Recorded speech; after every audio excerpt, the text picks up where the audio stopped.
Ready?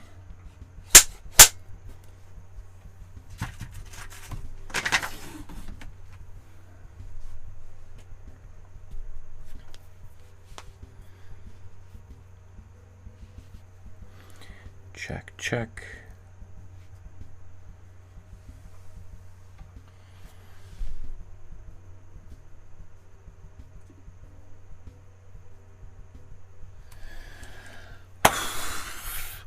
Welcome to my studio. My name is Michael Markowsky, and once again today we are going to attempt to recreate another painting by another one of my favorite artists.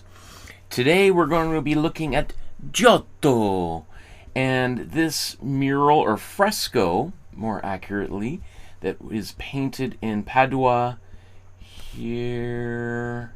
That's what it looks like. It's kind of in the corner. There's kind of a face front view, and there's sort of my edited version of it.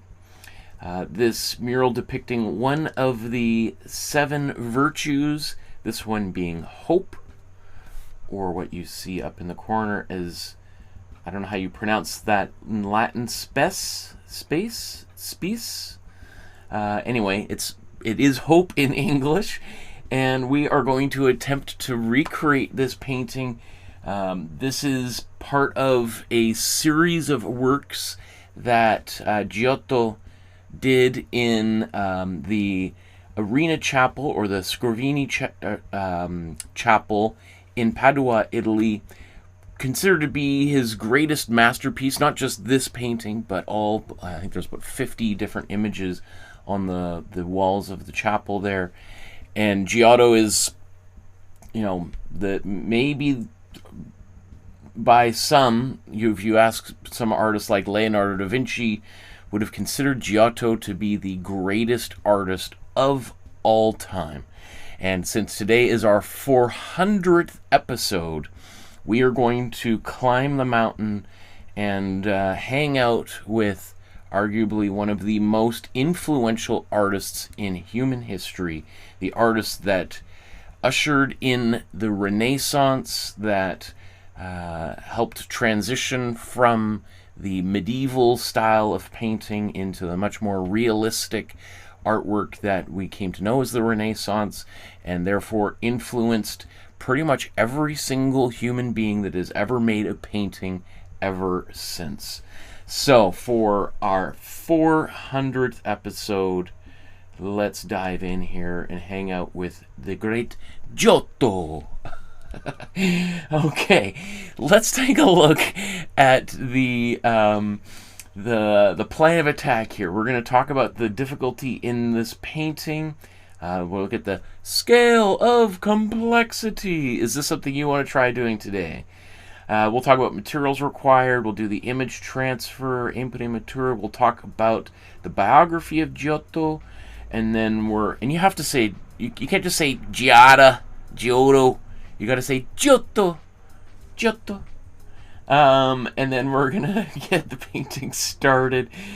And to be honest, I'm not exactly even sure how we're gonna go about it. I'm going to a hockey game later tonight.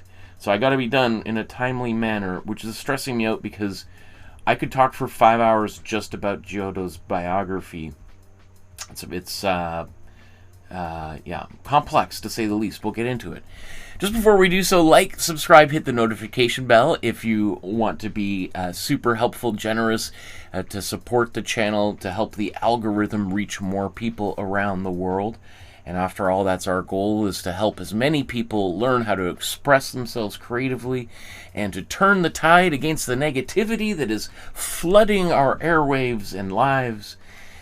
If you want to support the channel with a couple dollars, you could consider leaving a donation via PayPal. You could scan this QR code or enter in that web address, and it will take you to this page where you can safely and securely donate to support this channel and keep us running for another 400 episodes.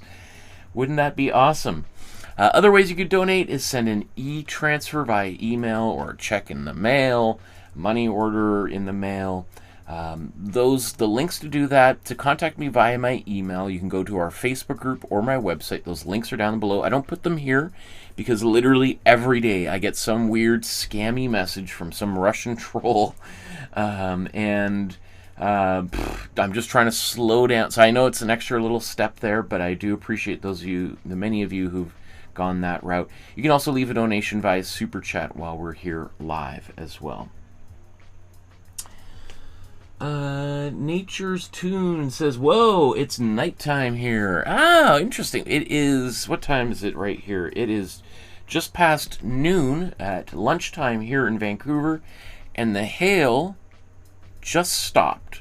So I wonder what the weather's like for you on the other side of the world, my friend. Okay. Speaking moments ago about our Facebook group, I encourage you to join our Facebook group. You could scan this QR code or enter in one of those addresses. They all go to the same place. And when you're on that group, then take a photograph of whatever you've created today or yesterday or tomorrow and upload it to the Facebook group so we can celebrate your achievement. And I want to encourage you to make more art, to thereby encouraging your family, your friends, your community, everyone, our leaders. Imagine if Donald Trump took an art class, how much different our world could be. Okay, so let's jump into today's first step. It's time to look at the scale of complexity. How complex is today's painting? Is this something that you want to try doing along with me? So here's our scale. We go from beginner to novice to intermediate, advanced, and then a master like Giotto himself. A beginner is someone who's never painted before, never seen me before, has no idea what we're doing, has no idea why they're even watching this channel, and is disputing their choices in life. I kid. This painting would be probably a disaster if you were a beginner, quite frankly. It could be fun, but I mean, just have zero expectations. A novice is someone who's maybe watched a few of these episodes, maybe done the first 4 or 5 episodes of this course. When I start talking about warm and cool colors and mixing my own black, they're like, "Oh, I've done that a couple times." I think if you're a novice painter today, again, today's painting is going to be a little bit tricky, and my whole desire is to build people's confidence up, and that's why I'm always a little bit leery of someone who's trying to do something that's way outside of their comfort zone. I want you to be outside your comfort zone, but not in a different time zone comfort zone. So novice, maybe. Intermediate is that kind of interstitial space that exists, that many artists find themselves in, some for a few months or for decades, where you've kind of understood a lot about what we're talking about. You're painting. Sometimes things are working great, sometimes not, but you're starting to get more confident. You're taking more risks, opportunities, experimenting. You're working more independently, and maybe you're even starting to pursue your own particular images. You're developing your own themes, ideas that you're exploring in your own artwork. And today, I would consider our painting to be an intermediate level artwork. Now, the next couple steps. Advanced is someone who's now starting to maybe create artwork for sale or for exhibit. It's certainly by this point sharing their artwork online, and has their own body of work that they're developing. Right, so that's pretty advanced, right? I mean, that's somebody who's maybe even in art school or finishing art school. Potentially, we would consider as a professional artist. Now, a master is someone like Giotto, Emily Carr, Frida Kahlo, Leonardo da Vinci, Helena Scherfbeck, all of these great artists we've looked at in the past. we should all aspire to get here, but the likelihood that any of us are going to make it to the top of Mount Everest is unlikely, but I think it's a worthy, noble ambition. So today's painting is an intermediate level artwork. Oh, look, there's Jean, sorry. Says, LOL, my masterpiece today is I mowed my 1 acre yard with a push mower that's supposed to be self-propelled. Wow, that is, you are going to be sore for a month.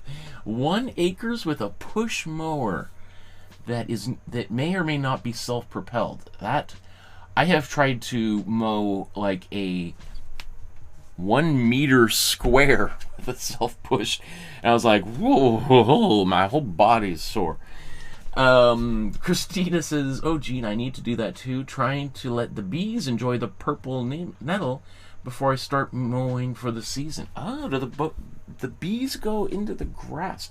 Maybe that's why my daughter, when she was much younger, stepped on a bee, which was, I had never heard of somebody stepping on a bee in the grass before, but maybe that explains it, Christina. Maybe you've solved this great family riddle. Okay. I feel a little bit out of sorts. It's like it's only been a couple of weeks since our last session, but man, it's like sometimes you take a little time off, my brain just goes to mush. Let's examine the materials that are required to make today's painting. You can scan this QR code here. It's going to take you to the Dropbox folder where you can download the template that we're going to use for today's painting, as well as the visual images that you can use to as reference. Maybe I'll just quickly show you that. Alright, so here, if you click on that Dropbox link, it takes you to this folder. You'll see at the very top, there's our supply guide. So if you want... Oh, this is where we're at. Okay, yes. Okay, this... You'll see that in the supply guide, you've got a black and white version and a color version of the handout, which you can print out at home or keep as PDFs on your phone as reference. So I did a whole hour-and-a-half long episode talking about everything I'm just going to cover here. I'm just going to do this in about 5 minutes, just for people that have never watched that episode yet. Give you a quick summary. So this is an acrylic painting class, and I've had people like leave comments like, the original's painted in like oil, not acrylic. It's like, yeah, dude, yeah, I get it, but this is an acrylic painting class, and okay. Anyway, so we're going to be painting on a 9x12 sized canvas board. I bought this Fixsmith brand off of Amazon. I think it's probably the only art supply I've ever bought off of Amazon. I mean, I bought lots of stuff off Amazon art supplies, but the only one I still use off of Amazon. I find a lot of Amazon art supplies are 2-3 times more expensive. So just as a heads up, shop at your local art supply store for cheaper prices if you can. And even then, if you don't live in a town with an art supply store, I'm sure you could order directly from them and save yourself some money. Are we going to use any of this? Don't think so. Okay, so I put this here for myself to remind myself to get some rags out to... I always say that if I've got cleanup materials ready to go, I'm less likely to ever need them. If they're not within arm's reach, that's when disaster happens. That's just the way the art gods function, right? They've got a terrible, mischievous sense of humor. There's a bunch of comments here. Lulu says, I've been watching your series, and now I'm on the episode of the 2 palm trees painting with string. Oh, yes, I definitely remember. Man, so you're doing them all in order? Wow, that's cool. Wow. Oh, yes, Christy says, yes, the bees sleep in the grass. They sleep You never really think of bugs sleeping, do you? Lewis, I love your series so much. I find it very inspirational. Oh, thank you so much, my friend. Oh, that's so sweet. I appreciate that. Eper says, the person who made me realize I can draw, I cannot thank you enough. I don't know. You talking to me? You talking to me? There's only one person here. I don't know who you're talking about. I appreciate that. That's very nice. Thank you so much. That's very.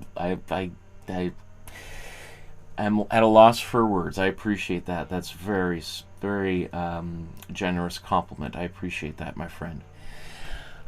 Okay, we are going to be using what's called the split primary palette. I didn't invent this, but I'm definitely on a mission to popularize it. This is, a concept that would have been totally foreign to an artist like Giotto 700 years ago. And that's why we're so lucky to be alive today, is because we have the opportunity to access all of these pigments that he would have been super rare and difficult for him to create or mix. So essentially, the split primary palette emphasizes color temperature. And therefore, we're going to use 2 yellows, 2 reds, 2 blues, plus a white. And if you really want, you can even use a tube of black paint, but I'm probably going to mix my own. So color temperature, essentially every color has a temperature.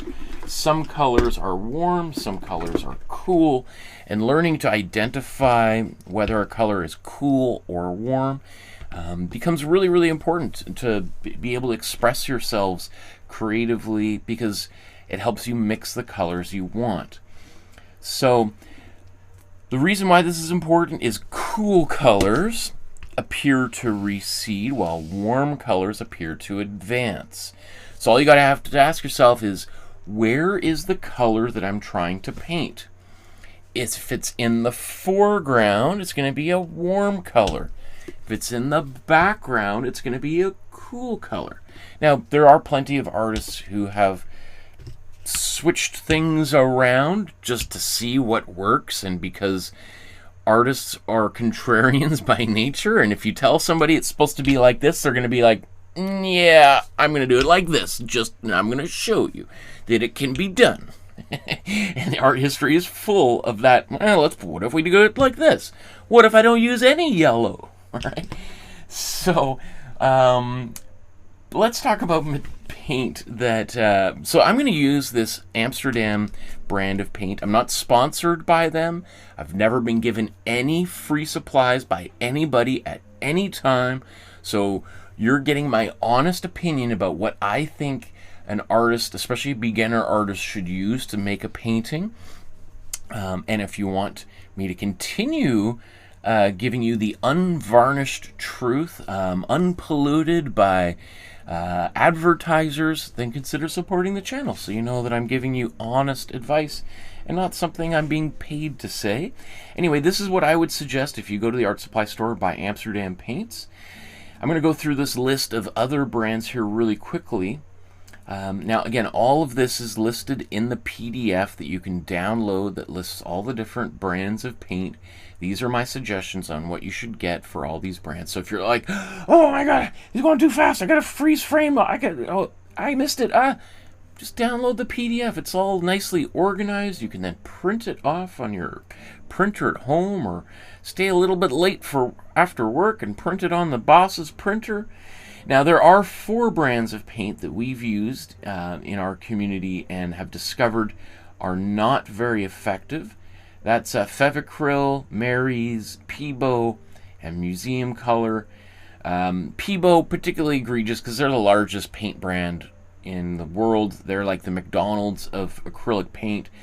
And essentially what those 4 companies do is they add a lot of titanium white as a filler in the paint, and just makes it impossible to make a black as we're going to do today. Now, Amsterdam, every other brand, does add a little bit of titanium white, but these brands add way too much. You'll notice any paint that you see at the dollar store is going to have this same problem, because it's a cost saving measure add a lot more paint, less pigment. Pigment can be very expensive. So essentially it means that if you're choosing a really cheap paint, or Peebo, which is not, it's about the same price as Amsterdam, is that all of your colors are going to have a pastel-like quality.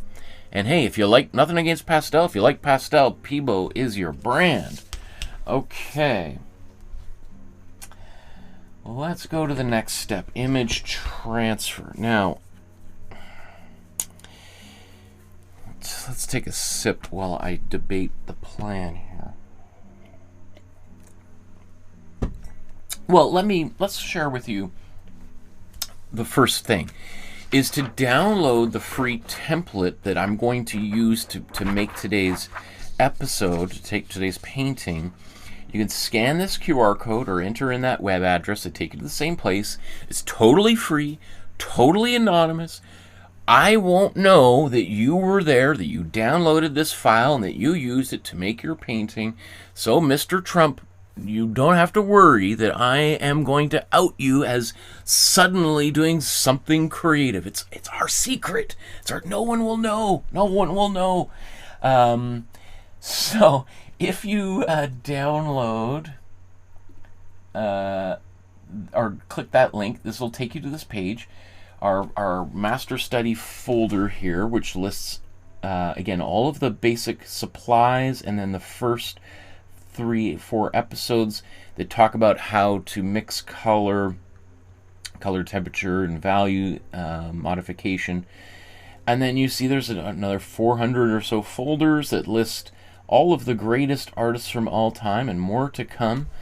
I mean, you've got Gerald Sokoto from South Africa, Georgia O'Keeffe here, Grandma Moses, Gustav Klimt, Helena Scherfbeck, that's the great artist we were looking at just last week, Courbet, and I swear I saw you there, Giotto, right there, a Giotto.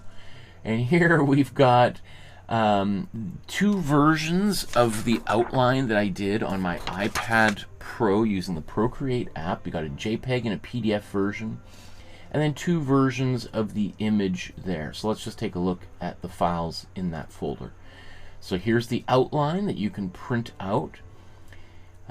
Here is a version of the image in its full view as it appears in the chapel. This one's not in that folder, but gives you a little bit of a better idea of how it looks there. And then this version here, which I've used Photoshop to do a little bit of editing, possibly removing... Oh my goodness, sorry. I didn't even have time to mute the microphone. I tried to go as far away. So hopefully if you're listening on headphones, you're still alive. Also, if you're like, what is this weird stuff down there? The space alien constellation. We'll get to that. Don't worry. There's a whole story behind all that stuff. But anyway, there's your template. Now, typically what I do right now is I use my carbon paper to transfer this. But I think I'm going to paint the background first and then do an image transfer onto the background. It'll be a lot easier to do it that way. So I'm going to kind of temporarily postpone this step and move on to the next one.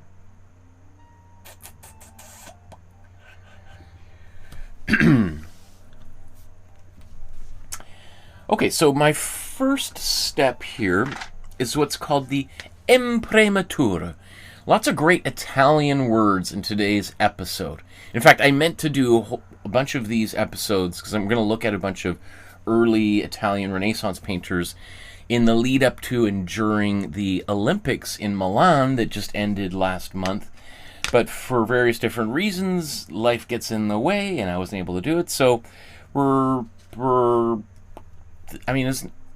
these artists have been around for 700 years. There's always a good time to talk about Giotto and the Imprimatura, which is the step that we're about to do here. Lots of reasons why you might want to do this. Now, this technique probably really appears after Giotto. So, would Giotto have done an Imprimatura? I don't know, actually. We'll take a look. I mean, probably not, would be my first guess. So why are we doing it? Well, as you can see there on camera, or on your screen, there's lots of different reasons to do it. For me, this is often just part of a routine or a habit that I like doing. You don't have to do it. I know many people in our community skip this whole process. Just as a quick, here, there's a comparison. On the top, you've got an image by Leonardo da Vinci.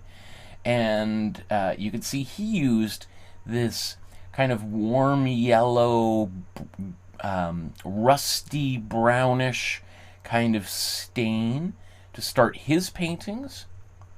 And then you see right here, here's an unfinished Michelangelo painting. I was named after Michelangelo, an odd little fact there. And here's Michelangelo used a green Imprimatura to start his paintings, right? So that's the cool thing about some of these unfinished paintings, is we get a chance, it gives us a little glimpse into the working methods of an artist. Okay, so what I did is I put some of my warm yellow here in some water, about maybe just a little bit more paint, 60% paint to 40% water. You'll notice it's not scientific. It's not like I'm using measuring cups and beakers and stuff. Thank you. Thanks for your blessing on my giant sneeze there. Yper, and Yper also says, Italians and Dutch made a lot of unbelievable paintings in the 14th, 15th centuries. Christina says, hi, Professor, your sketch playlist is fire, but face shading still defeats me. Any tips? Ooh, face shading.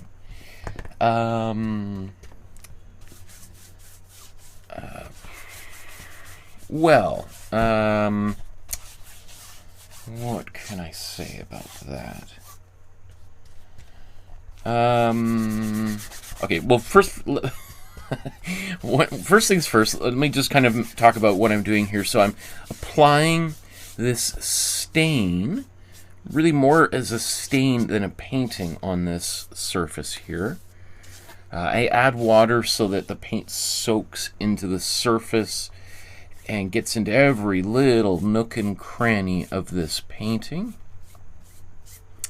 And therefore, if there's gaps between color, instead of it being white, there's some beautiful bright yellow seeping through the seams, creating a kind of magical glow of light. Okay. So I'm just going to brush it down a few more times here, just getting any excess paint off.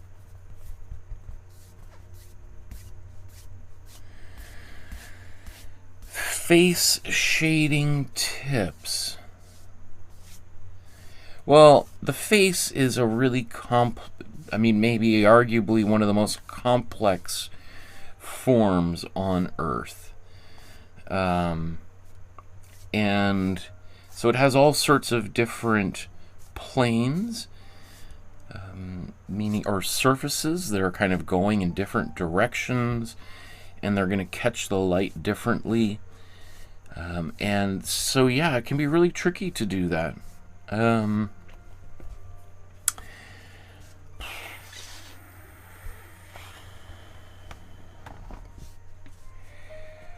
What could be some tips on how to help with that? I suppose, well, I was finding, that's the whole ideas behind this whole master study concept is studying from great artists.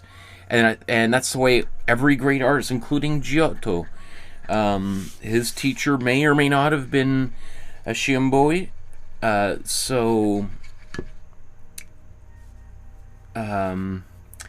Giotto spent like 10 years learning from another artist, carefully copying and replicating and painting side by side with him before he started working on his own artworks.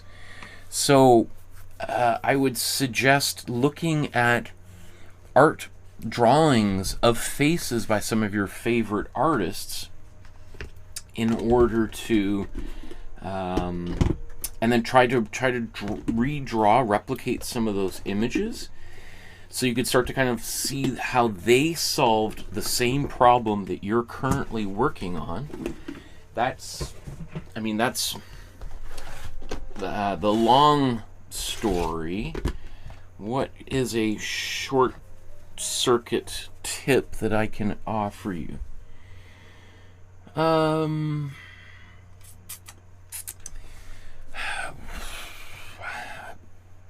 Well, whenever I'm trying to do shading of faces, and I think our next episode is going to focus on the drawings of Helena Scherfbeck, and there's some great. She was one of the. She's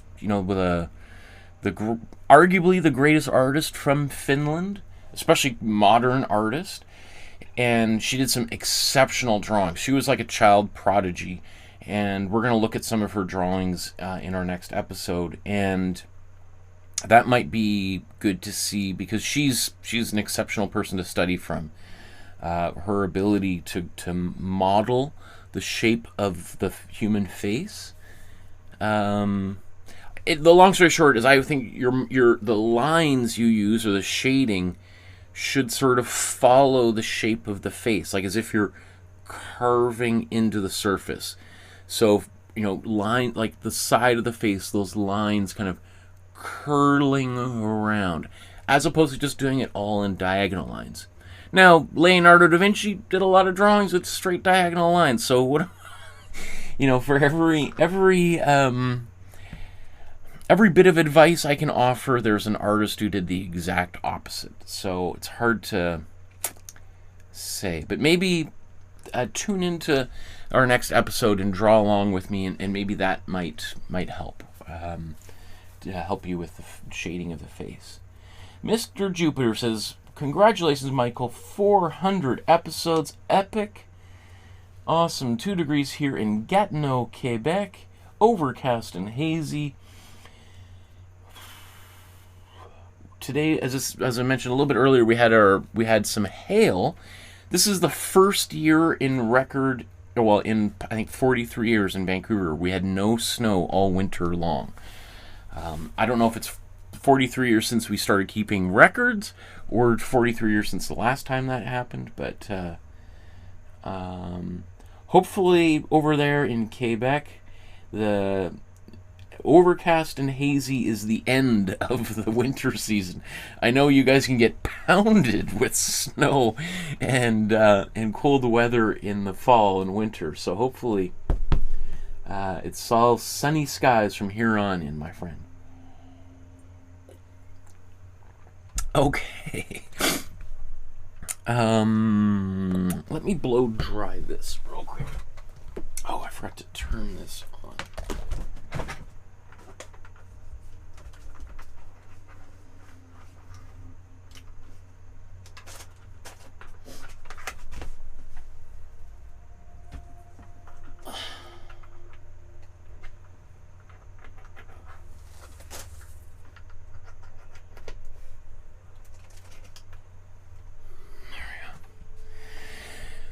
Whew. Oh yeah, hair dryer. One step at a time.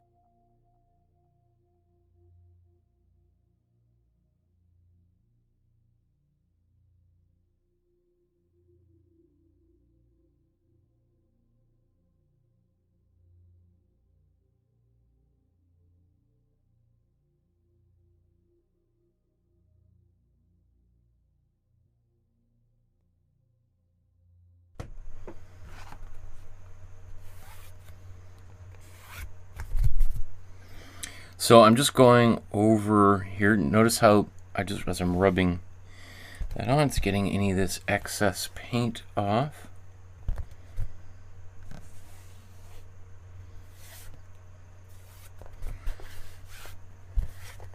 Obviously, if I just let this painting dry, there wouldn't be any stuff on the sides, but I want to do another step here, so.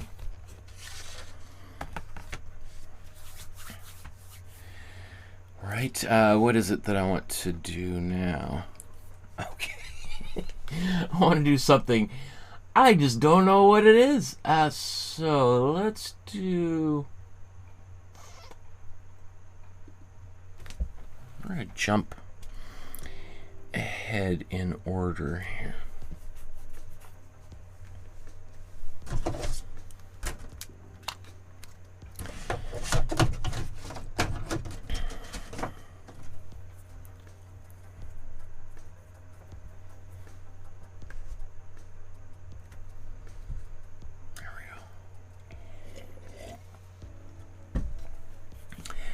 So, this is a complicated painting because, oh, thank you, Christina. Yes, congrats on 400 episodes. So, with this artwork, I'm debating, do I want to put this kind of border around here? I mean, technically, the central figure exemplifying the virtue of hope is supposed to kind of look maybe like a sculpture that is coming to life, and you know, it's made of marble, and it's kind of going from this monochrome quality and transforming into color. So the border is important, but it adds an extra layer of complexity. So what I think I'm going to do first is start out with this background.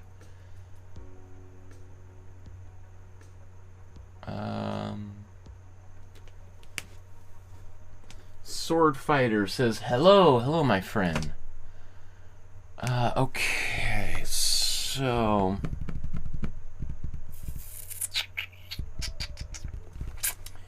how do I want to do this? Let's procrastinate for a second and put some paint on the palette and think about this. Okay. So I'm going to go for this background.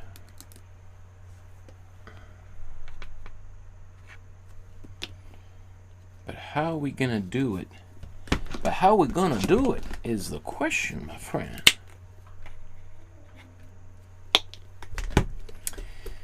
So you'll notice whenever I run into a brick wall over here, I take a sip of tea, or I squeeze some paints, or I answer viewers' questions, and I ramble on. I talk a lot about the history of art, or I talk a lot about talking about art.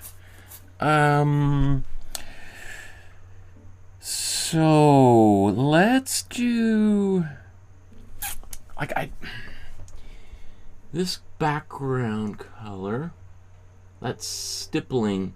That would take me forever to do little dots with a paintbrush. So I think I'm going to use a toothbrush and flick some paint on there. But the overall background color is kind of like well, I think what I'll do is I'll paint the lighter blue, and then maybe we'll have a bit of darker, oops.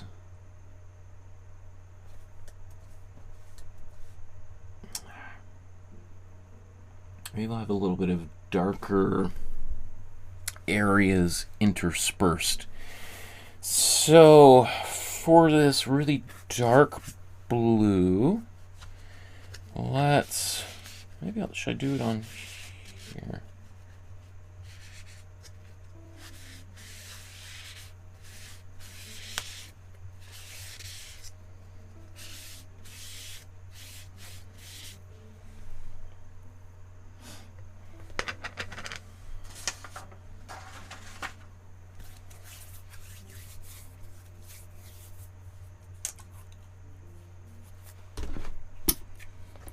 Let's do a combination. I'm going to take my cool blue,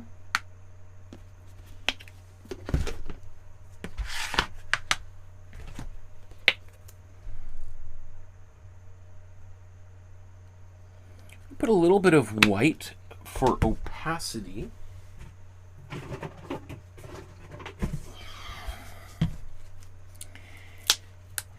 And then I'm going to put some matte medium into this. Let's do this all at once. So the matte medium is going to make the paint a little bit transparent, meaning some of this blue is going to come, or sorry, some of this yellow is going to come through a little bit, which could very well make this color appear slightly greenish.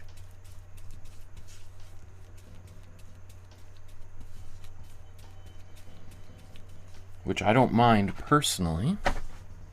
I think it might make it appear even a little bit darker. Okay, I wonder if that's going to be enough. Yeah. Okay, let's...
So whenever we're doing something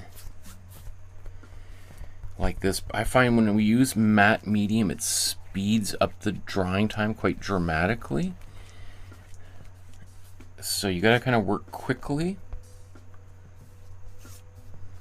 because as the paint starts to dry, it starts to kind of get a little bit sticky.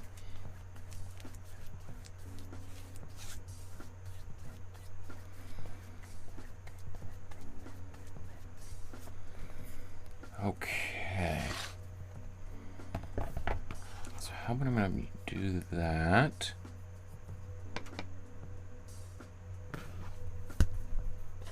Perfect.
Now, obviously, if we look at these two side by side, you're like, That's the wrong shade of blue, Michael.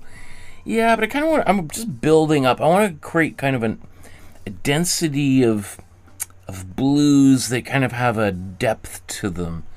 So I'm starting with this little bit of a lighter, cool blue, and then I'm going to turn it into a darker, warm blue. Now, probably if I had just gone directly to this warm blue, I might have been able to get this color darker quicker. But I think by doing this, I'm going to get a bit of a richer, more intense warm blue that won't be as maybe dark immediately. I'm going to do a little bit of kind of maybe black, wispy stuff in there. I don't know if it's supposed to look like the Milky Way kind of things, atmosphere in the sky, but this is what this is what I'm thinking about doing. Crazy or not, the train has left the station, and this is what's happening. So there's still a lot of white in this paint, which is going to make it a little bit lighter.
I can feel it already starting to dry.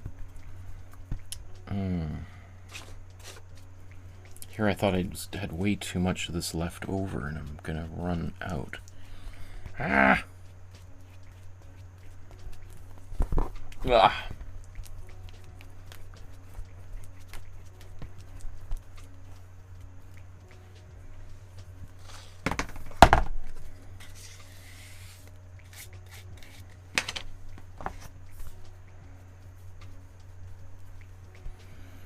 So I'm putting extra paint along the top and bottom because that's often where the paint gets thinnest as we brush this paint out. It often builds up in the center.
Maybe I'll be doing a border around these edges after all. So what happened is I kind of ran out of paint, and as I'm brushing on the edges, it's getting really thin and kind of sticking. And so I tried to brush that paint around, but most of the paint is kind of in this central area and less so on the edges, so it's a little bit more transparent up and down here. And I still have a little bit more paint left over, but because it's starting to dry, if I keep on doing this, it's going to actually peel that paint off. So I'm just going to have to let that be. If I want to do adjustments to it, then I can do it after I dry it.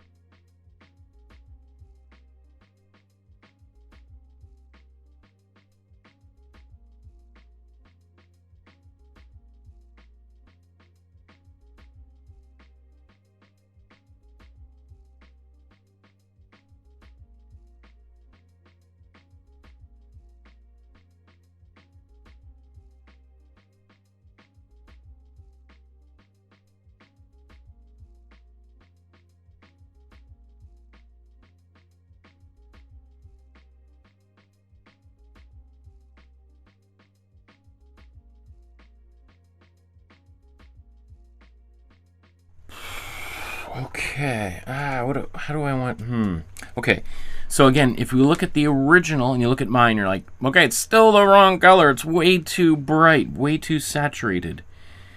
Which is true.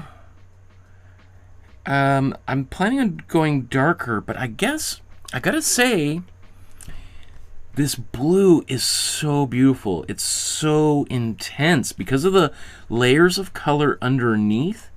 It's just like, it reminds me of, there was a French or Belgian artist, Yves Klein, who made a lot of his career about using this particular kind of blue, so much so that there's a color named after him, Yves Klein International Blue, or International Yves Klein Blue, which is very, very similar to what I've got here.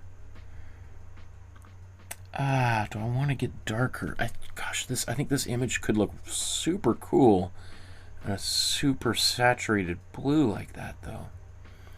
And it's hard to, I mean, it's quite, well, I was going to say maybe this is exactly what Giotto did, but I would say Giotto probably never even saw a blue pigment that intense during his entire life. I don't know if the ultramarine blue from Afghanistan had arrived in Europe by this time. So if Giotto was looking down on us right now, he would say, how did you get that color? Oh my goodness. Okay, so do I want to do another layer? Kind of feel like I have to, don't I? Do I have to do it a little closer to what he did?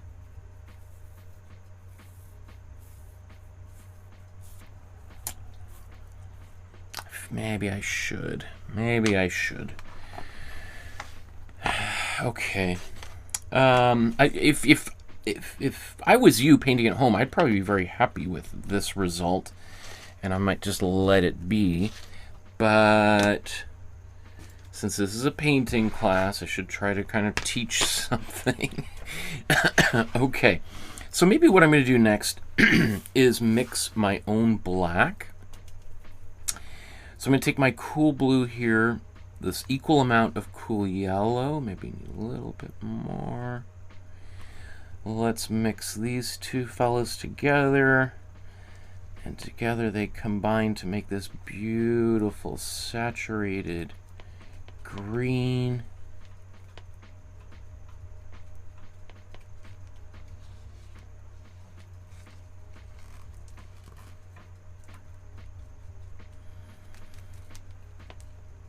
Okay, beautiful green.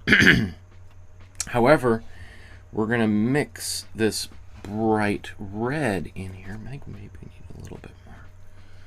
Well, I might have put a bit too much red in here, but that's okay. It's good to see how we can fix our mistakes, right?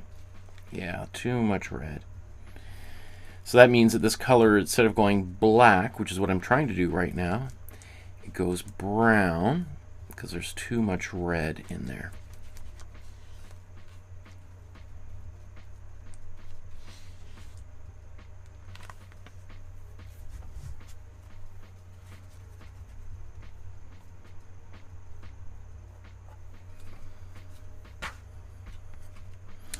Although, actually, as I'm starting to mix this up, and as those colors cancel each other out. It's getting closer and closer to black.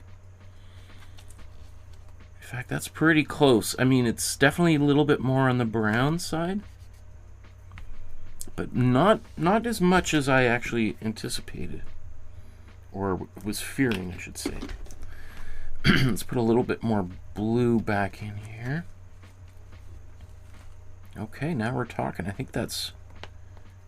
I just have to completely mix it in. Yeah, okay, not bad. That's a lot of black. I love it. Okay. This is why people use a palette knife to mix paint instead of a paintbrush. I don't know, when I used to paint with oil paint, I used to use a palette knife all the time. And when I paint with acrylic, I tend to just use a paintbrush. I don't know. I don't know. Habit, I guess. I don't particularly like using palette knives with acrylic. I guess that's something I should talk to my therapist about. I don't know. I don't know what, as I'm thinking about it, like, that's kind of strange, Michael. You're a weird dude. Okay, so that's my black. Let's,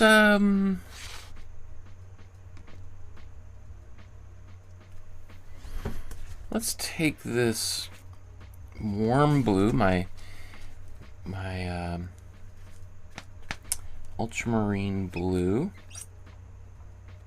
A little bit more on the palette here. And let's put some of our black in here. Maybe I need a bit more.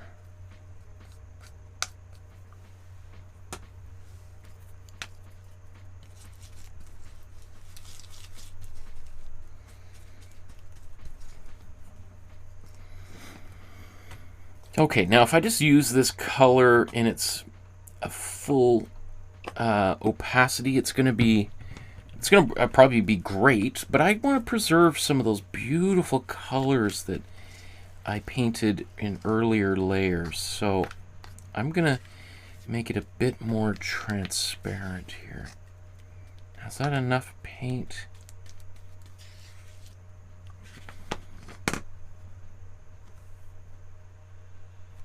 Let's put a bit more warm blue in there.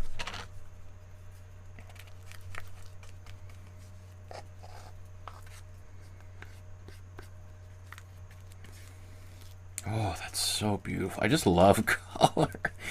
You're just mixing color. It's just so fun. Okay.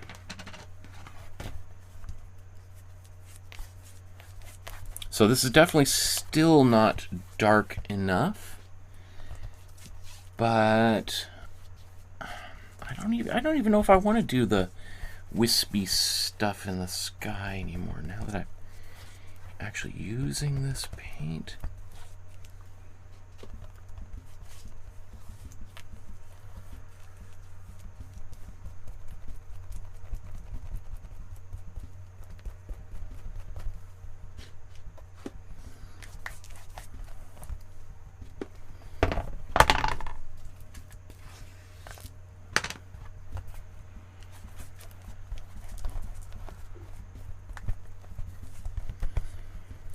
I don't know if it's summer already or just really dry in my studio today, but man, paint is just drying so fast.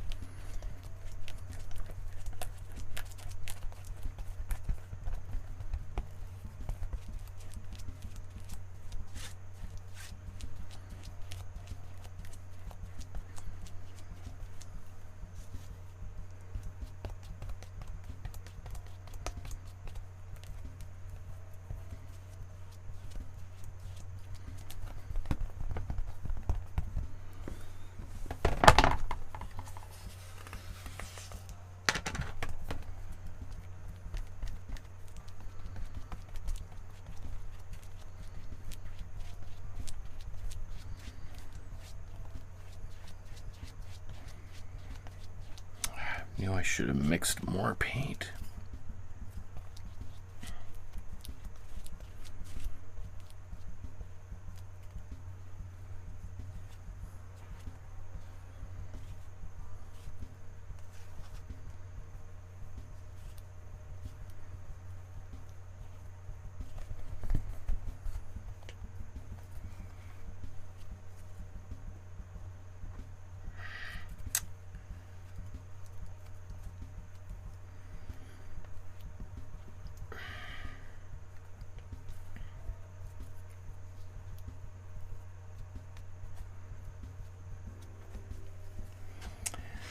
Wow, my paint is just drying really, really fast today.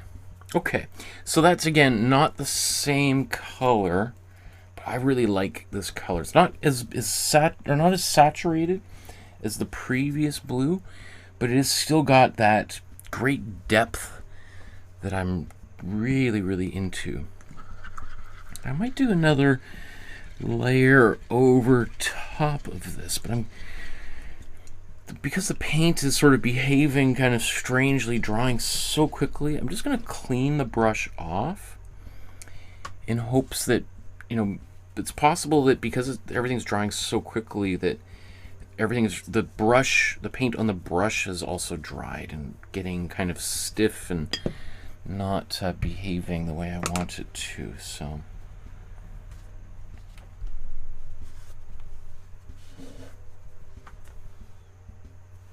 okay, I'm a little bit on the clock too, definitely. Let's blow dry this and think.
Twice, right near the end, I bonked the painting with the hair dryer and I left a scrape. And then just as I was like, ah! Just as I was about to turn it off, I got another little scrape in there. Amateur hour today. I guess this is what happens when you take a few weeks off. It's like learning how to paint all over again.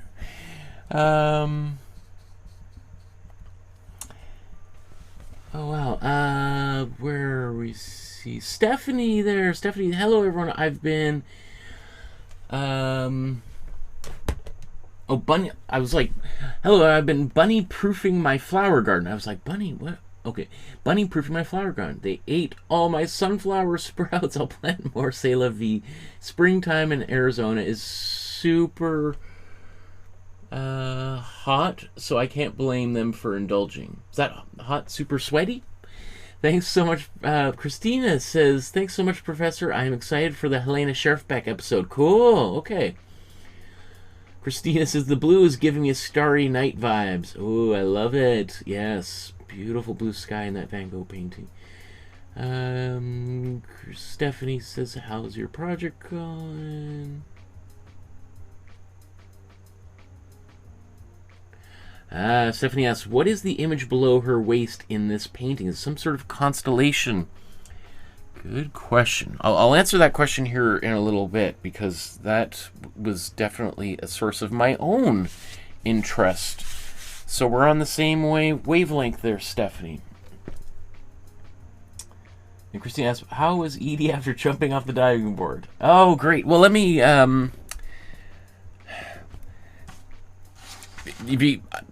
I'll start talking for 20 minutes about my daughter here, so I appreciate the question, but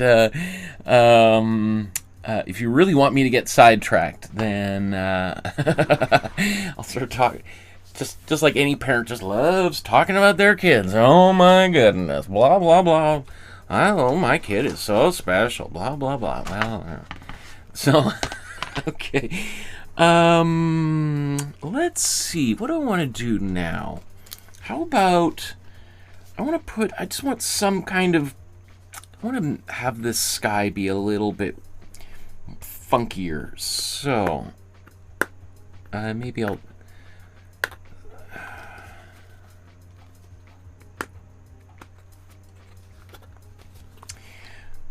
so what I'm going to do is I'm going to take a bunch of glazing fluid, not to be confused with matte medium. They are very similar. The main difference is that glazing fluid has a chemical that slows the drying time down.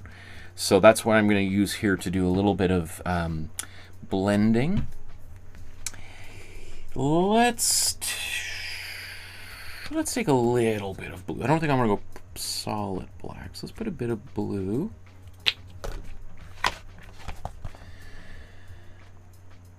We'll take, in fact, I'm just going to consolidate my black here while I'm... Okay, so I think there's plenty on my brush right now.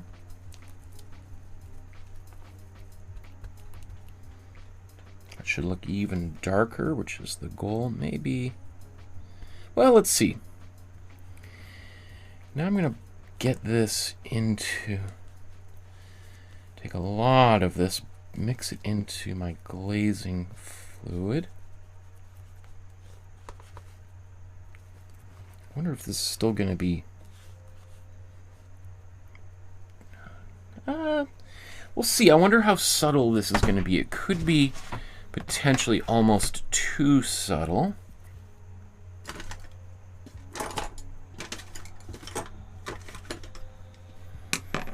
Get a few brushes ready to go here.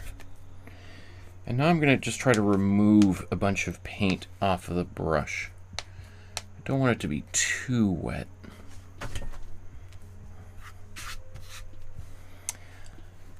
Okay. So I'm just brushing this on, and then I'm going to use a soft, dry brush just to kind of blend out these lines a little bit.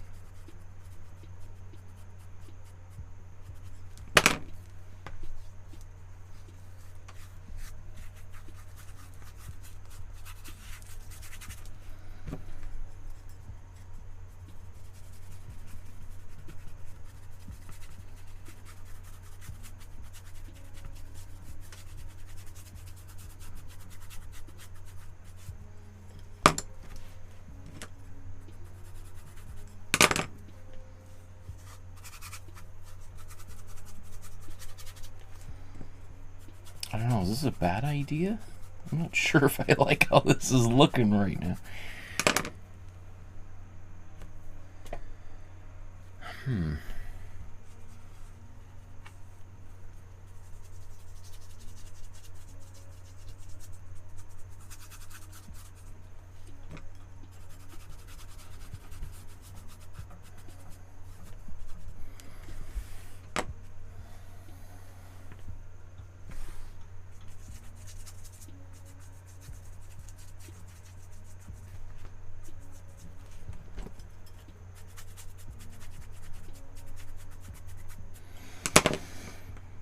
The interesting thing, I think, with bad ideas is you never really know you got a bad idea until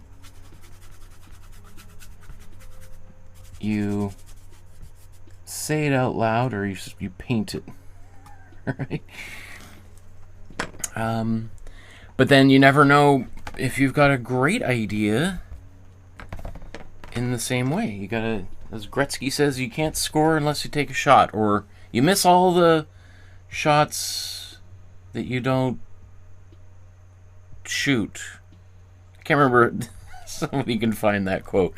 Okay.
Okay. Well, I'm kind of committed to this idea.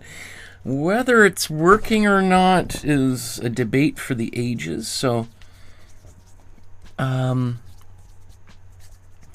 just going to embrace this and just take it to its end. And if it works out, then everyone could be like, "What a genius! How did he know it was going to look so good?" And if it doesn't, the people go like, "Oh my goodness, what a fool." We probably have an idea which direction this is about to go in, though. More along the lines of Eternal Fool.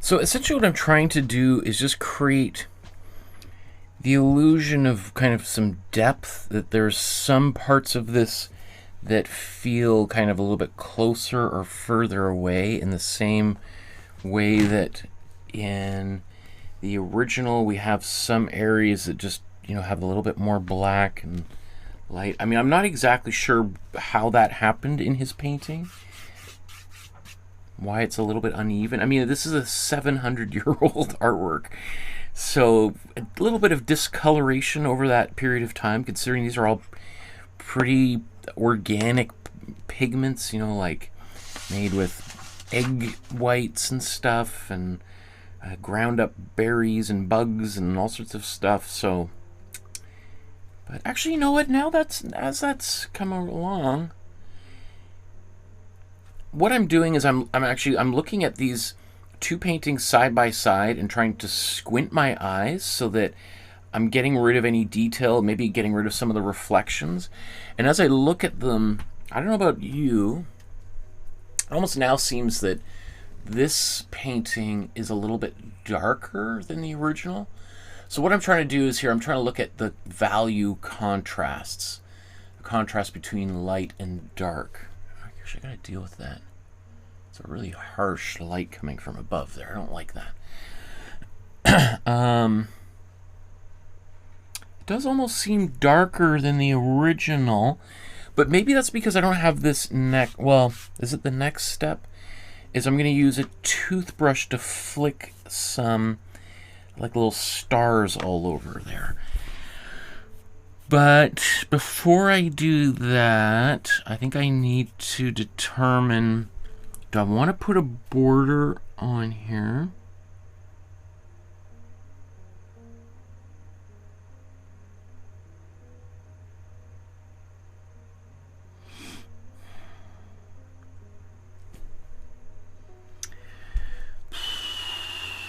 time is flying here. I gotta be out of the house in 4.5 hours. Do I have time for all this?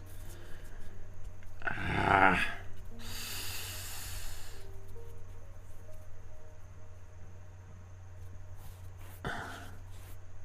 Oh my goodness. Oh, the comments in the question. Okay, stay focused. Let's,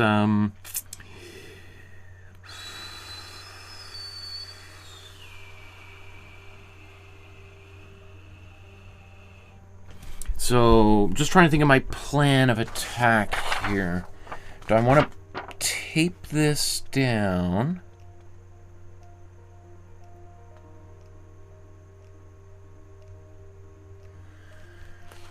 What makes the most sense so that I'm not doubling over doing extra work? Okay. If I put tape down here, cut this out. Okay, I need to cut this out, so let's cut this out. Either way,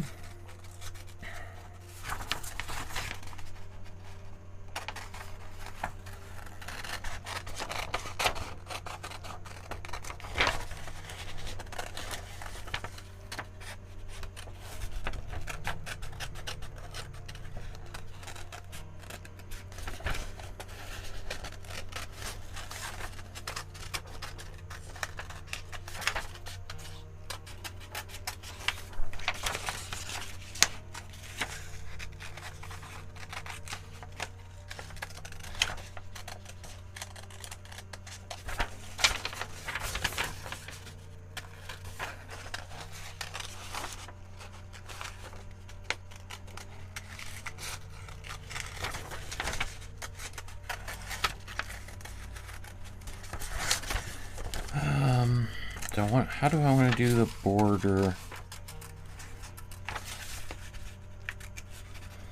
It's one of these things that it's so hard to kind of, it's like playing chess or something and trying to think 3 steps ahead.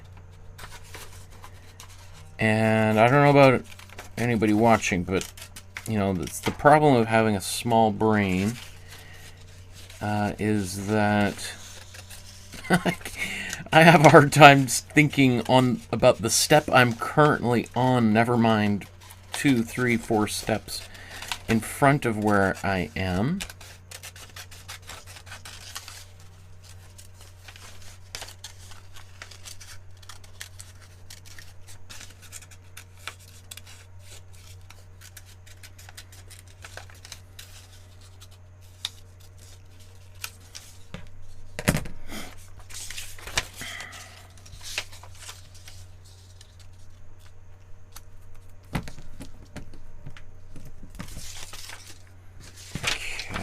After that, I'm going to do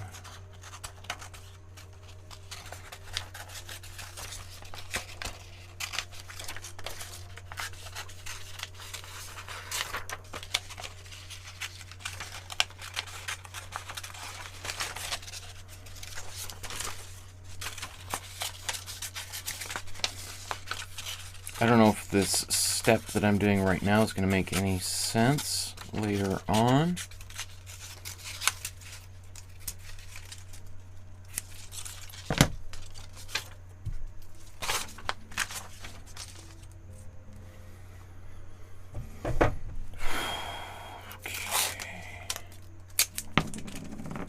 Come on, brain, you can do it. Let's problem solve it. Let's figure this out.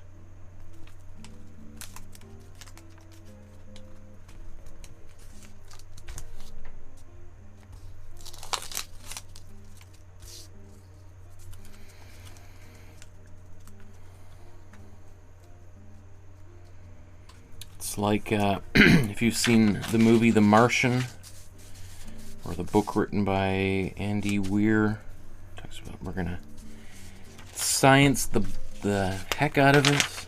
This is kind of, I'm thinking like, okay, let's art the heck out of this thing. Figure it out. Okay, let's do the border first.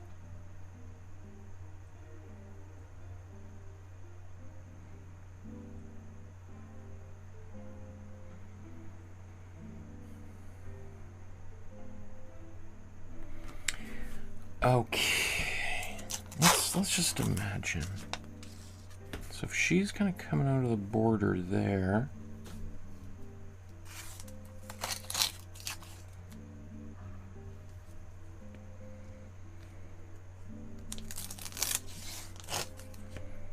is that enough of a border?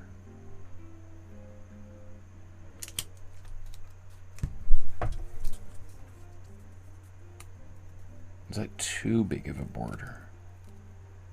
It's actually pretty close.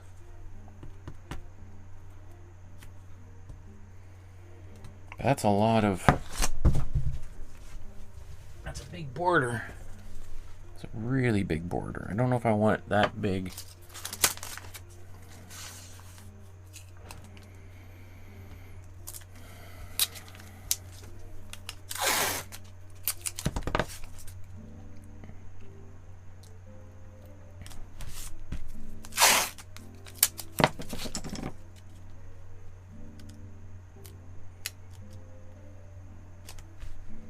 No, it's...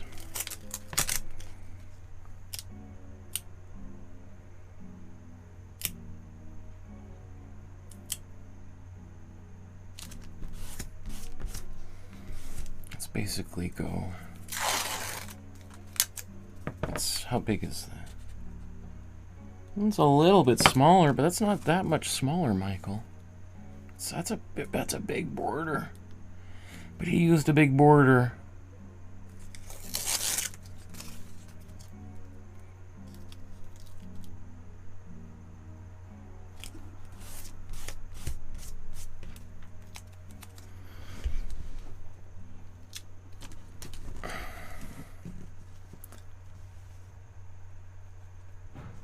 Was it in the right place the first time?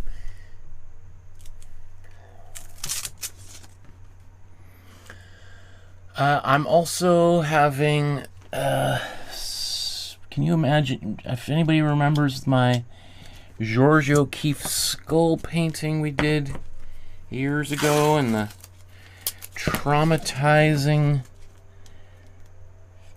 well, that might be one of the last times I've used tape. I think it scared me so terribly much, even after I've done so many that have had great success with it.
Do I want this little angel in here?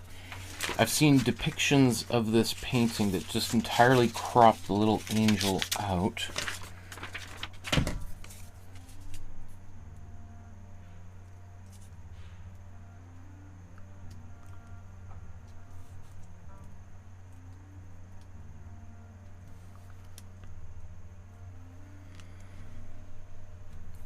Let's see.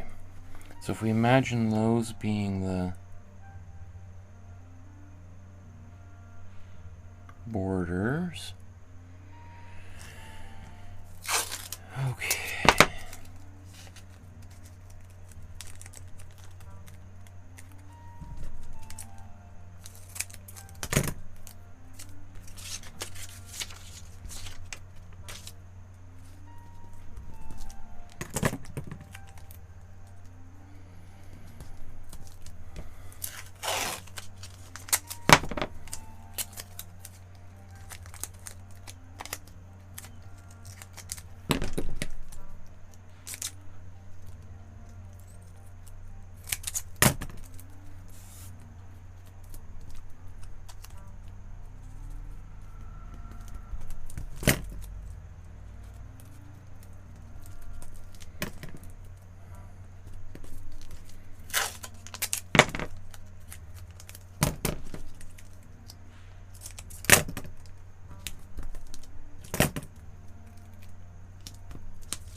so we're going to make a commitment now as to where this is going to go, which angle.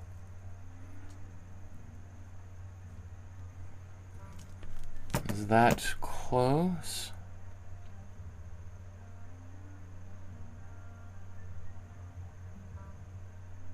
I think that's pretty close. Is that good enough angle-wise? I think so. Let's make a commitment. Let's just do this. Let's just put this down in place. Okay. So now we are going to make these little stars all over the place. How do we want to make these stars? I think what I'm going to do is I'm going to take this black.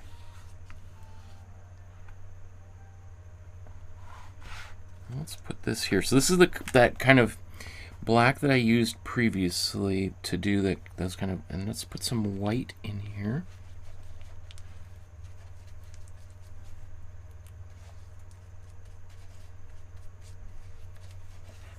Oops. Mixing it into a gray. I don't know if I'm gonna go solid white.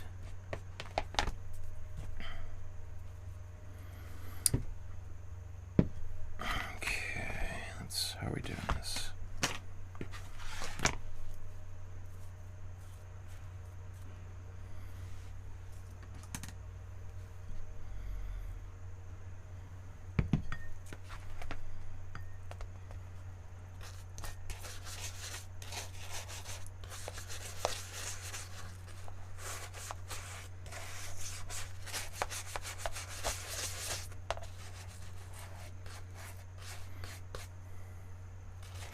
So what I'm doing here is I'm kind of liquefying this acrylic paint, and because I'm more than happy with having tons of tiny, almost invisible sprinkles, but I do not want big clumps of them. So I need a piece of scrap paper here. What can I use?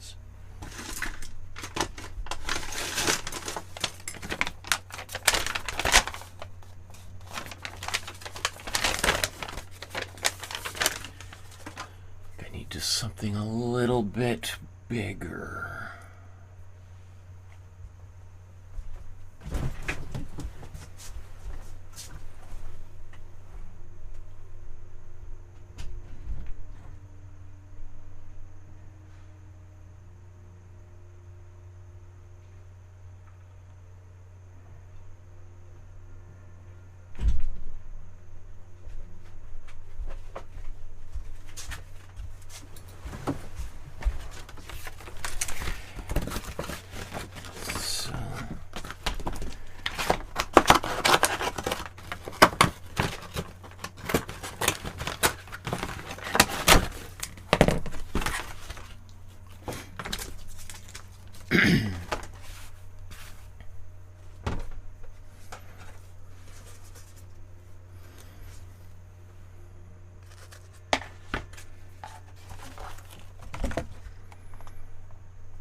Not bad. Okay, I think I got the technique. Famous last words. So, just make sure I don't have any big globs there. Ready.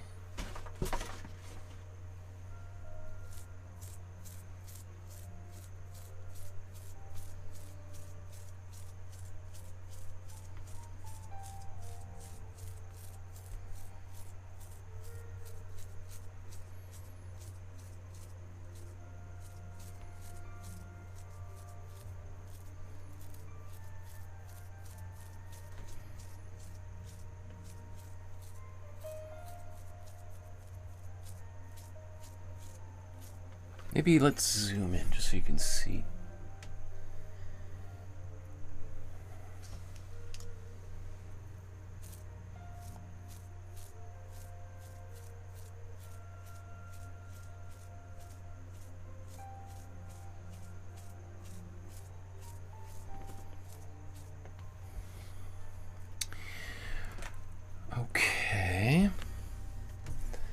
How about if we add a little bit more white, get a little bit more depth?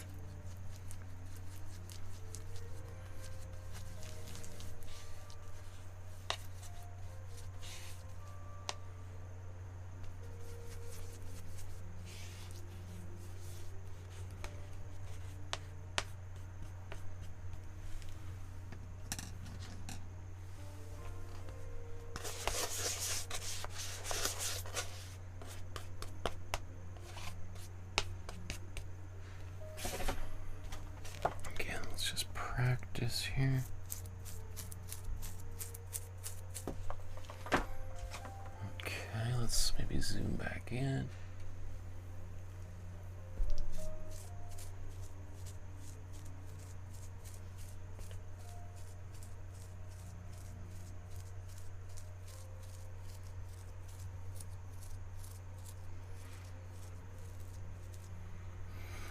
So I'm just taking my finger and just rubbing it along here to create these little bits of splatter.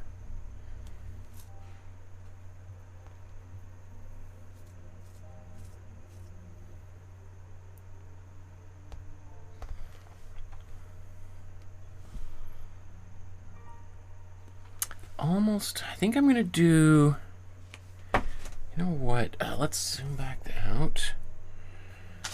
Let's clean this toothbrush off.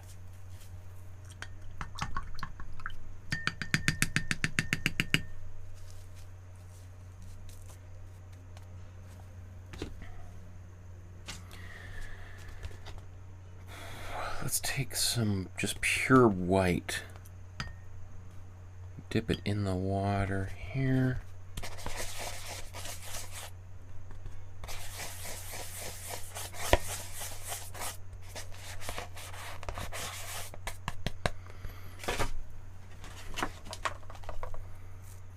There we go. Okay, no, but that's some big clumps. Let's try to get the majority of those big globs off.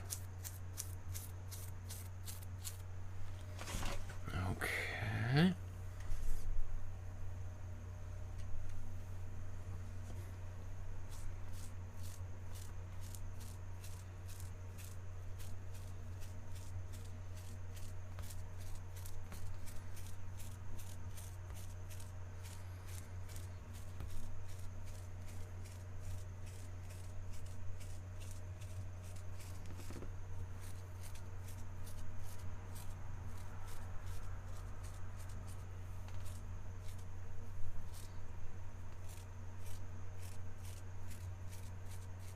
Okay, it might be, I don't want to overkill it and just go too silly, so.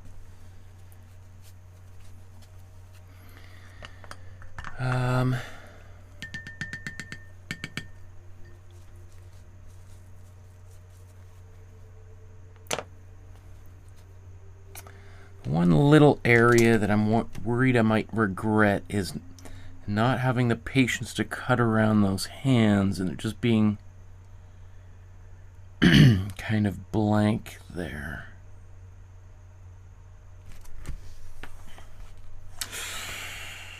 It's sometimes one of those things where you start thinking to do something there could be more trouble than it's worth.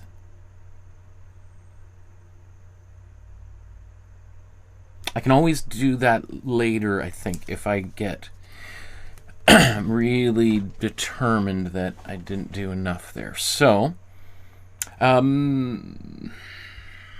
let's, well, debating, do I want to blow dry that now? I'm worried if I blow dry it, some of these, the parts that are a little bit bigger, you can see that kind of, there's a big droplet there, might just go and create a big line, or, you know. So maybe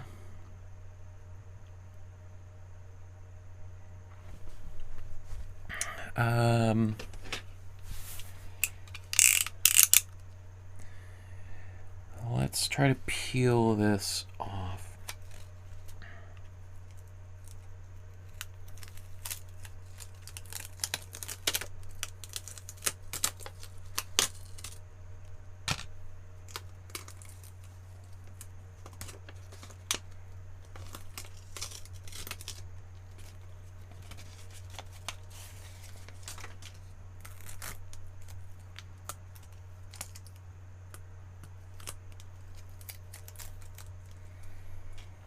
we have this kind of subtle halo effect. And then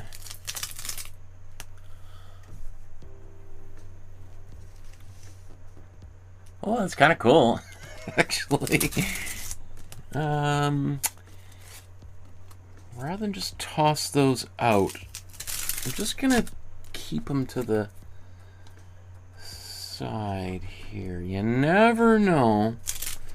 That's one thing I always learn about doing this is, like,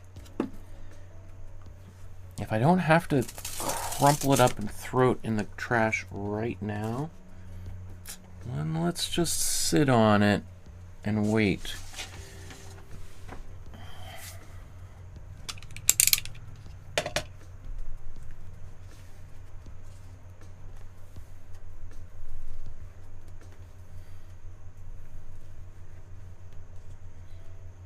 I don't know, kind of cool like that. I mean, it's definitely super subtle. People are like, what on earth is that if I just left it like that? But that's kind of fun. I can see the paint is starting to dry. So one of the reasons I did this now is I didn't want those clumps getting under here and kind of affecting, maybe causing texture underneath the angel. Although adding the water in there is going to reduce any potential leveling. But, you know, if you're going to do it right, you might as well just do it right, and you don't have to worry about those things later on, I say.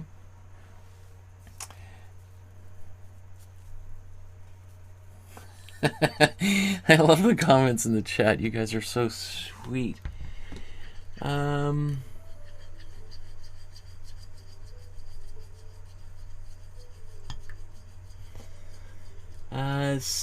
Keith says, Michael, I want to see your comic work if it is available online in ebook form. Well, me too. So would my publisher. It's going to be another probably 5 years before I'm done this project.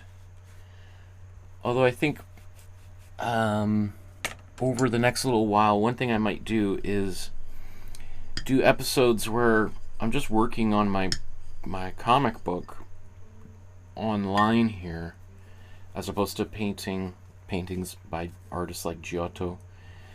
And people can just tune in and say hello, because I do need to make progress on it, and often these episodes take precedence over that, so kind of sacrificing my own art practice for these. I mean, I love doing this, don't get me wrong, but that book should have been done about 2 years ago already. That's why when you hear about, you know, your favorite musicians and stuff, and like, why did it take 5 years or 20 years for them to make a second album? What was going on? You know, when I was younger, I used to think about that all the time, and then you get a little bit older, and you're like, yeah, okay. Now I understand. Now that I'm a little bit older, it's tough to get stuff done, to make time for stuff. Okay. Maybe this is a good time to talk about Giotto's biography while we wait for...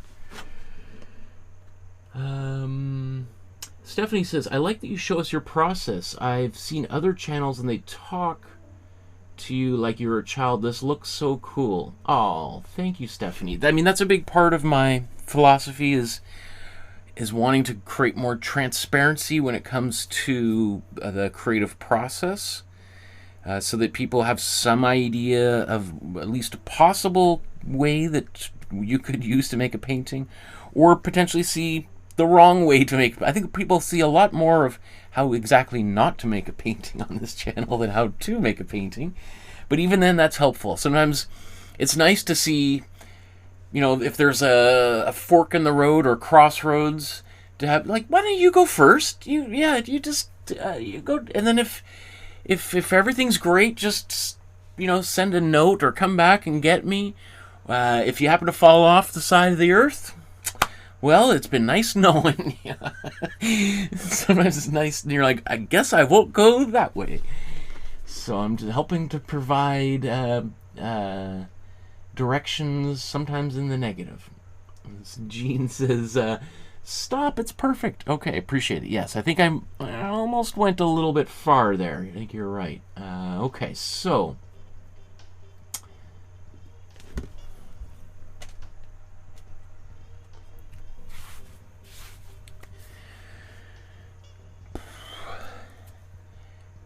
make sure I got my microphone on here. Okay, now while we wait for these speckles to dry, let's talk a little bit about Giotto's biography and learn about this great artist and why he had such a tremendous impact on art and culture around the globe. Okay, so my computer monitor is very dusty. It didn't look dusty until I got the light shining on it from the side like this, but okay, so Giotto di Bondone, or as mostly just known as Giotto or Giotto. No, it's not Giotto, it's Giotto, or you often hear Italian men go Giotto.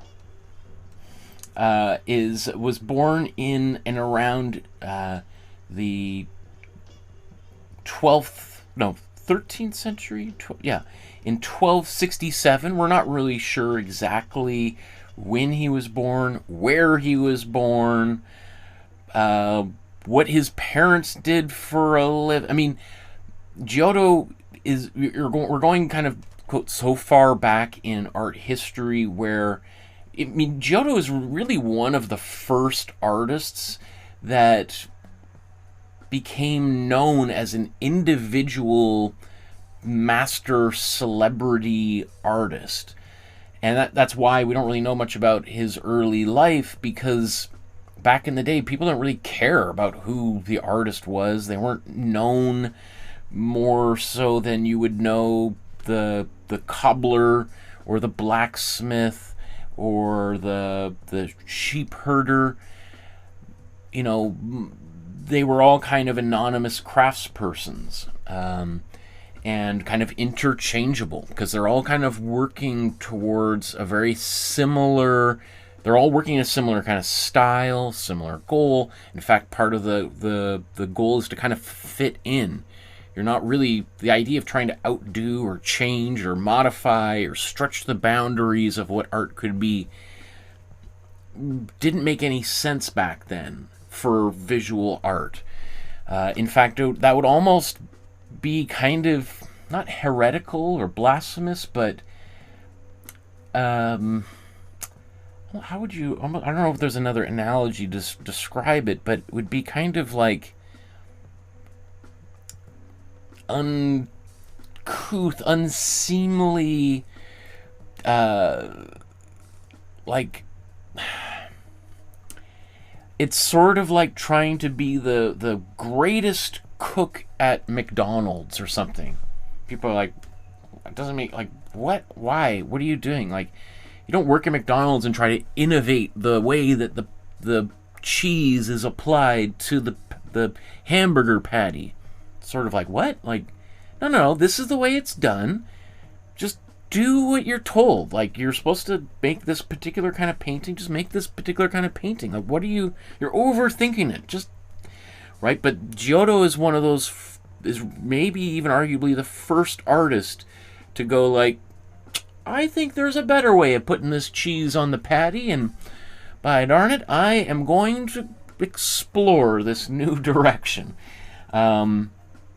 And thank goodness he did, because of Giotto, he really set visual art on a completely new trajectory. Now, there are other artists that exist in and around the same time who were kind of doing similar things, but none as bold as Giotto.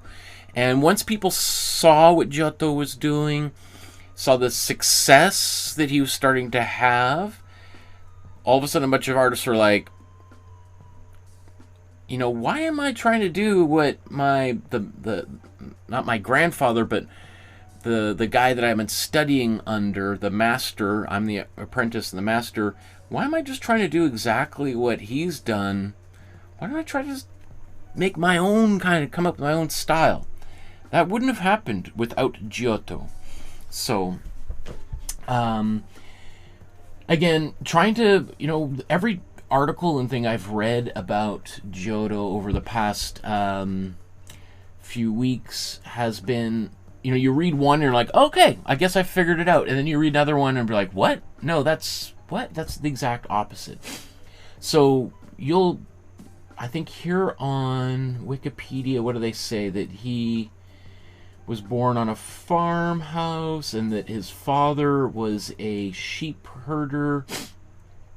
Maybe it's a, yeah, so Vasari, Giorgio Vasari was sort of like the first art historian. He was a painter himself, but wrote a very famous book called The Lives of the Most Excellent Painters, Sculptors, and Architects. And he wrote this book in the 16th century, so like 300 years after Giotto died. So, you know, give or take how accurate he could have been. But he's really the first one to go like, hey, these are some, we're living in this golden age known as the Renaissance, the rebirth. Somebody's got to write down some of the lives of some of these great painters around us, because they're changing the world. So when Vasari's writing about his contemporaries like Leonardo da Vinci, Michelangelo, you know, and he talks to them, in some cases he talked to them, like, and it's like, who would you say were some of the great artists that inspired you? Most of them would have said Giotto. Giotto's like, everything I do would have been impossible without Giotto. So then Vasari's like, maybe I should write a little bit about some of the great artists of the past. And Giotto would have been like page 1 of that book, talking about a great artist that transformed painting, European painting. So Giotto talks about him being a shepherd's boy, but you know, you see here there's some more recent evidence suggests that Giotto was the son of a blacksmith, right? I mean, some people say that he was born in Florence. Some people say that he was born further away. I think I've got a map here. So according to kind of legend, and that's basically what we're talking about. We're going so far back that being able to determine any of this stuff with certainty, even a lot of Giotto works have been ascribed to Giotto. There's definitely some disagreement. Pretty much today's artwork is one that we know for a fact he painted, but there's a lot of stuff that's in dispute. So let me just zoom out here just so we have an idea where we are. So we have Italy here, and it's worth just noticing, here's Greece, and we're living in a time where basically all of the great artists that are working in Italy at the time when Giotto is a little boy growing up, starting to kind of apprentice, are Greek artists, practicing the Byzantine style of art. So does it mention, let me see if we can pull up some of okay, here's Byzantine. Okay. So the Byzantine, or some people might call it like medieval art, is very kind of stiff figures we would call like icons. Like icon painting is the predominant kind of style of art during this period. Everyone is pretty stiff. It's not about realism at all. So for people thinking that like great classical art is all about realism, and then today's art is all funky and weird and stylized and abstract, go back and look at Byzantine art, so-called medieval art, and a lot of it is you know, it reminds me a lot of art that people are making today, like very strange and weird, super stylized. Often when I think of like Byzantine art, I often really look at the robes. They have this kind of weird, sharp, angular, like the folds feel very unnatural. Again, super stylized. Giotto is one of the first ones to try to bring realism into art, to try to paint fabric as, quote, we might perceive it, we might see it in front of us. So I'm just quickly scrolling through all this Byzantine art. I think we saw a couple examples. Like, you see this, this particular kind of style. This is not even the best. And well, actually, Giotto himself uses this style, particularly in his early artwork.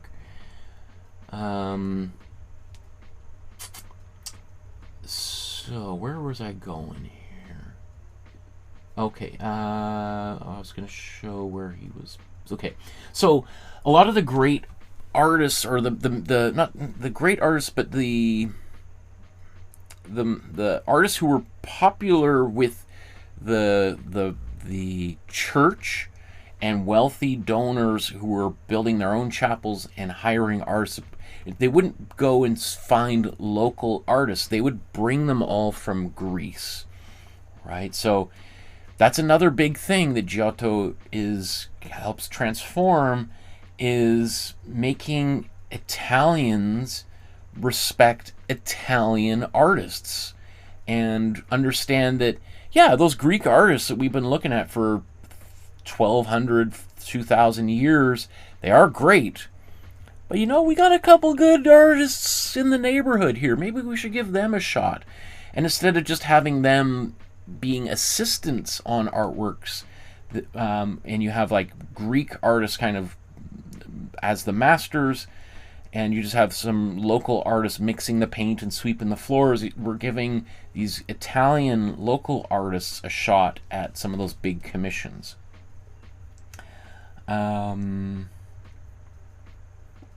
Okay, I mean, man, there's so much to talk about here. As I was putting together this, I'm like, you know what? This is like, I could talk for 2, 3, 4 hours on Giotto, and also just the history of this period. So, in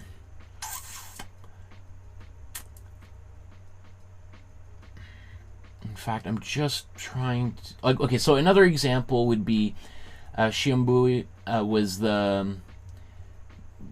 maybe the great artist before Giotto, and different people will ascribe that it's Sciambui who is the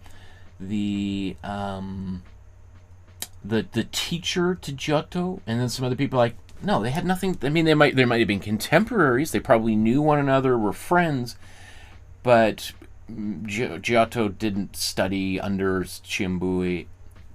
So again, you take it or leave. And the stories of, so there's kind of a apocryphal, mythical tale that Sciambui is. Maybe it's worth just bringing him up here. We are going to do an episode on him later this summer, but where did that go? So there's a story that Sciambui is walking through the countryside and sees this little sheep herder, this boy, drawing sheep on a rock. And Sciambui is like, wow, you're incredible. Let's go talk to your parents. And he goes to talk to his parents. Is like, your son is a genius artist. I'd like him to come to Florence and learn how to paint with me. And Giotto's parents are like, wow, we always thought he was special. Yes, right? I mean, maybe that happened. I think a lot of people are like, that sounds a little funny. There's another story of Sciambui and in his studio, and Giotto apparently had this long apprenticeship with him, you know, again, mixing paints, sweeping floors, maybe making, if Shimbui's working a painting like this might have been what Giotto's contribution, painting all of these layers, sprinkling the stars on it, and then Shimbui would take over and do all the rest. Possibly. One of the kind of famous stories is that apparently Giotto, at one point, painted a little fly on one of Shimbui's paintings, only for Shimbui to come in and be like, "What is this bug?"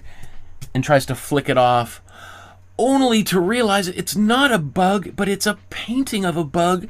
And whoa, Giotto is such a genius that he tricked the master into believing that that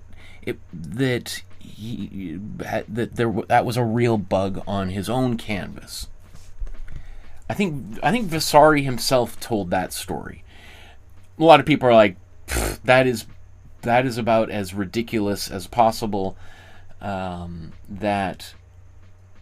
also because that echoes a very famous story about the kind of the quote origin of painting. There's a very similar thing about an artist making a painting of a scene with some curtains in front of it, and then the king goes up and is like, "Well, take the," because often, you know, put a blanket over it, reveal the painting, and then the king going up, or the Pope, and trying to remove the curtain, only to discover the curtain's a painting and not actually a real curtain hanging in front of the painting, and mind blown, right? So again, we're seeing how when we go so far back in time, the kind of history is kind of muddled, and kind of stories, maybe stories borrowed from Greek mythology, are starting to kind of get meshed into an artist's biography. Let's see.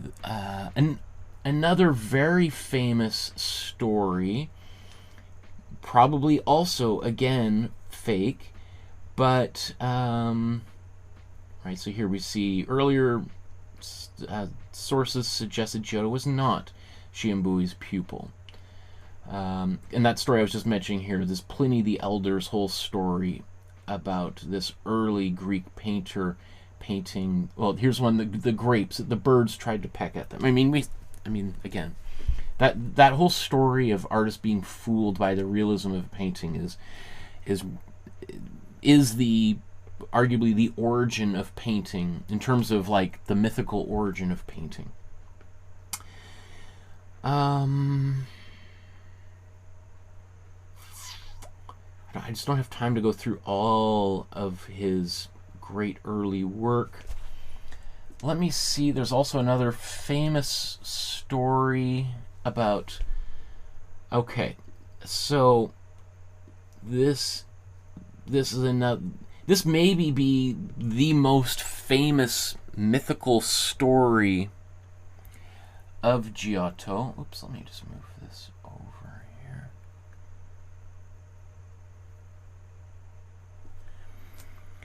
This might be the most famous mythical story of Giotto's circle. So as the story goes, the Pope starts to hear about this great artist working in Florence, and the Pope back in the Vatican in Rome is like, well, no, if there's a great artist, he should be working for me. I want to know who this great artist everyone's talking about. I hear people talking about this guy Giotto. I want to tell that Giotto guy to come over here and make a painting for me. Apparently Pope Benedict the Sixth sends a messenger to Giotto to ask him to send a sample of his work. And generally what that would mean is the artist would look through, if they had any paintings on panels, would be to take one of their best panels and be like, "Here you go, take this to the Pope and show them. Oh my goodness, I'm so honored to have this opportunity. I can't believe the Pope is thinking about me. I should go. Oh my goodness." But the story goes that this messenger arrives and Giotto is asked to create some kind of sample or demonstration of his ability, and Giotto takes a piece of paper or canvas or wood, who knows exactly what it is, and dips his paintbrush in red and just goes and makes a perfect red circle on the paper. The messenger, of course, is like, dude, are you sure you want me to take this back and show it to the Pope? Okay, I'll fold it up. And so anyway, the messenger goes back to the Pope and goes like, okay, I went and saw the guy everyone's talking about, and here's the red circle he painted. And the Pope, in his infinite wisdom, looks at this perfect circle painted in one quick brush movement and immediately recognizes the genius of Giotto and says, wow, like, anyone who can paint a perfect circle so effortlessly is clearly has been touched by God and is an exceptional artist. Bring him to me now. He is amongst the greats. Again, this is literally one of the most famous stories in all of art history. People talk about Giotto's circle as, again, exemplifying his genius. Did that ever happen? It's possible. It's possible. But if you just think about the scenario, like, okay, let's say if he did do that, that is that would be quite the gesture. I mean, because if it doesn't land the way that you're expecting it to land, that could be like, that could be taken as an incredible insult to the Pope, who back in the day, we think of the Pope as being this great guy today. Well, we did a little bit of research in the history of the papacy, and you realize some of those early popes were warrior popes. I mean, they literally had armies and they would go and fight and kill. And so the likelihood that Giotto would have done that, I mean, again, it's possible, but he really would have been asking for it if the Pope was like, are you kidding me? Are you effing kidding me? Okay, I'm going to send somebody over there, cut his head off, bring it back to me here, and I'm going to put it on a stake and put it in the middle of St. Peter's Square there. And this is what happens when people ridicule a Pope. I mean, that's why it seems unlikely that would have happened. I mean, it's possible that Giotto was like, screw the Pope. I'm going to do my own thing. And this is my kind of big, middle finger to the Pope, which, again, bad idea. Bad idea. And we also know that Giotto was a fairly pious man. I mean, he literally, while working on the painting that we're about to talk about, he did so much research that he was not even like given an honorary accreditation into the friary, but it was like was kind of given, I don't know how was like awarded a certain level of in the steps to becoming like a priest, because they were just like, whoa, this guy's like really did his work. So the likelihood that Giotto would have just, I don't know, it sounds pretty ridiculous to me, but it's possible. But it's one of those stories that I mean, if you try to think about it, like, but at the same time, it's such a ridiculous story that sometimes those ridiculous moments in history are so strange that historians go, well, there's got to be something to that, because how would anybody even come up with such an absurd thing to begin with? So if I was to kind of take a crack at it, I would say it's maybe what happened is Giotto was asked by the Pope to submit something. He submits something. Years later, when he meets the Pope, or the Pope comes into his studio while he's working on something, Giotto, he might have had this kind of little trick that he was capable of doing, and kind of just did that little circle, and the Pope was like, whoa, that's actually really cool, and the Pope tries to do it himself, can't do it, and then 300 years later, when Vasari's telling this story, that story kind of mutates into this idea that Giotto did it before he even met the Pope, and as this dramatic. So that's my own interpretation here, but you make up your own mind. Let's see.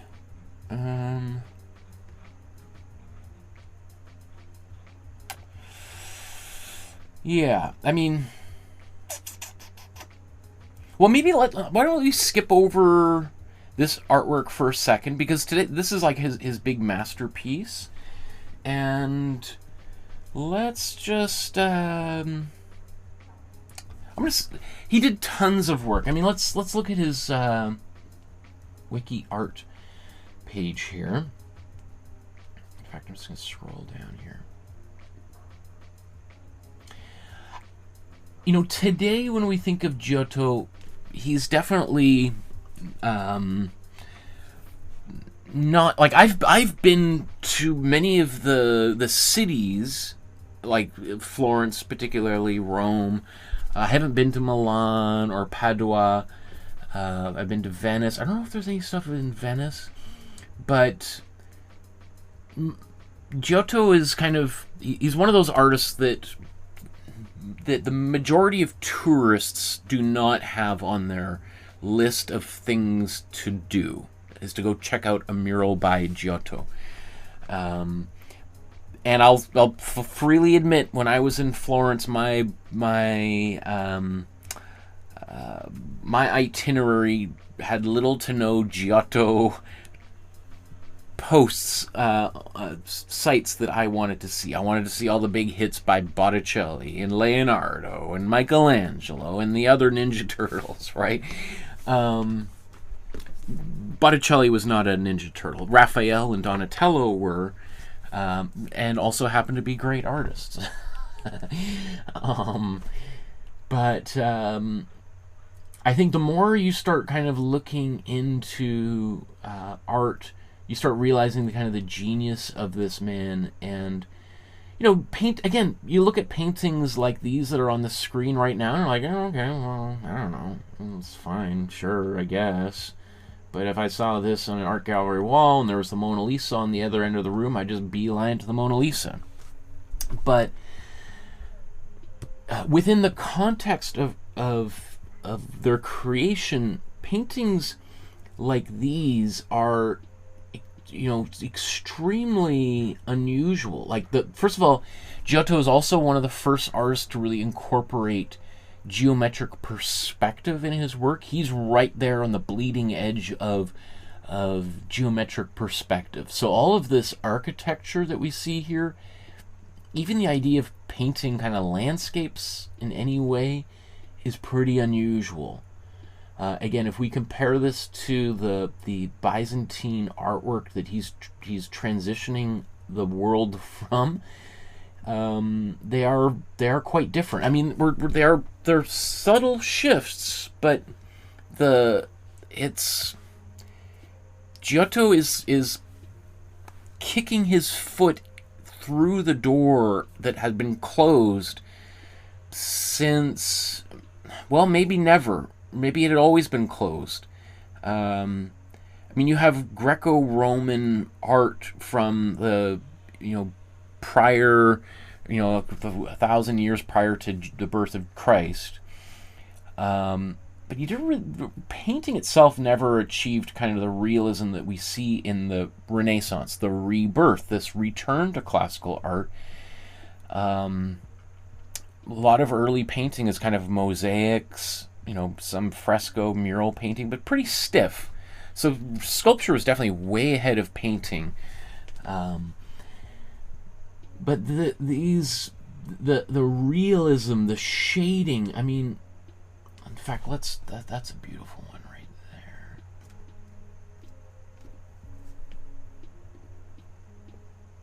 I mean, these are terrible reproductions. Look how you can't really. But what maybe we can see is just the beautiful blending of colors and like. I mean, this is the year 1295 or whatever. We're talking like almost 800 years ago, and nobody's doing anything quite like this at this time.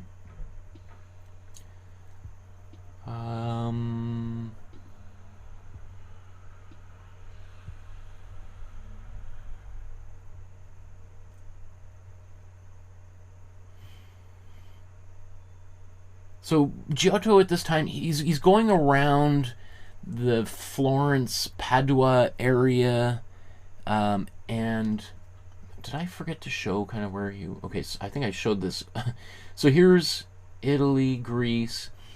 We have the great kind of capital of art for hundreds of years is Florence, and here's where, according to some people, this is where Giotto himself lived, in this little kind of village north of Florence. Some of the people said he was born and raised in Florence. The other kind of big area that he worked in, so we got Florence up here. You got Venice, Italy is Padua.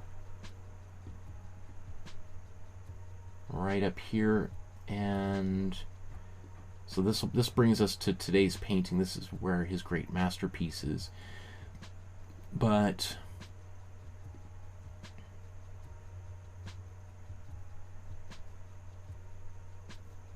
oops.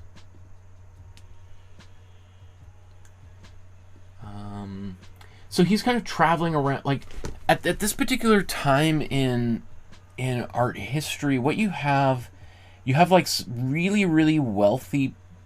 Well, you have like the church, and then you have a number of this, you'd say middle class, but it's really like a upper middle class that is starting to form, and particularly in Florence, because Florence was like the banking center of Italy. And again, Italy didn't really exist at this time.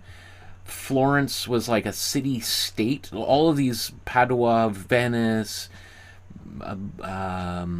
Rome, or all these kind of like independent countries that had their own armies that would often fight one another. But Florence is where most of the money was. And in and around Florence, you had all these kind of really wealthy people that were bankers who would loan money to various governments to help fund their armies and architecture, infrastructure, all that kind of stuff. And so Florence becomes really powerful because of how much money it has. And so these wealthy bankers would, you got all this extra money, what am I going to do with it? Well, maybe what I'm going to do is I'm going to build my own chapel. I'm going to build my own church, and I'm going to hire the artists I want to paint the walls of the church. And it'll be kind of like, this is my contribution to the world. This is how I'm going to show my power, because my chapel is going to be more beautiful than anybody else's. And so we have Giotto starts to go around and do sometimes just like little frescoes here and there, or fix up old frescoes. Frescoes are basically murals on church walls. According to legend, his former teacher, who may or may not have been his teacher, Shimbui, suggests that, because he gets there, according to, again, legend, is that Shimbui was given the commission to paint this chapel by Scorvini, the banker. What's Scorvini's first name? Does it say there? Enrico Scorvini. So Enrico Scorvini is a wealthy banker, money lender as they used to call it. And according to legends, Shimbui is like, I can't do. I'm an old man now. I can't climb up and down those scaffolds and paint those paintings. But I got a guy for you. And you know who it should be? It should be this up and coming young artist, Giotto. And so Giotto travels to Padua and makes today's painting. I could be a little bit wrong. I think maybe Shimbui had recommended to him for an earlier project. Again, all these things, I mean, the history at this time is so fluid that who knows. But, so you got this little chapel, and inside, oh, here we are. Inside you have, Giotto is given the opportunity to make these giant paintings on the walls, the ceilings, and let's see. So today's painting, I think, is it's kind of hard to see, but I think it's right here, sandwiched in the corner. I'm not sure if we got a better picture of it. But you can, so that essentially what Giotto did in fact, this is kind of talking about today's painting. I was planning on skipping this. In fact, so yeah, let's I'm going to skip over that and let's just talk about Giotto kind of as he gets older. Now he's the champion of the world. He's the greatest artist alive at this time. And one of his final great achievements is that he is asked by, not the Pope, but he goes back to Florence and is asked to help complete this cathedral, the Santa Maria del Fiore, and which I think Brunelleschi who was really the great architect of the Renaissance, had been working on, and I think at this point passed away.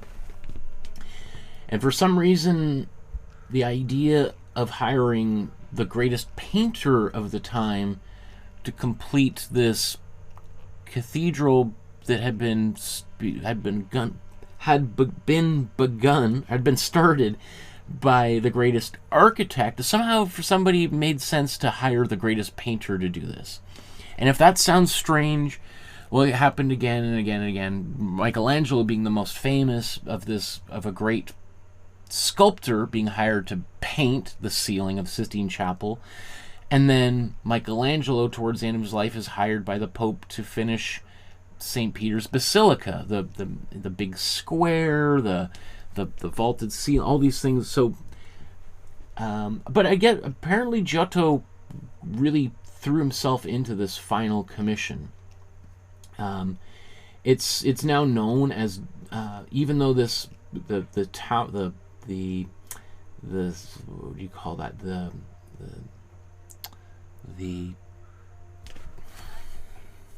the dome of this cathedral is very famous. I've been inside of it. Often people look at the tower that Giotto designed as being kind of parallel, maybe even greater than the dome that Brunelleschi himself created. This tower is quite remarkable. Just visually,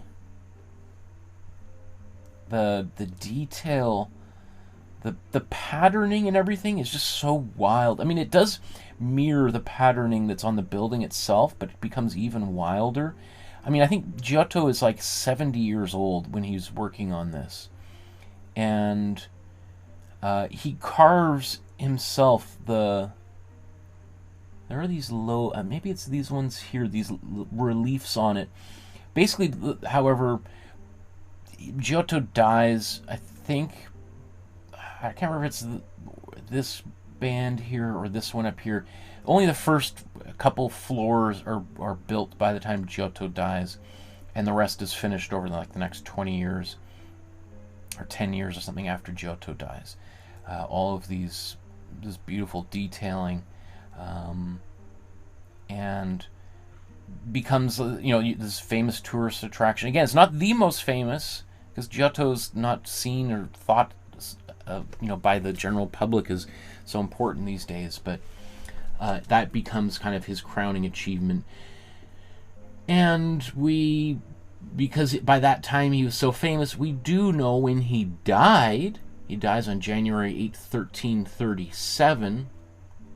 But because he was he was unknown, for most of his youth, we don't know when exactly he was born. Giotto transformed the role of the artist from just being a craftsperson, as I said, analogous to a blacksmith or a carpenter, into a celebrity.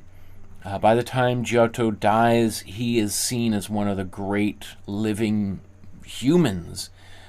He's wealthy.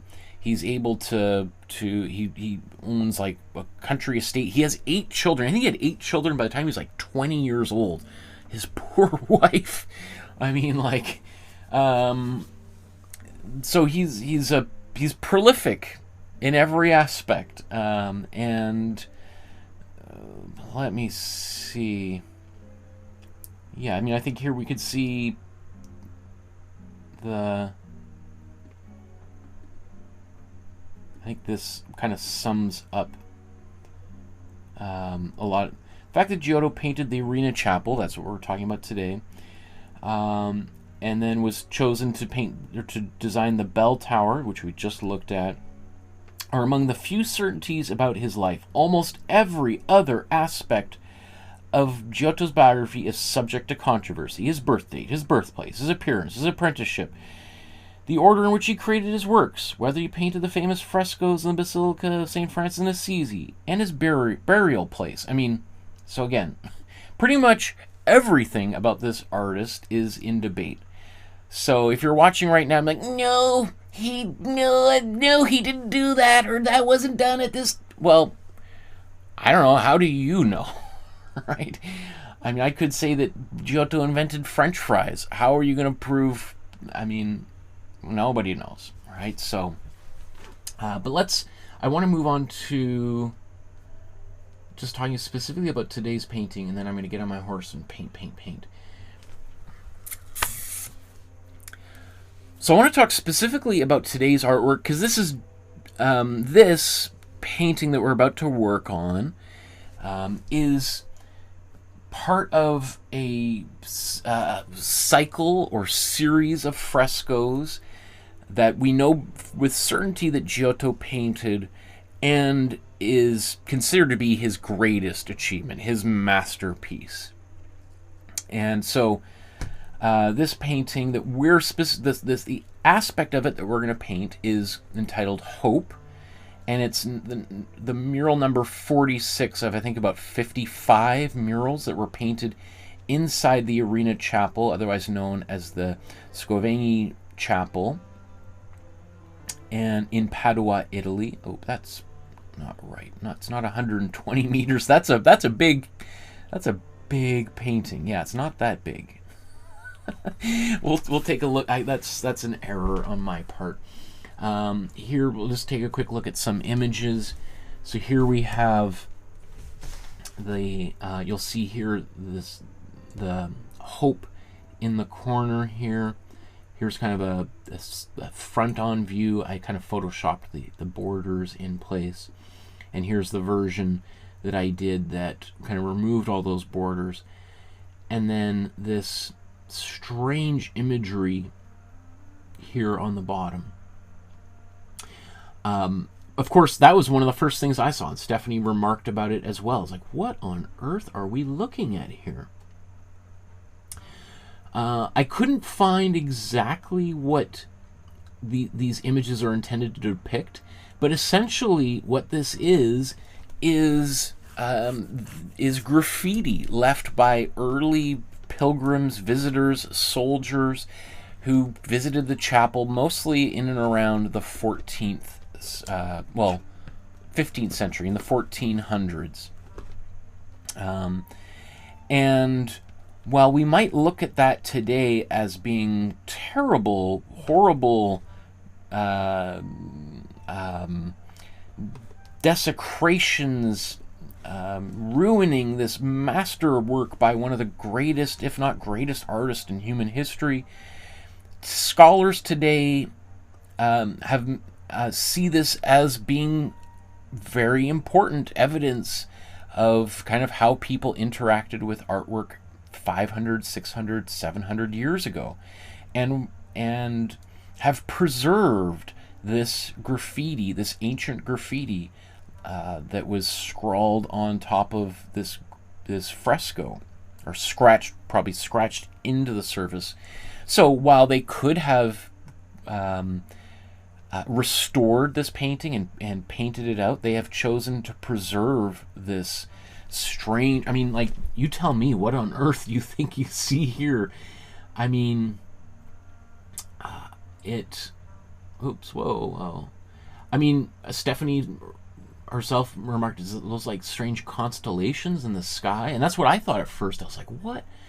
And I spent hours scouring the internet, looking at books.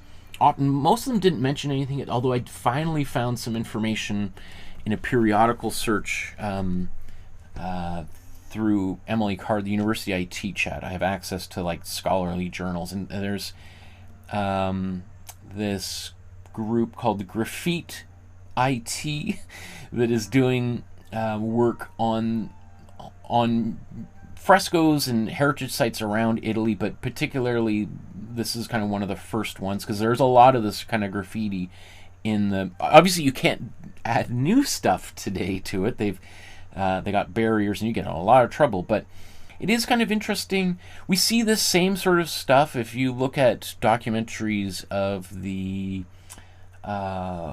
in Egypt around the mid or late 1700s, early 1800s, when Napoleon soldiers went into the Great Pyramids of Egypt. Their soldiers and later British soldiers went in there and scrawled their names all over everything. I mean, it's terrible. But again, it's now considered part of history, and instead of cleaning all those things off, they've chosen to leave them there as sort of evidence of kind of early interactions by the soldiers. It's similar if you've been to Ellis Island in New York City, which is kind of one of the first hop-off places for millions of immigrants to the United States. They've preserved whole areas of the structure. I've been there myself, and where they have big pieces of plexiglass covering the walls, but you see kind of in the bathrooms and on the walls while people were waiting in line, often for like days on end to gain admittance to the country, writing their names on the walls. And you see, like, 1789, 1812, 1908, somebody, Joe and Barbara on there. And it is, again, it is just funny to me how graffiti and can be, horrible desecration and ugly, but then it can also just provide us really interesting window into the lives of people at that time. And I've been to various pilgrimage sites around the world. Not famously, I walked the Camino de Santiago in Spain 10 years ago, and you go to some of those little chapels in the middle of the countryside, and they also have little graffiti all over it from people from 200, 300 years ago, and people who've got 2026 written on there right next to it. And I just think, I don't know, it's... I would probably prefer if people didn't do things like that, but it's just interesting to show that people are people. And people love writing their names on things. They see it as a way of kind of like I was here. I mean, here in Canada, there's some very famous graffiti left by Alexander Mackenzie, who is one of the first persons to traverse, or first white settlers to traverse from east coast to west coast. And when he gets all the way to the west coast of British Columbia, he scrawls his name on a big rock there. I think it's like Alexander Mackenzie from sea to sea or something. In fact, I've even done research into it, thinking maybe I want to do a painting of that, right? And of course, I've got right there in my. I'll just show you here so you don't think I'm making this up.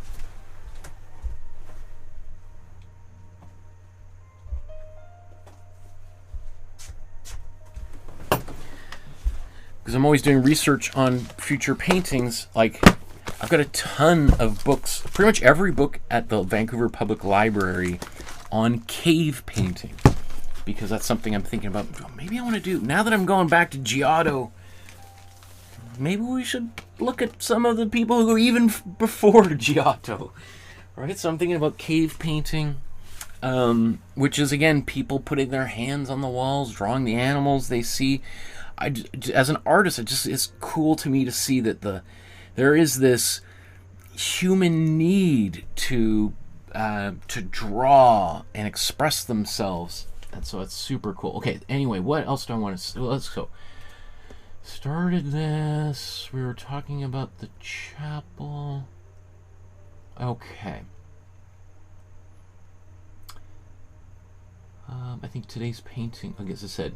So this is this artwork exists within the Arena Chapel in Padua, Italy, and let's maybe just take a look here, just for people who might not know the context. So here we've got Europe, Greece, Italy, France, Germany, and then we've got maybe the birthplace of Giotto down here. Here's where Florence, where he apprenticed under Ciambu. Then we go up here. This is Venice, Italy, and then Padua. I think isn't that where some of the young Padawans in Star Trek come from? I don't know. Dad joke. Okay, so let's see. Can we do a street view out of here? I wonder if we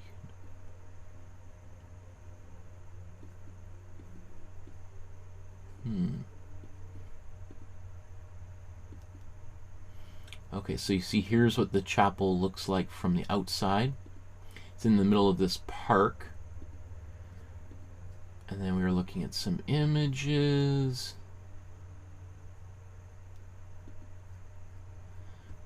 I mean, it's remarkable how much work that I think he worked on this for 3 years. But there's so much that went into. I mean, like these are big spaces, right?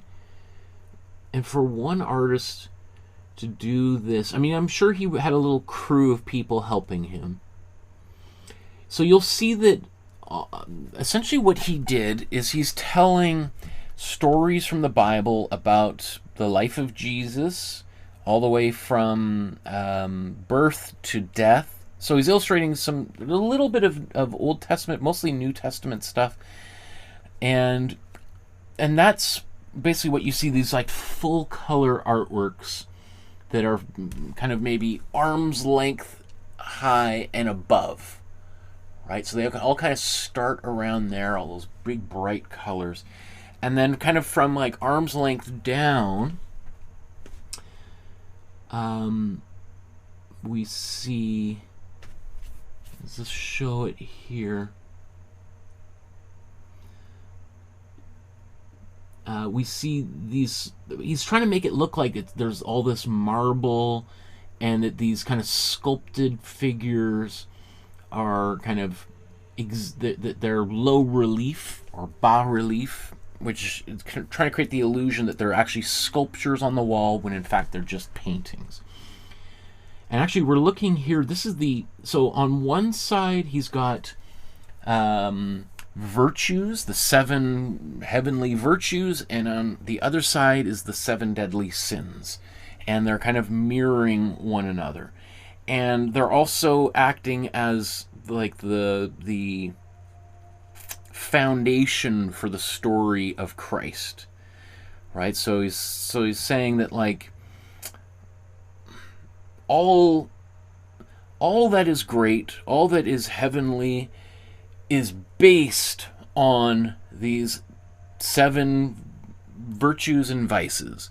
And if you want to be like Jesus and ascend to the top, into the clouds, into the sky, and sit alongside him, then we've got to deal with these 7 virtues and vices. You can just go to this side, and you can work on pursuing the virtues, and we're going to move away from these vices. It doesn't seem to let me zoom in here, but this is the panel that's actually the opposite of today's artwork. This is despair, and you see a woman who is, as people on YouTube often refer to as, unaliving herself with a rope around her neck. And then on the other side is today's painting. Just see if I could find it.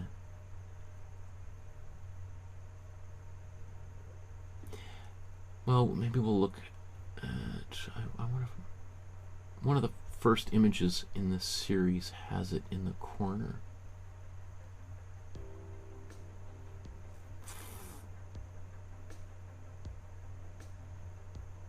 I had it.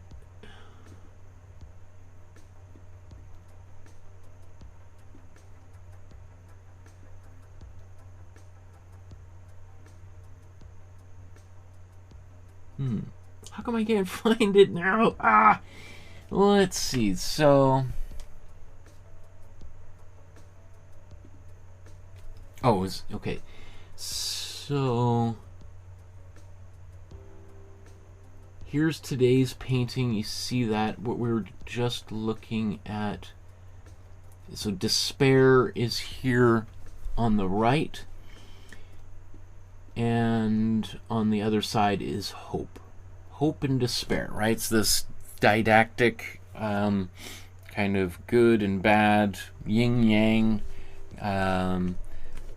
what to do, what not to do, kind of very teachable kind of moment. So remember, again, this is a time, where almost every person alive is illiterate. Very few people can read. Even wealthy people, the written language is only known by a small number of friars who are developing and maintaining the language. So if you're like a priest and you're trying to tell stories to the masses that arrive on Sunday for service, it's not like you say, okay, let's open up the Bible and let's go to chapter and we're going to read this thing. That person is going to read those things, but just imagine sitting somewhere and somebody just reading to you for like an hour. You're like, oh my. Instead, they can go like, look over there. That's desperation. Now, nobody wants to be desperate like that person who's, taking their life. We all want to be over here celebrating hope. Right? So you can you're pointing at, okay, and then now let's talk about this part of Jesus's life. Let's focus on this panel today. Next week we're going to look at this one, right? So it's like a comic book. You can point to different things and you can narrate over top of what's going on. You can see now how there's these big railings so you can't get at it and scrawl graffiti all over it just like the original. We'd also see the scale of this piece. It's maybe that big. So I think it's about 1.2 meters high, not 120 meters high. I think the whole ceiling is maybe that big, or not even that. That's really big, 120 meters. So it's like 1.2 meters by like 60 centimeters wide kind of thing, half a meter wide.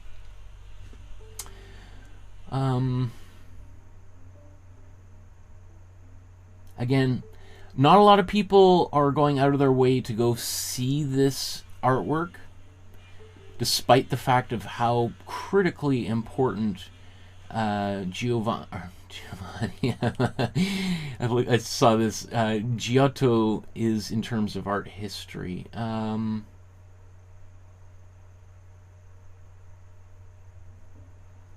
Yeah, I think, do I want to just move on? Or maybe we can look at the, because we could talk about the whole, all of the much more colorful images, which most people, that's what I think most of what people are looking at, versus these, the virtues and vices. Oh, it's only going to show us 2 of them. I do have a link that's got all of them if we really wanted to dive deep. I don't know if it's going to open them up in individual pages, but you can see here's all of here's where we're talking about today. Let me see, can I zoom in? Let's go back to the top here.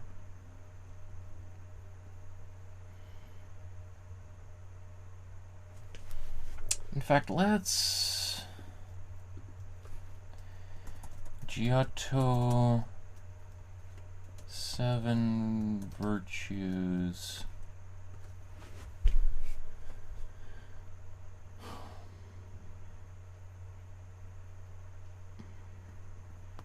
I just want a page that just shows them all together.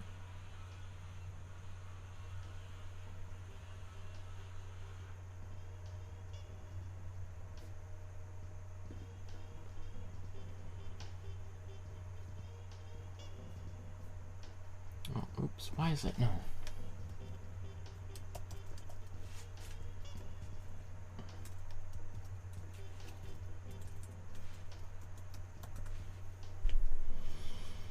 Okay, here's what we've been asking for, maybe.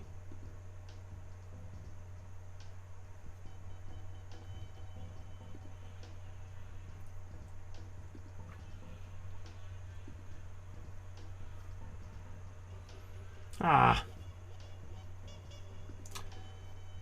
Okay, let's make this big.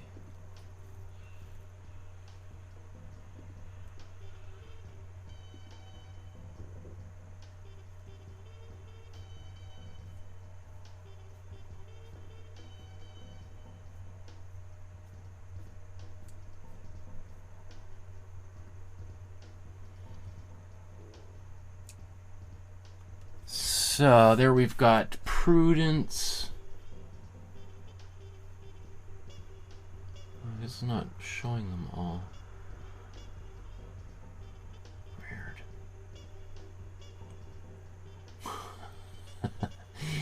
I just love this. What's this person doing here? Inconstancy. Ooh. Fortitude. Ah. I'm sorry. I should have had all these queued up. It's so overwhelming, all this information, isn't it?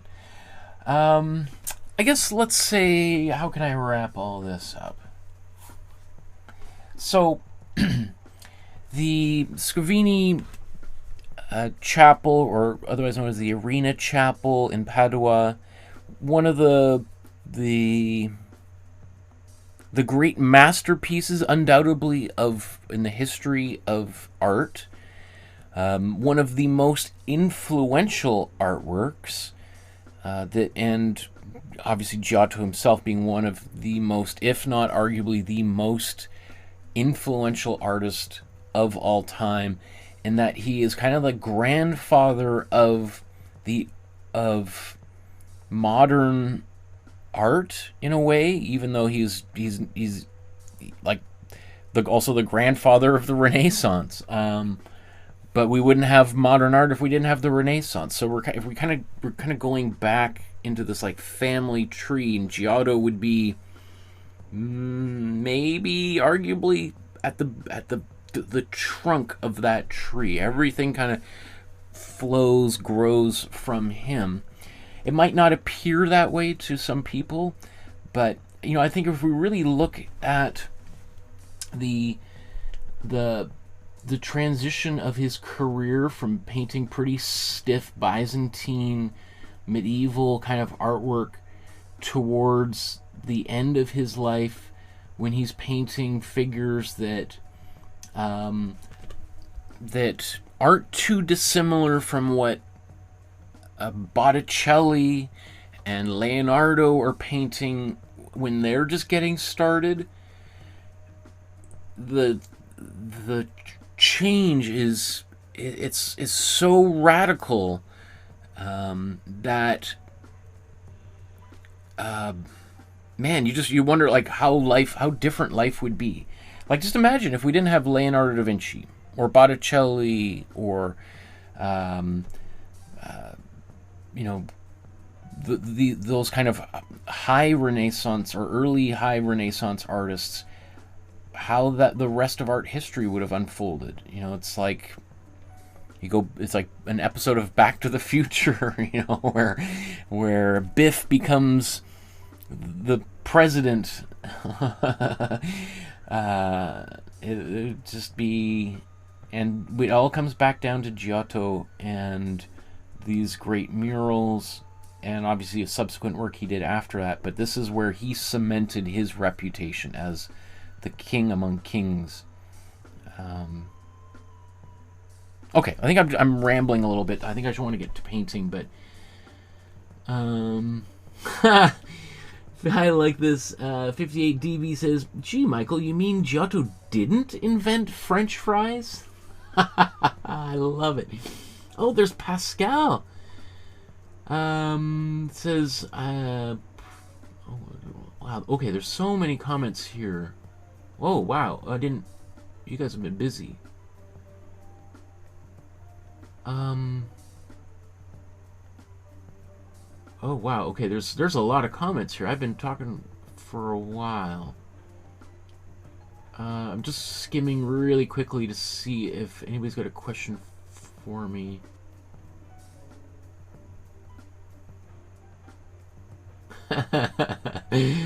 Mr. Jupiter says, "There's a preamble to stories like this. I don't know if this really happened, but it's a true story." That's funny. I like that.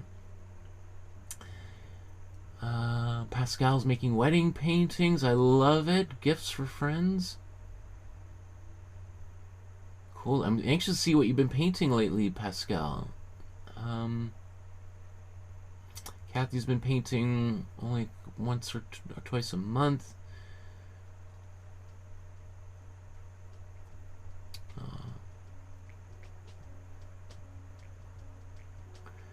Okay, okay. I'm gonna work on painting here because yeah, I've been rambling. So let's go to next step.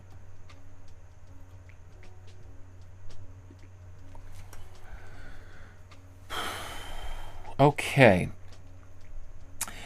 So we've got our background well established. The next thing, though, is potentially painting the border, this marble or faux marble, because it's not real marble. He's faked it out, painting that around the edges. How do we want to do this?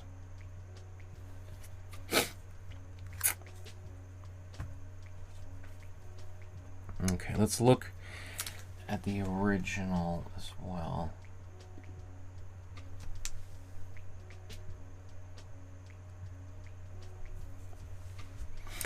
So we've got this kind of ghostly outline where the figure of the angel will go inside. But I've determined that I do want to do this border.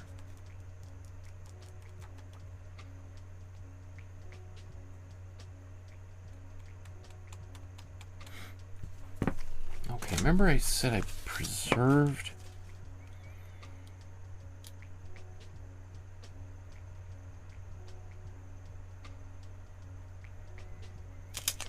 What's the best way to do this, Michael? What's the best way? Let's get a ruler.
Okay.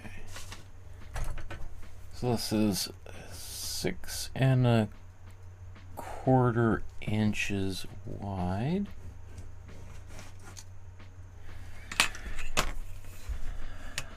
By, wow, by sheer coincidence, that's pretty amazing. By 9 1/4, okay. It's amazing that it's actually so accurate. I just eyeballed that. Kind of hard to believe, actually. That's why I got to measure it a few times. Like, really? Did I get that?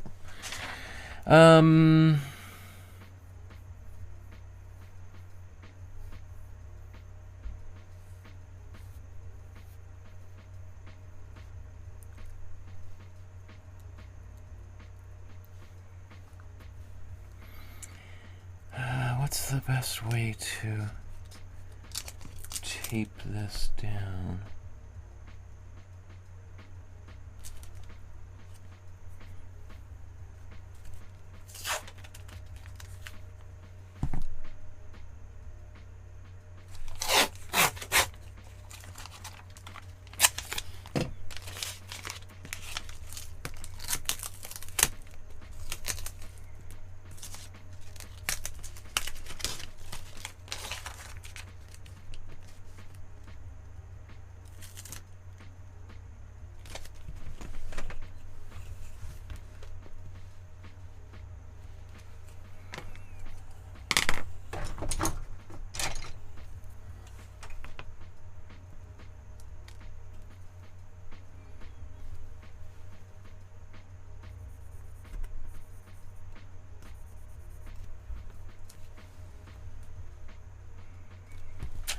That's so hard to see.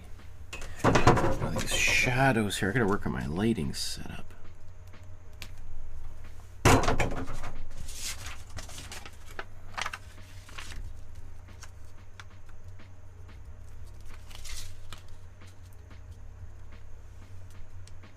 That's actually pretty close.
You know, it's all those things are lining up so well that, you know, I get a little, I'm like, I am not that accurate. So the fact that those lines are that straight is sometimes a little bit, makes me a little anxious.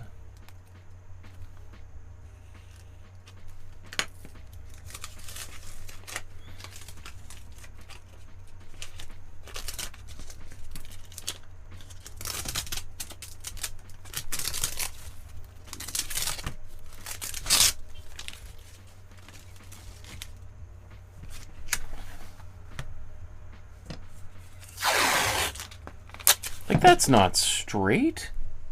There's no way that's straight. Why does it look...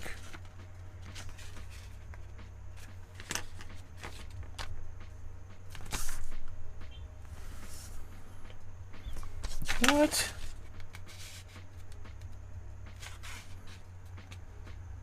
Okay, I guess that's... Maybe it's straight. I don't know.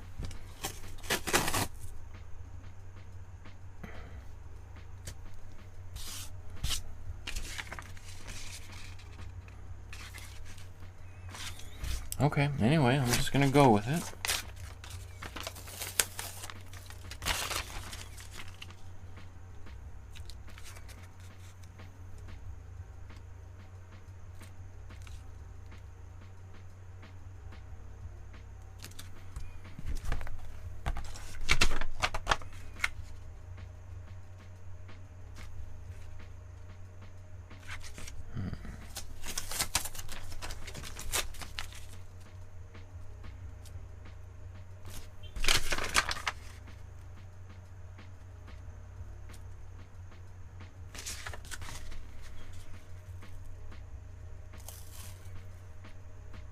That makes...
In fact, maybe what I should...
Okay, I got 3 hours to finish this whole thing up. Is that enough time? Well, we will find out, won't we? So, now that we've got this here, I'm going to take my matte medium.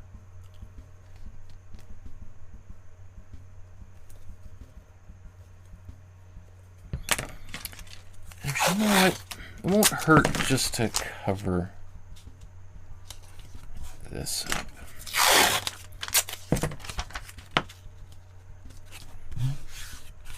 That way if I get any paint on there, no sense in risking it. Okay.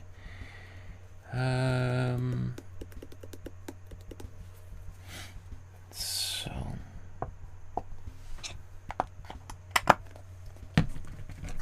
going to take my matte medium and I'm just going to quickly brush it along the edges here to help seal the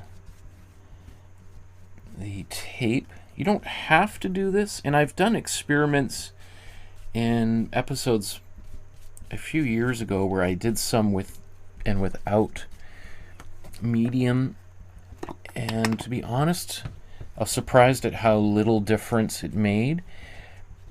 Having said that, because I did some without any tape or without any medium here to seal the edges, and had often little to no paint sneak under the tape.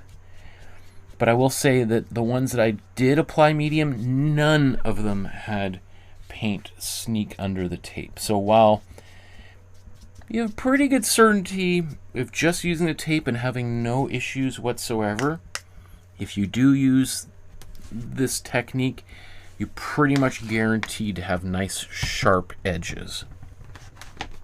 So now I want to get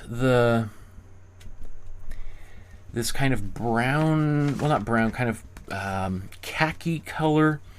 So to do that, what I'm going to do is I'm going to mix a kind of a brown. Let's go for, might as well use some of my cool yellow, cool red. So let me take some of my cool yellow. Let's do this right here. Cool yellow. Cool red.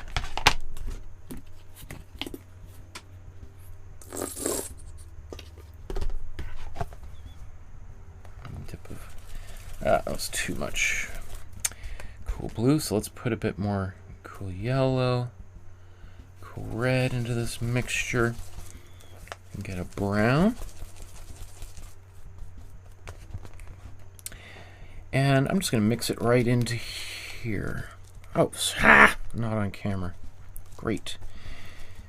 So I'm going to mix that in here to get this kind of marble-like color.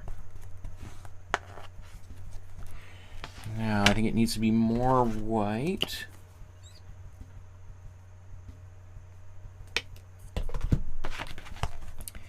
And maybe even just a tad more blue. Maybe that's a bit much.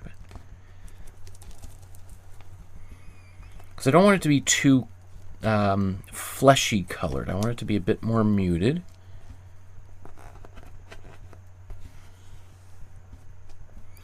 And you know what? I'm kind of worried I'm going to run out of paint. So, although, yeah, you know what? Let's just, it's better safe than sorry. A little bit more there.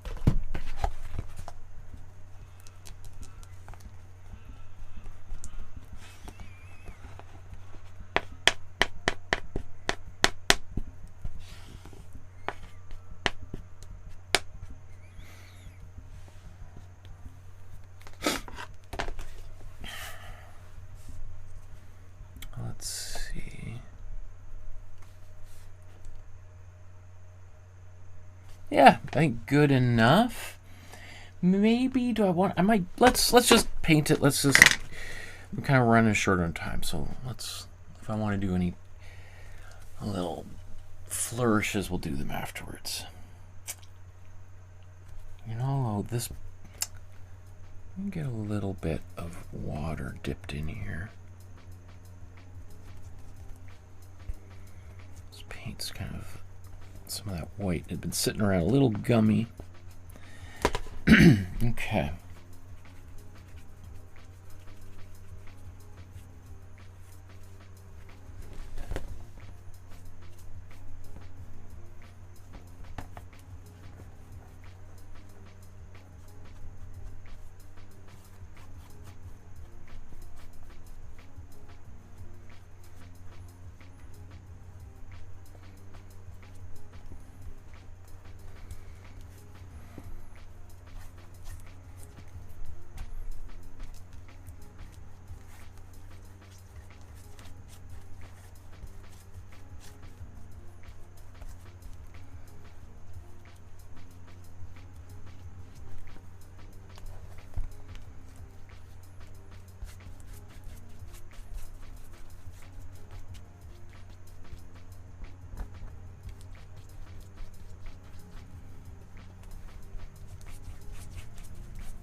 Okay, so now I suspect that it's going to look great right now, but as it dries, some of that blue is going to start coming through. And so I'm going to blow dry this and maybe do another coat. Although I might kind of mix it up, try to get maybe a little bit of the Marblelization in this painting here.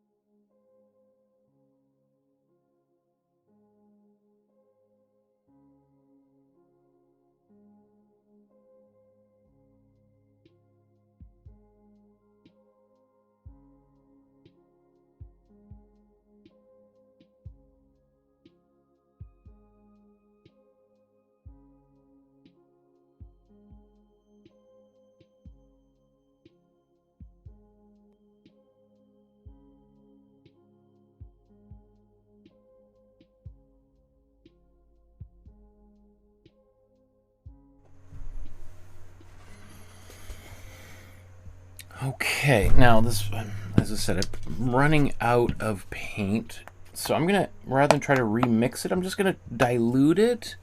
It's gonna be a little bit more transparent, but I think I don't need like 2 full super thick coats. I think 1 and kind of a half, even though it's gonna be a lot of paint, but it'll be just a little bit more transparent, but good enough.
Blow dry this.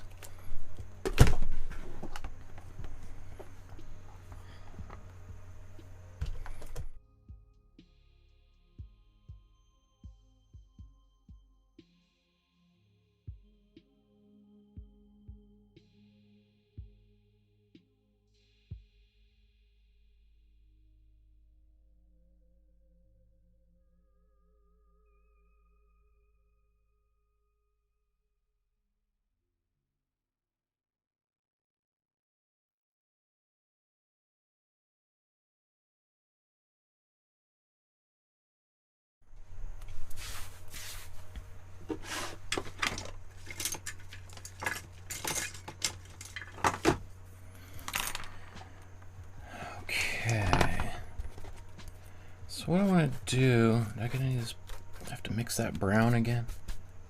Okay, let's mix that brown again.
Okay, so I'm going to take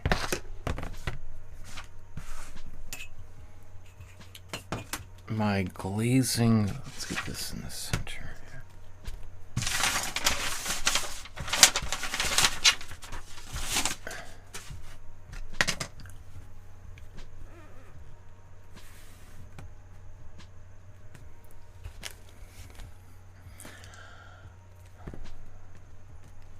Okay, so I'm going to take my glazing fluid here and a little bit of this brown, maybe dilute it significantly.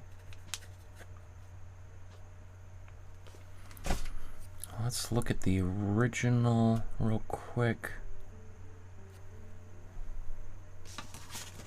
Ow, got paint all over my laptop. Great.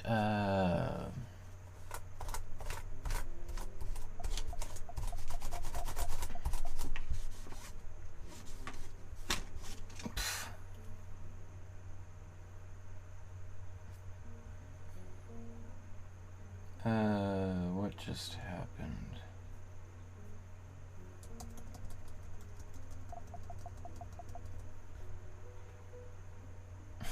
Okay. Yes, what was I going to do? I was going to zoom in here. So I'm just going to, what I want to do is try to get a little bit of marbleization on my painting. So I've got a little bit of kind of brown.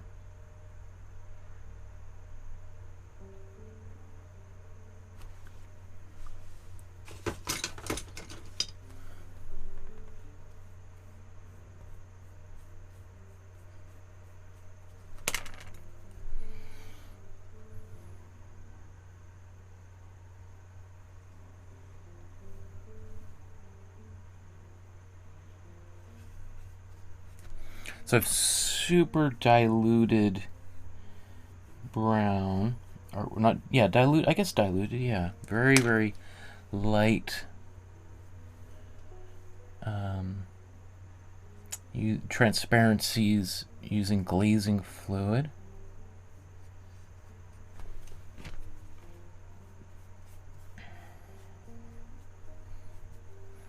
The goal is for it to be almost invisible.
So I might do a few slightly more bold brown lines, bring a little bit more of my brown in here.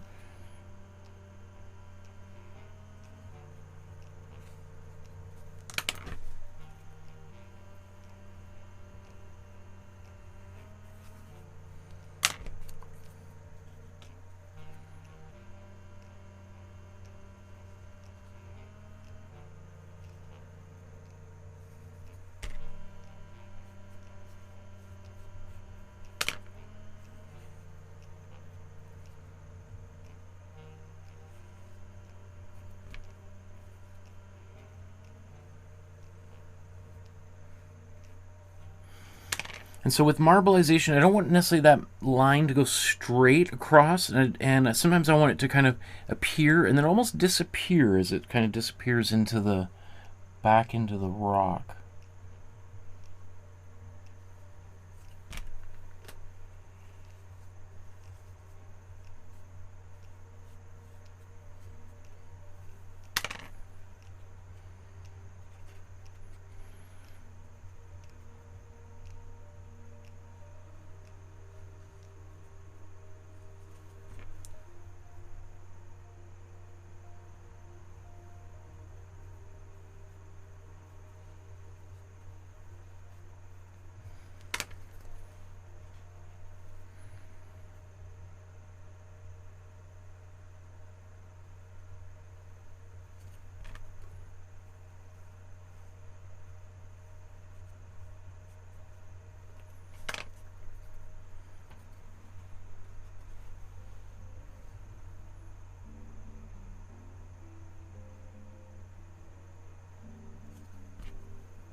Okay, I don't know if I want to push it too much further, but I'm going to take a little bit of this blue, because that's what I see he did, is he took a little bit of that blue, brought it in.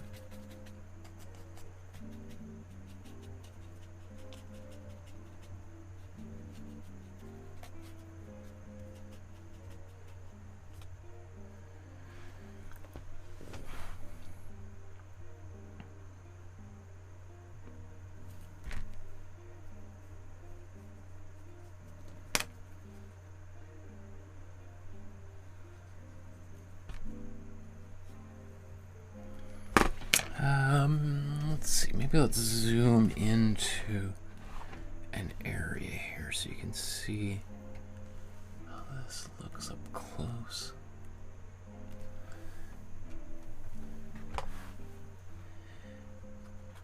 So I'm taking this.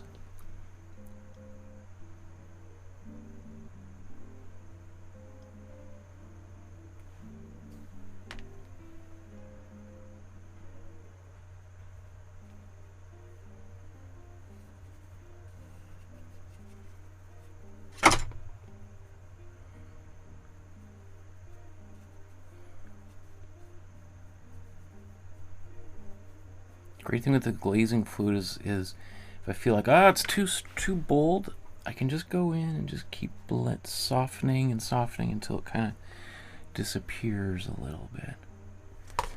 So let's see, how about something right here?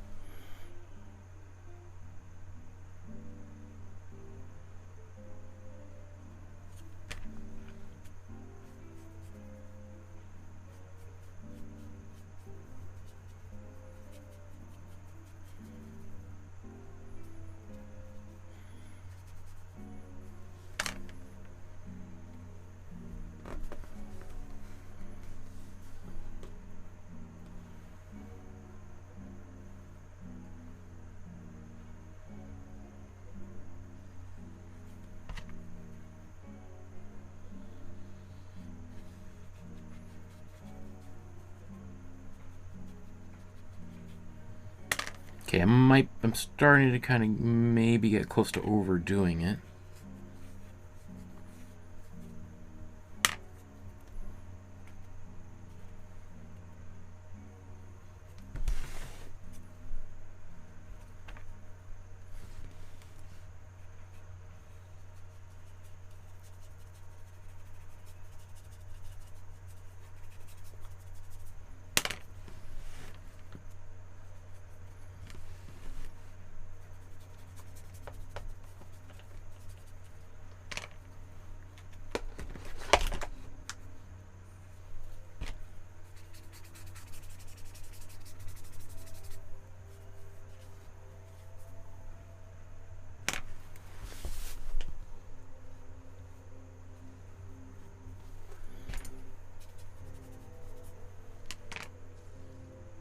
So if I do feel like I went too far, I can always glaze back over top of this.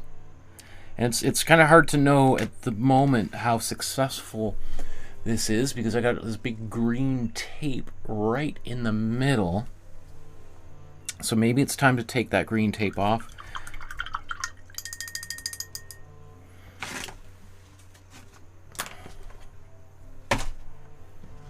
Okay, maybe just quick blow dry, just to lock everything in place.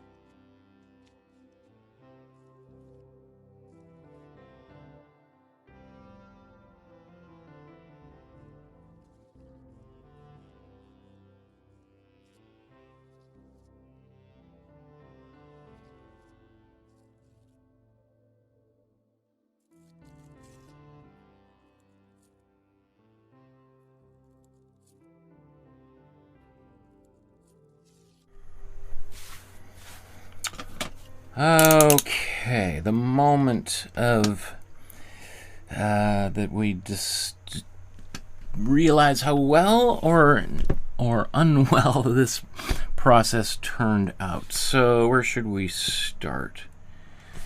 Let's go down.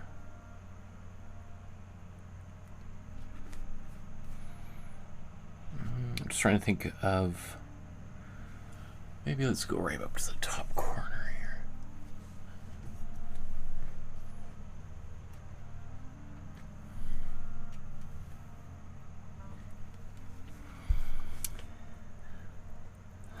Okay.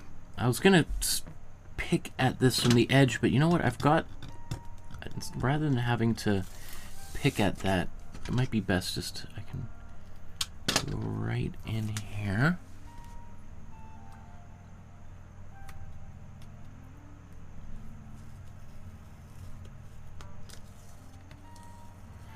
And you can see I'm pulling away from the edge. Because sometimes what happens if you pull this way, it'll tear into the paint. And I don't want that to happen here.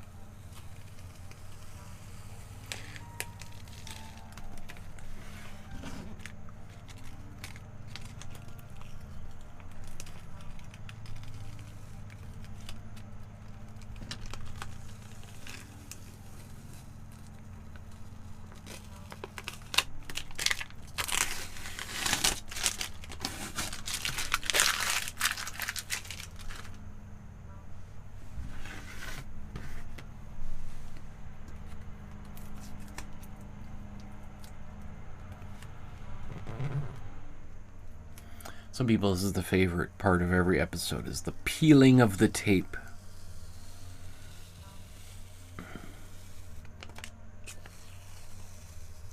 Oh, see, that's, I don't know if you, oh, I guess that wasn't on camera. So the paint peeled up for a second. And this is why I should have, I was going to say I should go clean my hands, but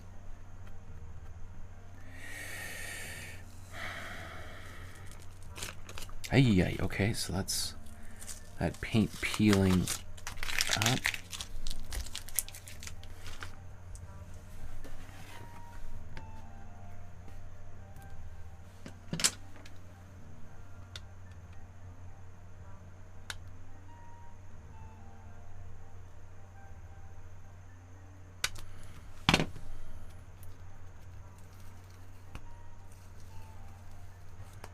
Corners are always pretty tough.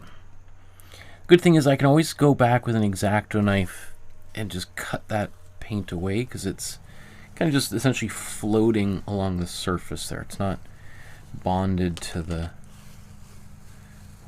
layer below.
Okay.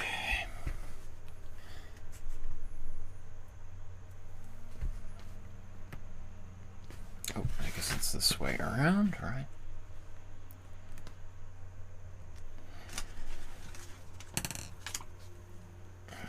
And eventually, she's gonna be like that. How did I do with the marbling?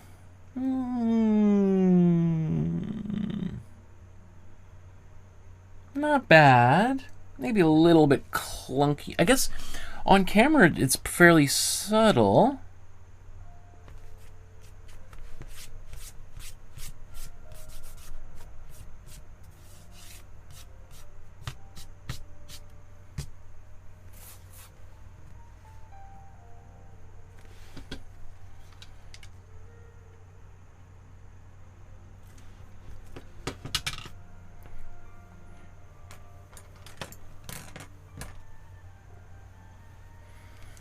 Okay, I'm gonna clean up. I got brushes getting on my computer, and that's just time to clean up and just.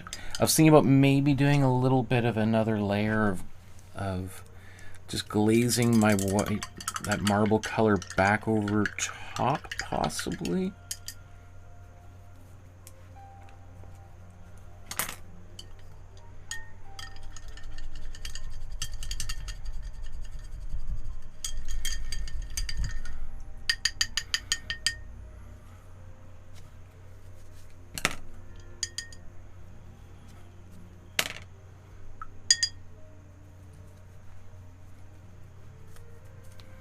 And I think I might just actually go clean my hands because everything's very dirty around here. And since I'm kind of right in between a couple stages, might be a good time just to clean up, reset for a second, and then power through to the end. That's the way I feel. Sometimes when things just get so dirty and cluttered, it makes my mind a little bit busy and hard to see, and I got, what, 2 hours to complete this, so let's put that like that. Okay, I'm gonna get some fresh water as well.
It's kind of nice taking just a second break. I get to kind of see this painting fresh. Do I want to do another layer of my white back over top of this? Maybe let's do a little bit. So I'm going to take my... Which brush? Let's take this brush. So I'm going to take my glazing fluid and just this white color. So this is just going to make it a little bit more transparent. So any areas I might have felt like, yeah, I kind of went a little far there.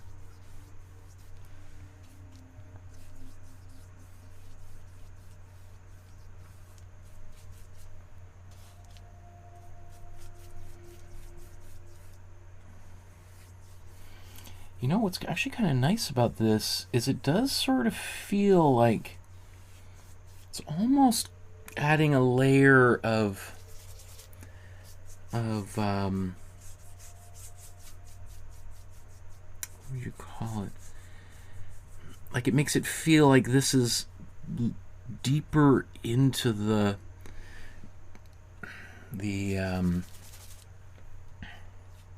marble.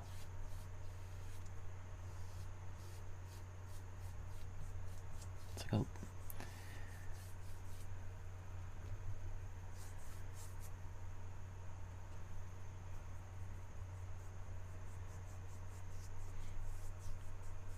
Now, I just don't want to go too wild because then it's going to affect how sharp this edge is. I want to kind of keep this texture or keep it textureless.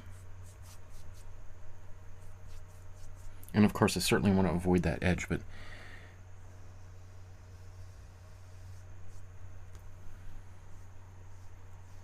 I'm leaving this little bit up here that is maybe more opaque, those lines, because you don't want it to be, again, I want it to be a little bit uneven, where sometimes it feels it's like there's a lot of those lines, and some places where it feels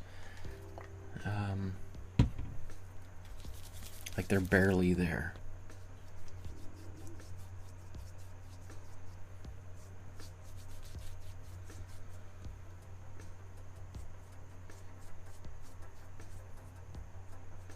Okay, maybe I'm just gonna blow dry that. I think that's probably good enough.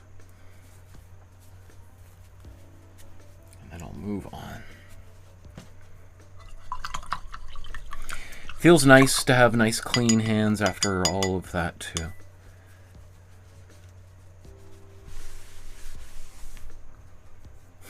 And as I was washing up, I was like, that was a great episode. And then I'm like, oh yeah, I still got a long ways to go. Okay, let's quickly blow dry.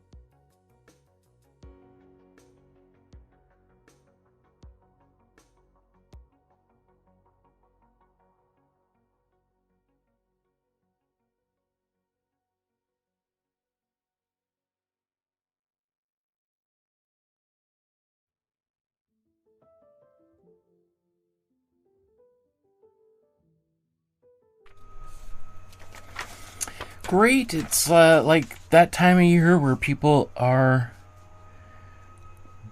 doing yard work all year round. That's always makes it nice trying to shoot videos.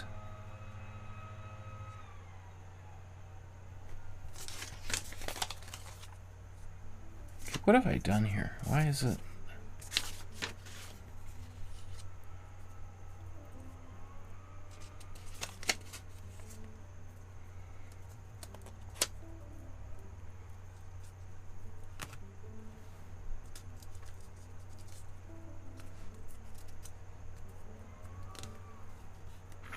This might have been an instance where having a flap that folds over as you've probably seen me do in the past, would have been helpful.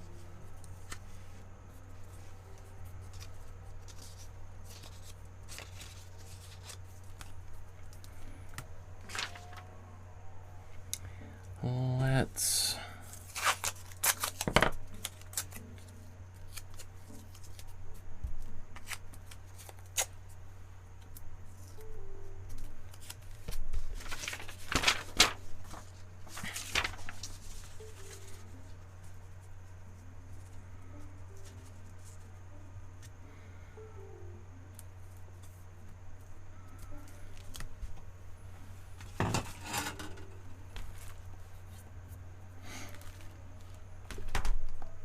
okay, I need a new title screen on here.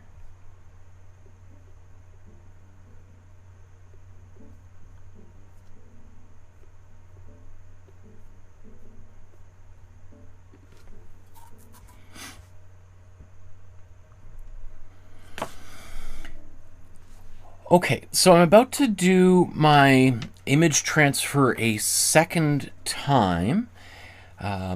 Or I guess I didn't really do it the first time, did I? I just showed you where to find the template. So I want to do the actual image transfer now that I've got the background established. So here what I've done is my initial cutout of the angel. And then I also did a version of this where I just cut a little. So I cut this angel out of this piece of paper. And then I went back and I trimmed a little bit more for this exact purpose so that I can put this down and kind of protect the surface.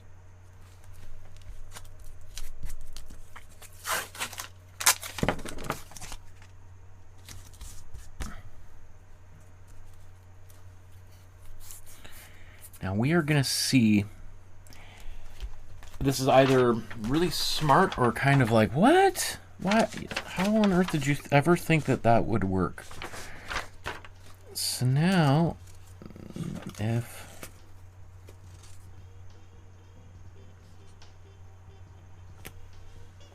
I'm not sure if this is going to work. Maybe not as accurately as I hoped. You can also see it's not particularly, it's a little bit crooked.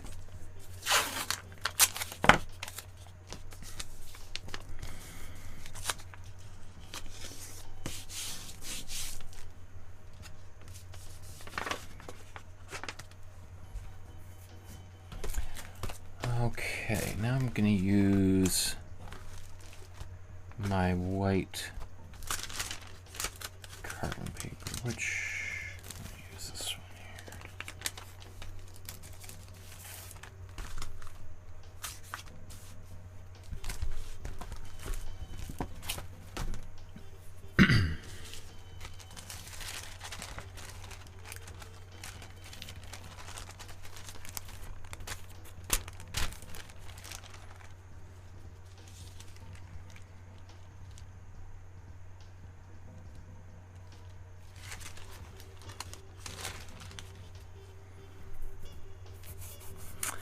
meaning to write something on here so that I can easily identify which sides, front and back. I need a piece of darker paper.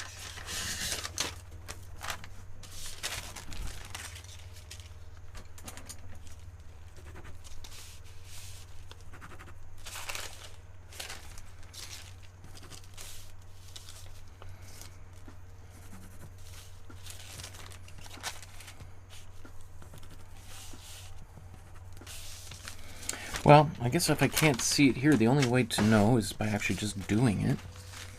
So I think I've got the right side down.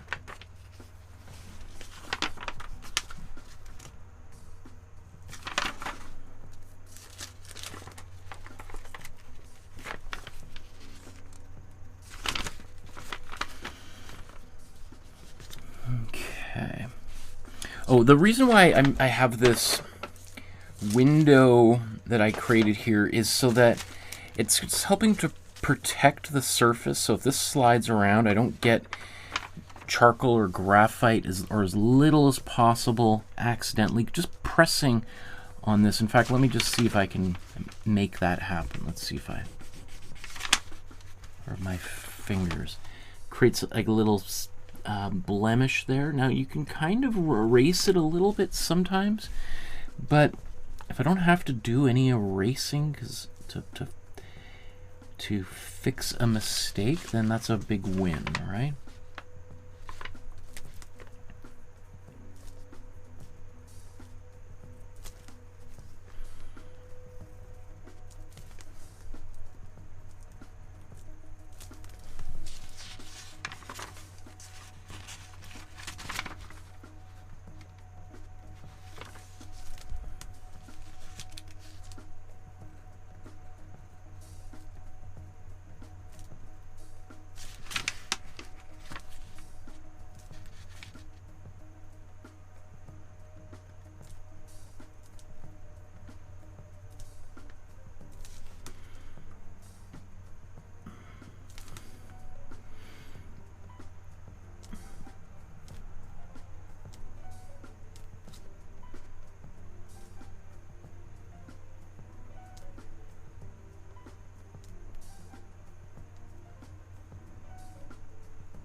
Okay, I'm contemplating just leaving all of this intact. Oh.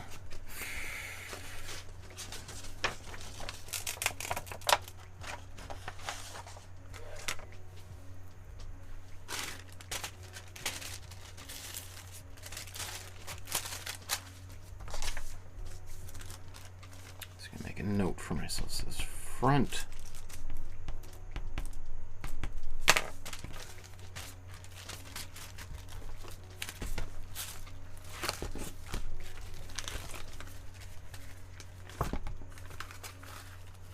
So this is sorry, I should have maybe mentioned, this is white carbon paper, or white charcoal powder, or charcoal paper.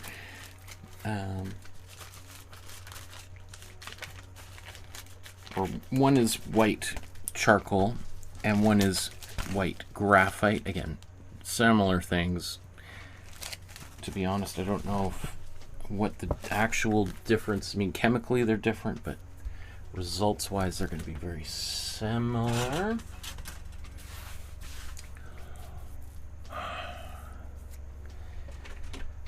Okay.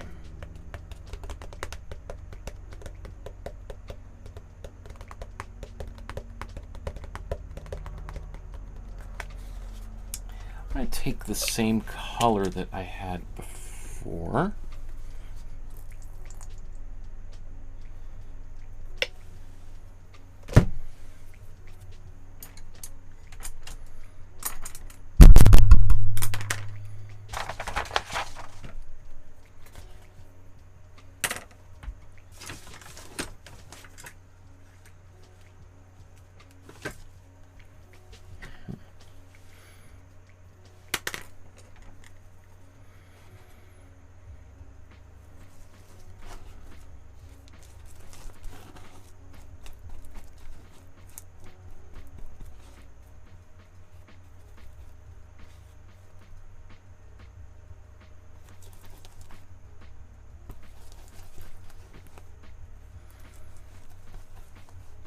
Because I want the same kind of marble-like color here.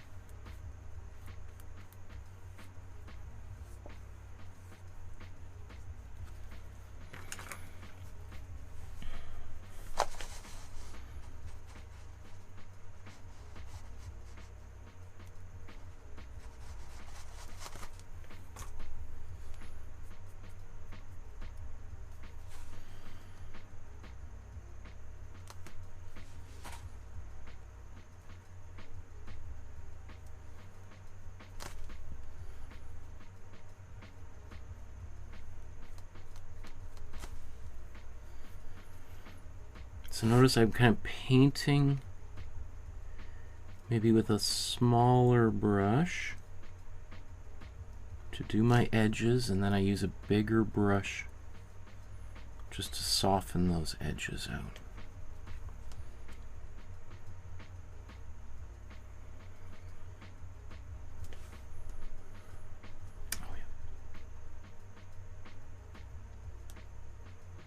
Or not soften the brushes, but soften the paint strokes out.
my main goal is to block out this whole area, but to avoid texture as much as possible, because that's just the most difficult thing to overcome.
Let's zoom in on an area here.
So maybe we'll just go back over everything, do another quick second layer here.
I'm going to add shading on top of this. It doesn't have to be perfectly opaque, but you know, if the more opaque it is, meaning the less of the blue coming through, then it just makes life a little bit easier. I don't have to worry about covering it up or it showing through. After all, remember that the idea behind this is for them to look like marble sculptures, and in particular this one kind of bursting to life and expanding beyond its frame.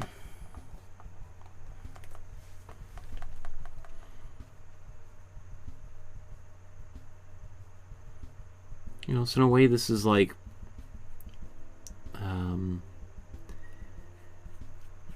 you know, the actor breaking the fourth wall, right? It's the sculpture coming to life, coming into our space, into our world, breaking out of the frame, which is why one of the things that I just think is so beautiful at this painting.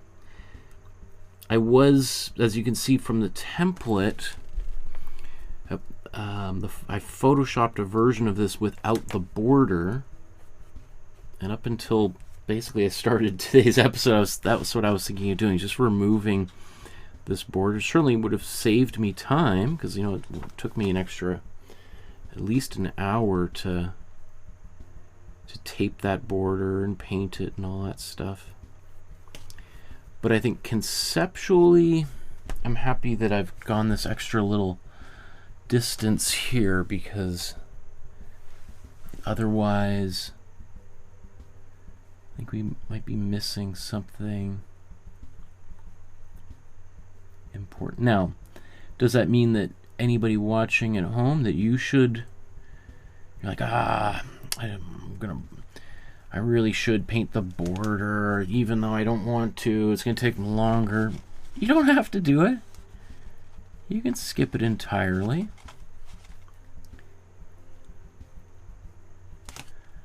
I just have the voices of YouTube viewers in the background like, no, you've completely ruined the whole idea of this painting. Sacrilege.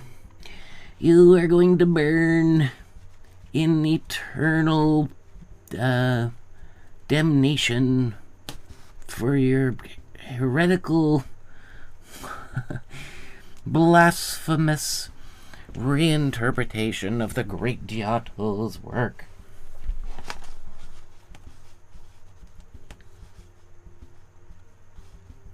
And then it'll be me having lunch with Adolf Hitler in hell, and he's like, what are you in here for? I killed 6 million Jews in the Holocaust. Well, I didn't paint the border around Giotto's Hope painting. He's like, oof, whoa, man, you are bad boy. Ooh, no wonder.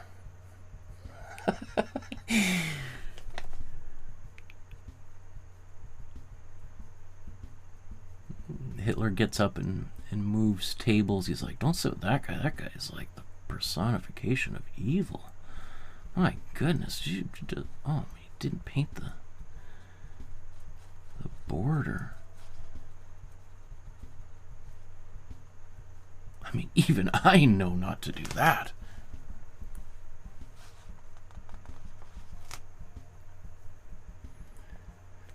I think her chin... none of this is on camera. Great. Excellent. That makes for compelling viewing, doesn't it? Yeah, that's why there's just 2 people watching right now. Great.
I do wonder, do I want to put the little angel with the crown?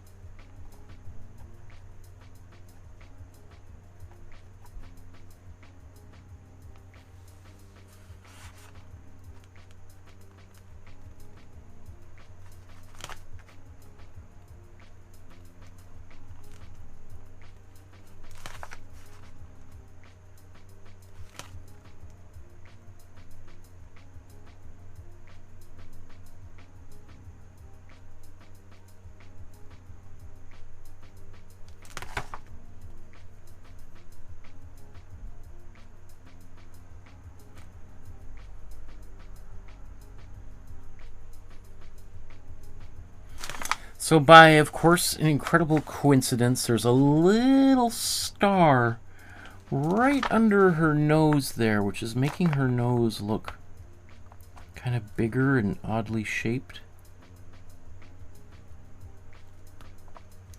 If it really drives me crazy, I could try to go in.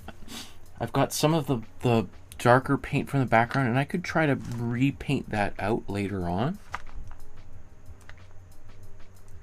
But rather than just obsessing about it and trying to fix it right now, I'm just going to move on and we'll see. The thing that I'm thinking about right now is, do I want to paint the little angel with the crown in the top corner? I think I'm going to forego that right now, I think.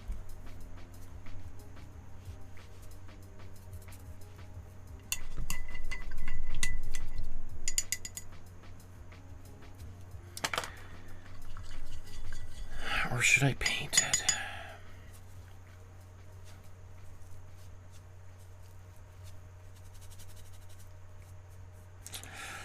I mean, it's one of the things I could always do later, but let's be honest. Am I actually going to do it later? No. So I'm going to do it. I'm going to do it now. Let me blow dry it, and then I'm going to do the image transfer back on top of this. Just thinking, can I?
carbon paper.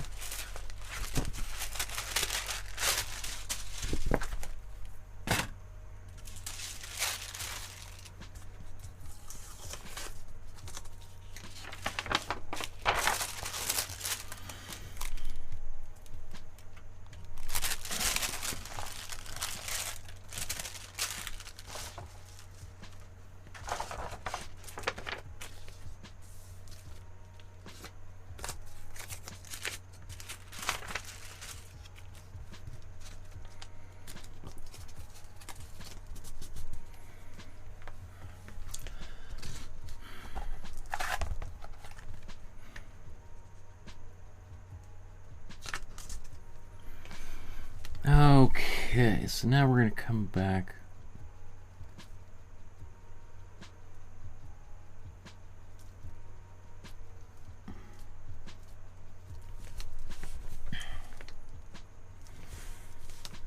Let's just see.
Okay, I think that's probably good enough.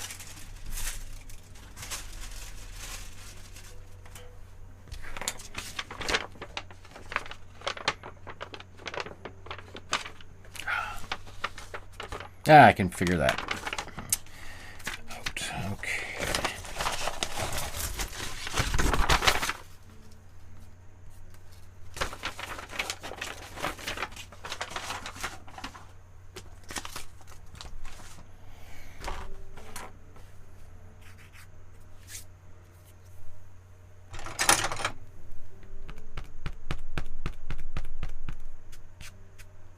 Should have blow dried that a little bit longer, Michael. That's why that happened. The carbon paper stuck to this paint that wasn't fully dried.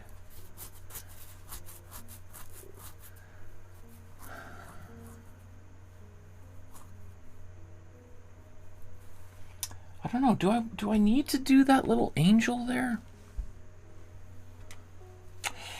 I'm looking at the time, and I just, I don't think I got time for it. So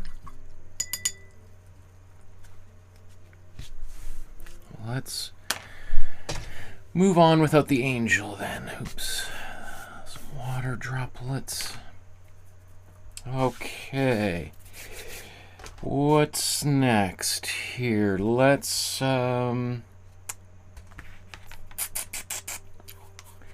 we're going to make a skin tone.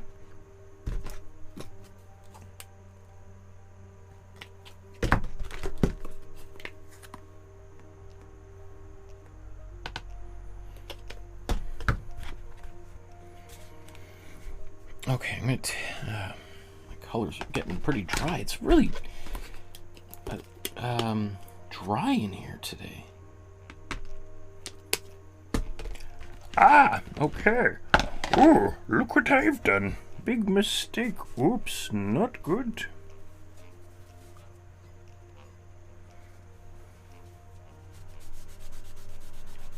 Wipe it away we will.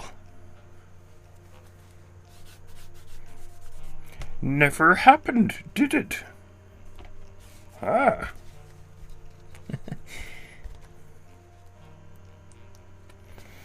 So let's make her brown again.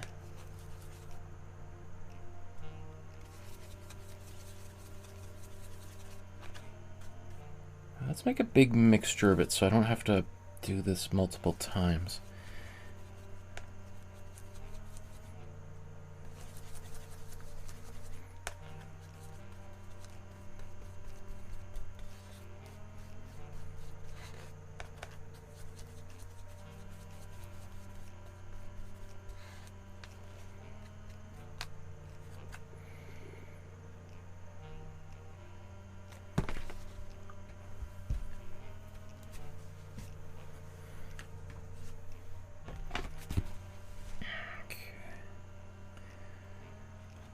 Let's do this right here.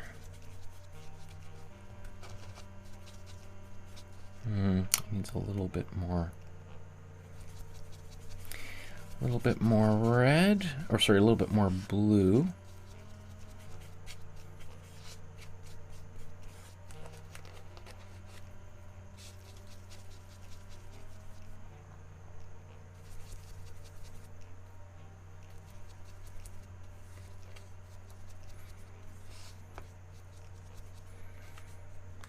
Okay, now let's take some black. So I'm mixing kind of a gray that I can use to do details on the angel here. In fact, let's make a bigger batch of this.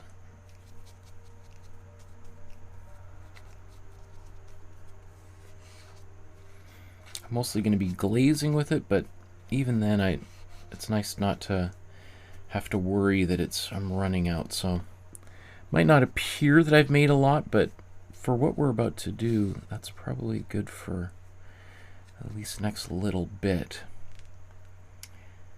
Okay. Oh, you know what? Let's make a different chapter here.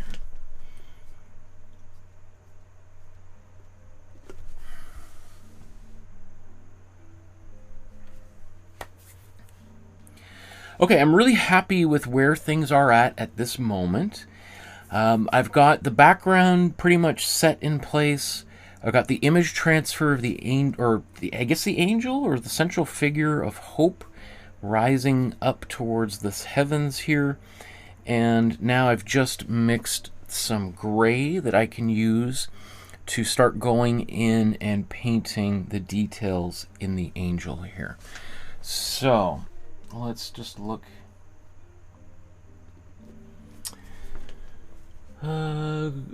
Krishna says, one of the best things about drawing a painting is that you pay more and more care and attention to the tiny parts. It makes you feel even deeper. It brings me immense joy and peace. I agree 100%. 100%. So we're going to take our glazing fluid. Take this gray. Mix it thoroughly into this glazing fluid.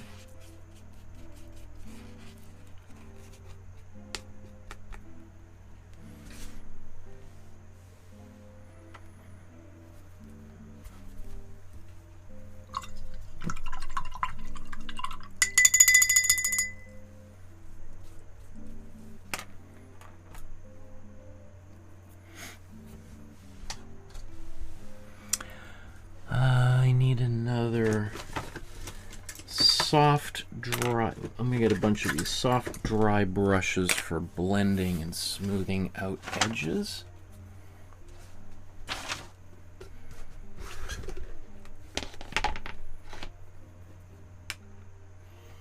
So I'm gonna put some of these paint tubes away that I don't think I'll be using for a little while. I don't think I might not need any more. It's probably white again. Let's clear up some space here. Okay. Where should we go? Where should we start? Usually I want to wait till near the end to paint the face, because I want to work up some confidence there. So what's an area? Maybe some of the folds in the back of her dress here. Those could be good areas to practice on. Most people aren't going to be paying too close attention to this part of the painting, so this is a good place to work.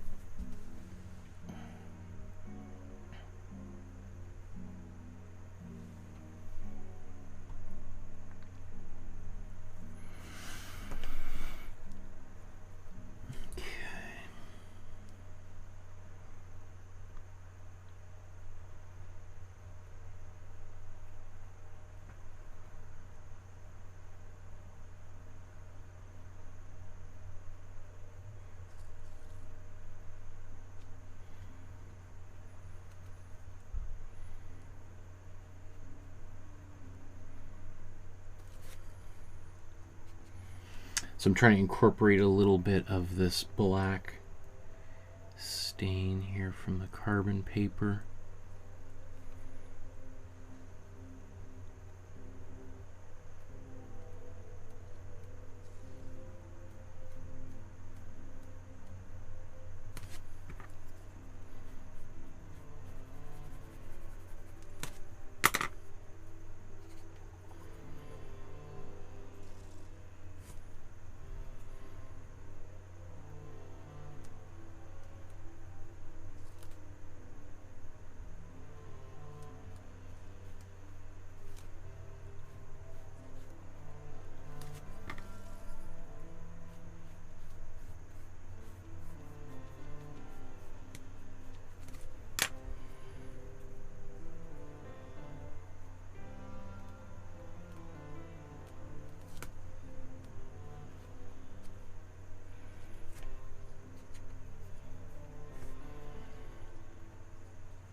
Notice how soon after I put the paint down am I blending away.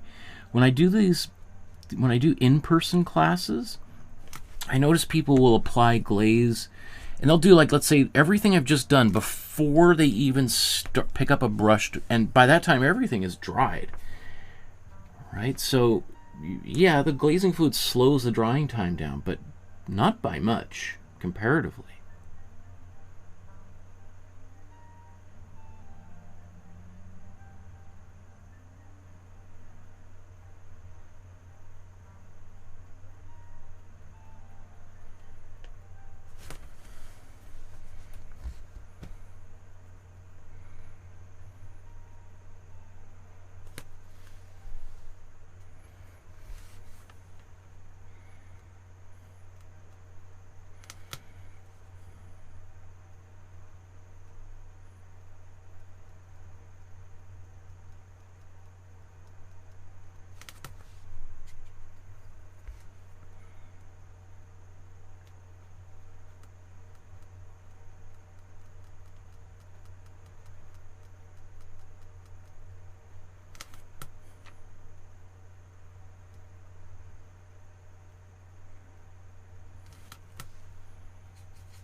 Hayash says, "Dear Michael, thank you so much for your commitment and kindness. Send you my gratitude from Japan." That's so cool! Awesome, my friend, Hayash Okuni. Wow, thank you so much. Sending you my love from Canada. Awesome. Thank you for stopping by and for saying hello. That's so cool. It makes my day. I love it.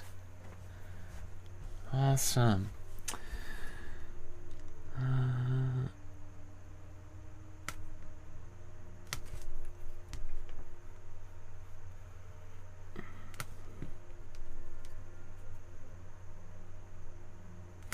there's a lot of folds here. I'm not going to do all of them. Remember, the original is about a meter, just over a meter tall.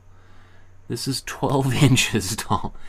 Or what's not comparing apples and oranges here. It's how big is 12 inches? Is like 27 centimeters ish, I suppose, something like that.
So for instance, I know that there's folds under her arm, but this whole area is dark. So I'm gonna use a darker gray to get those folds later on. I'm just gonna lay down that big dark area.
Stephanie says, I'm painting along, but I had to stop for a bit to let my brain take a break and my painting to dry and to listen to Michael. Oh, this is a beautiful painting with a beautiful message.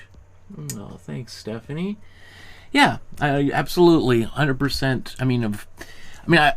I really did look at all of Giotto's work and thinking, like, what would be the best painting? What's maybe the most accessible, easiest thing for us to paint? That's always a major consideration, even though this is maybe still pretty difficult, like as you saw. There's a plenty of other things there that could tie us up for a while.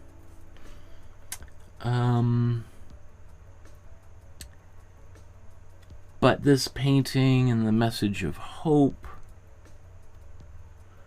is, I think, an eternal message that, sure, maybe it applies to some of the insanity happening in our world right now, but it's also just a reminder that, you know, people have been, this is not, the world we live in right now, it doesn't just exist in a vacuum. That these same sort of concerns and worries about life and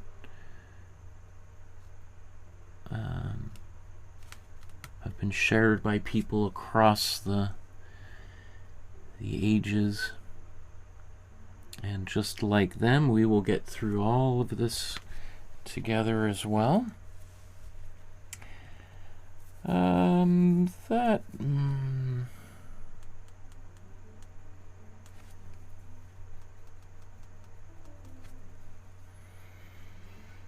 might be getting good for right now. I'm going to go and do another... I'm going to keep darkening this.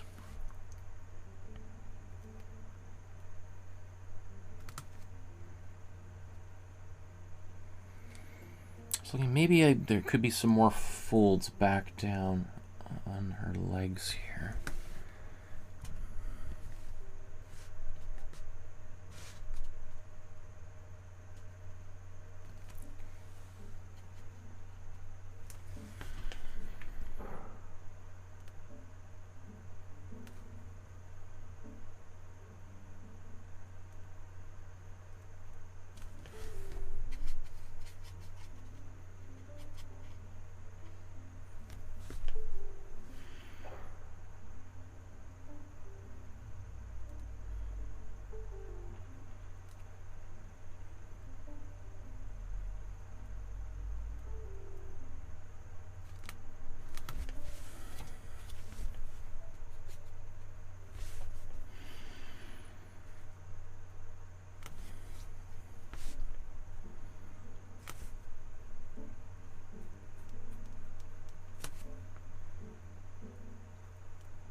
You know what? These should be bigger folds.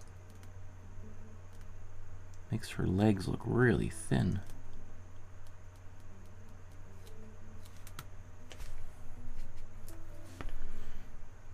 I'm sure she's like, yeah, what's wrong with me having thin legs? I'm like, well, I'm not commenting on your body. I'm just, my drawing, my painting's gonna have it. Otherwise she's gonna look like strangely thin legs.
missed all these folds in here too.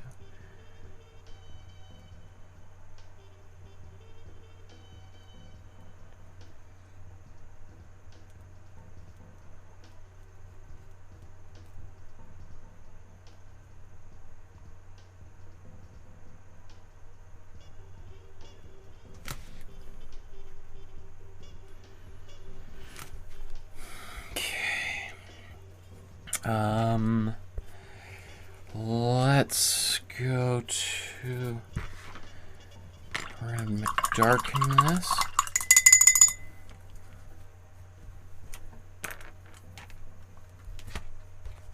Actually, let's blow dry that, actually. Let's just take a look at this as it is.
So let's take more black and bring this into our gray down here.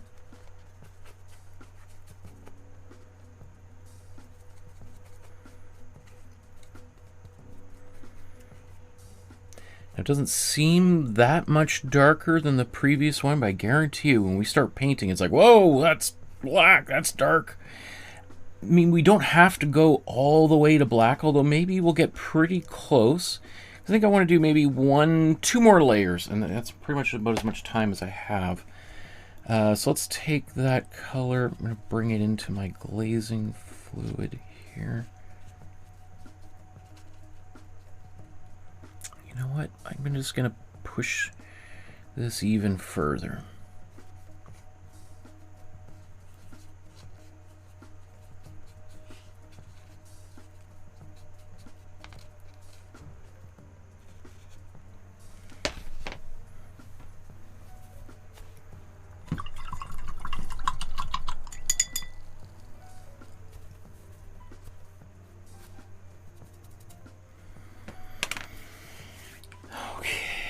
I blow dried it, right? Okay, good.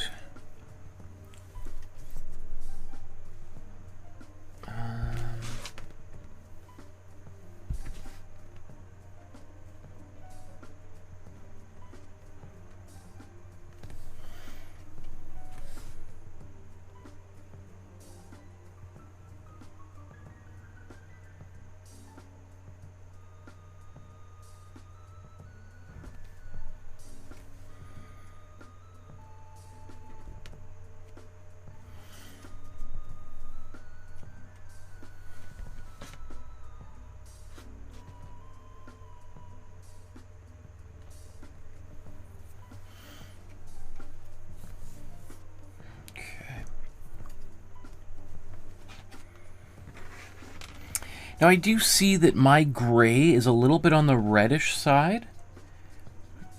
So it's kind of got a bit of a super subtle pinkish quality, whereas his has got a bit more of a yellowy, greenish quality.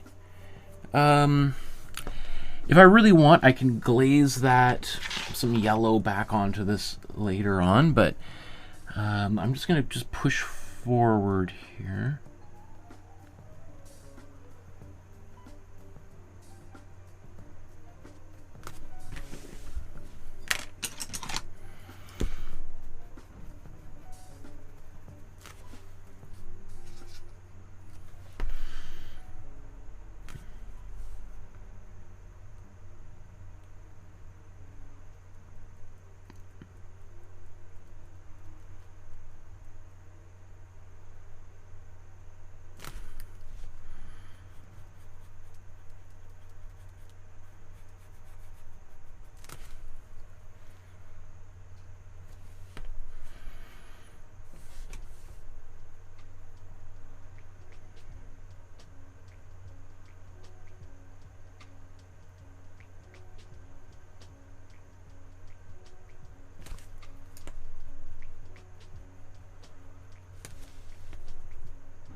for those other toes poking out underneath the fabric there.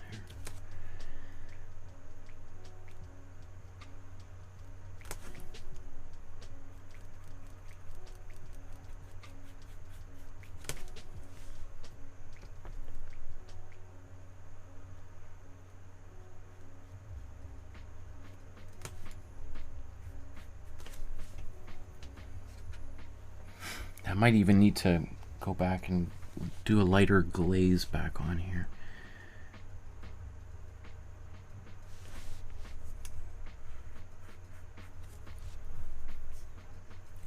Like this leg should be darker. I'm not going to do it just yet because that could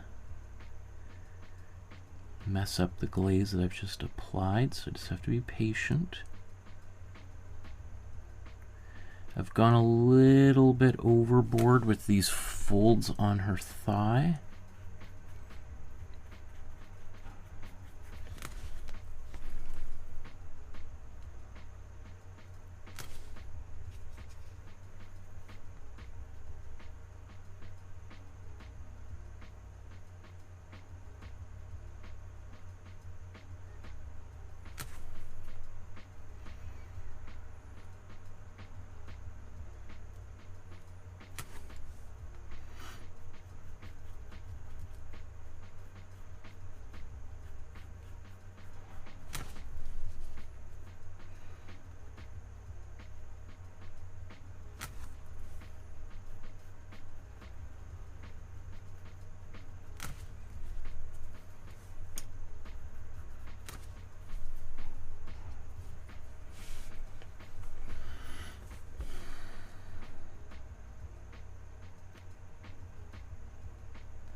Let's take a break from that. Let's go up here.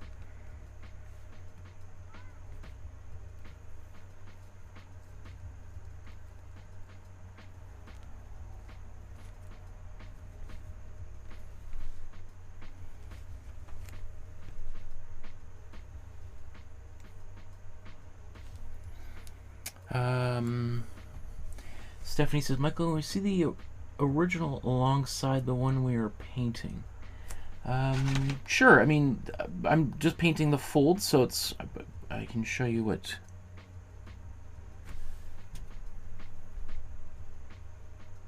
You can see it's at this in this area. It's virtually identical. We just don't see the borders around the edges. But.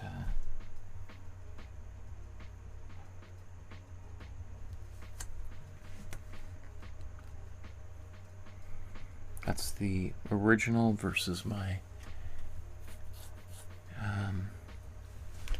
version there.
yikes, what happened here?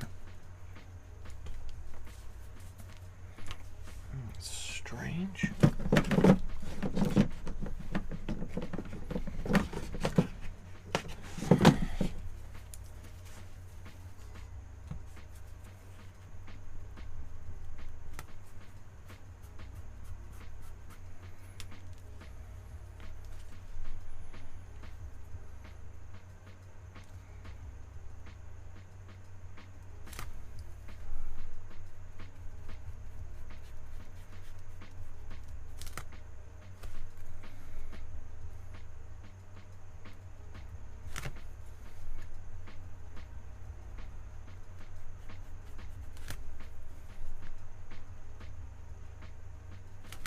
So again, the key to doing blending like this is a soft, dry brush. That's all you need. If it's wet, though, it's instead of blending the paint, it's going to scrub the paint off, and that can be really upsetting when that happens. So again, I can't stress enough, you want a nice dry brush.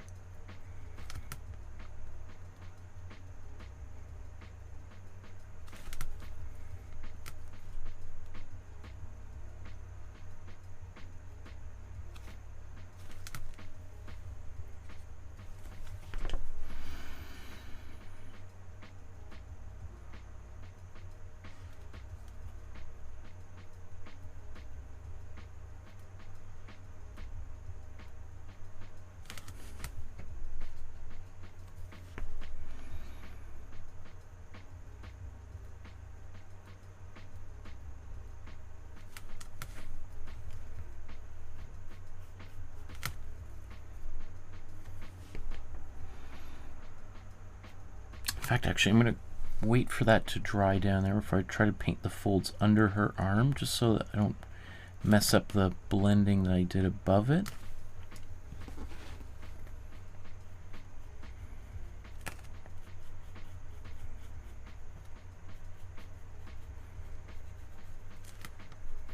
One thing I'm noticing now is that this blending brush that I've been using is now it's now starting to make marks as opposed to just blending. So I'm just going to clean it, put it to the side, and let it dry, because it's no longer helping.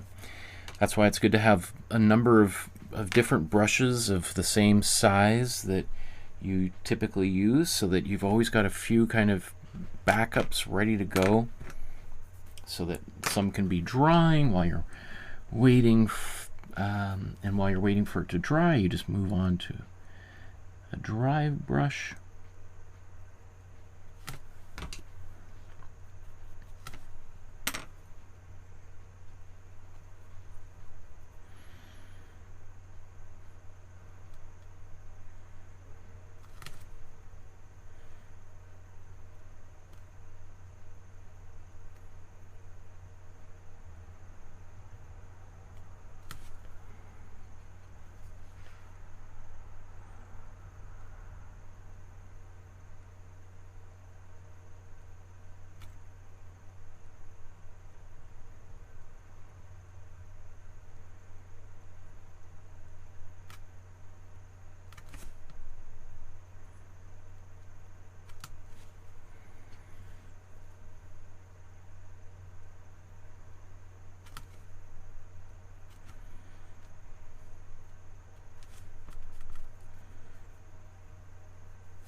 Krishna says, in addition to shading sketches the same direction as contour lines as you taught for face shading, I can use drawing these separate lines like in this painting and shade clothes.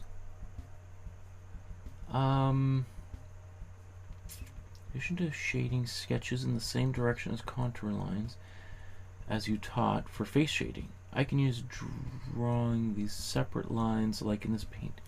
I think I understand what you're saying. I think yeah, I think we're on the same page.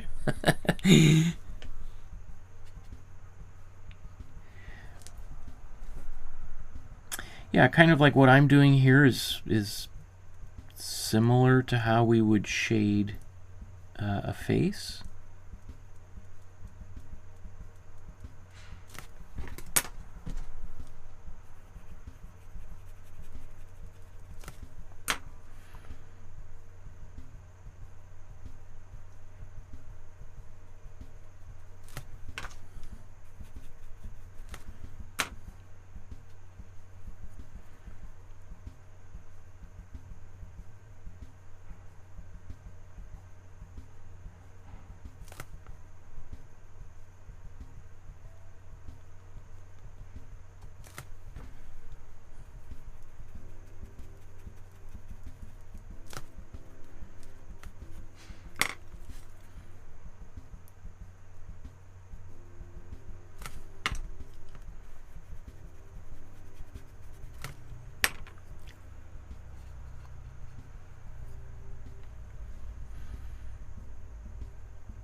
So that's an instance of trying to do a bit too much too quickly, getting impatient there. Gotta touch up that blending later on, but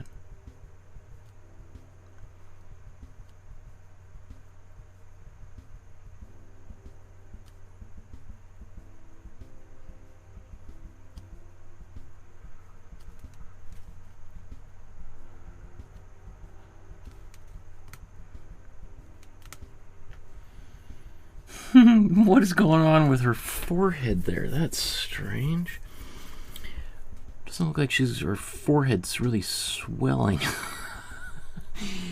Now that could be...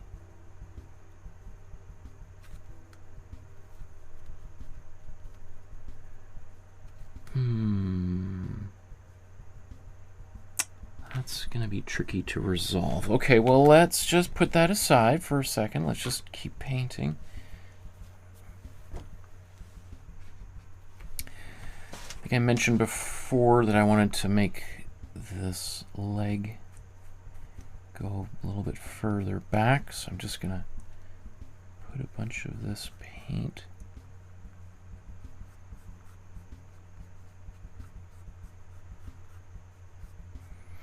I'm just using my finger to blend that out, because otherwise all that wet paint on my blending brush would just immediately make it useless and have to be cleaned. So I'm going to let that dry. I'm going to do another layer of that exact thing there.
Okay, let's blow dry that. Maybe I'll just do a little bit more on that leg, and then I think I'm gonna go to my black and do kind of maybe finishing touches, I think.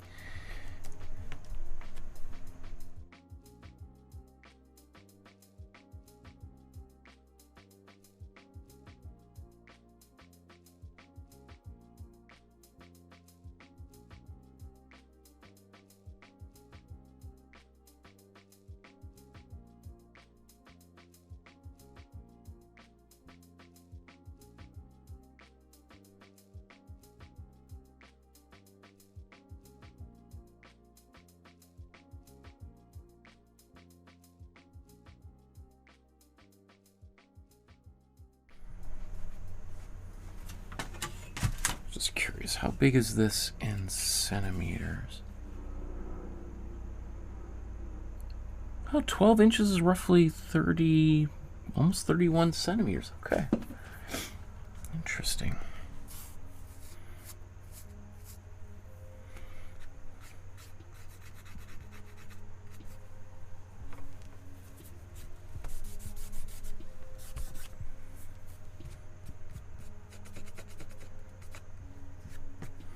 So there's little fragments that are forming here as I'm painting.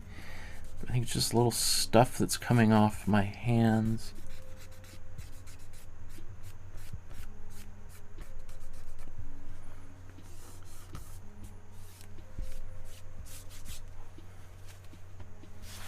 Just clean a few of those away.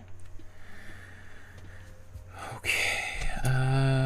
Oh yeah, I was gonna do one more little bit of this gray down here.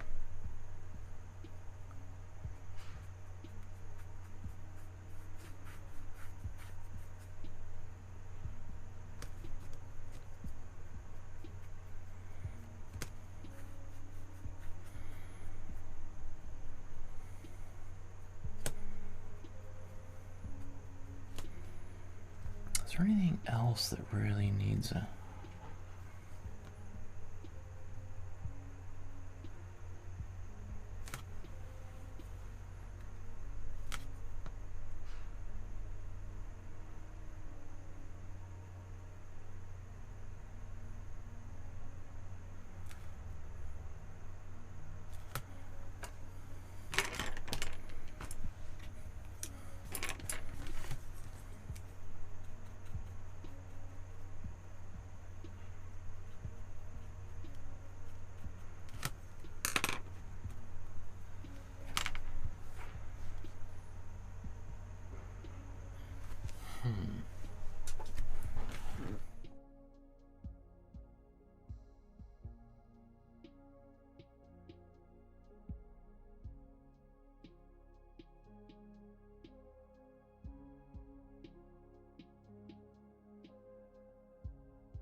Okay. Now, I'm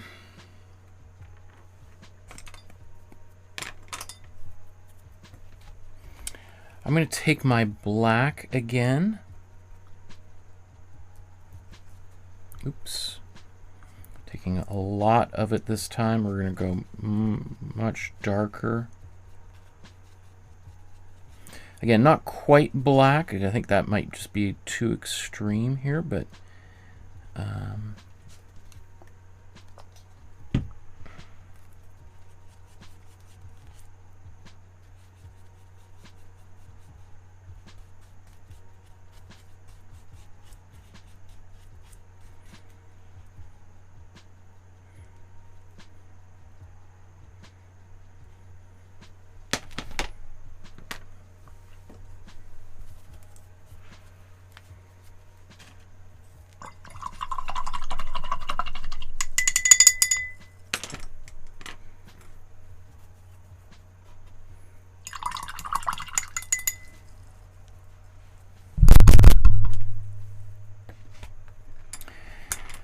okay, you know what, let's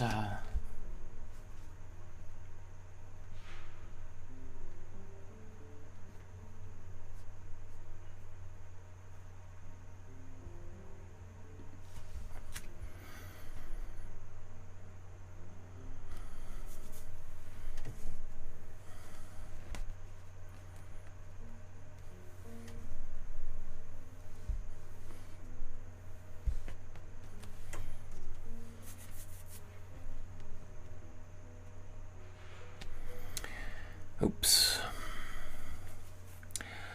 Okay, we're at the home stretch here. I basically just want to add some black into, or very dark gray into my shadows here. And then we're going to be very, very close to being done. So, I've just mixed up some dark gray, maybe even black. And I'm going to use this. Again, it doesn't seem that dark, that as close to black here, but compared to what we got there, very, very dark. So, Jeannie says, I hope you're watching the time. I am very, very closely trying to make sure I mean, I've got, what, maybe 20 minutes before I'm going to have to run, so.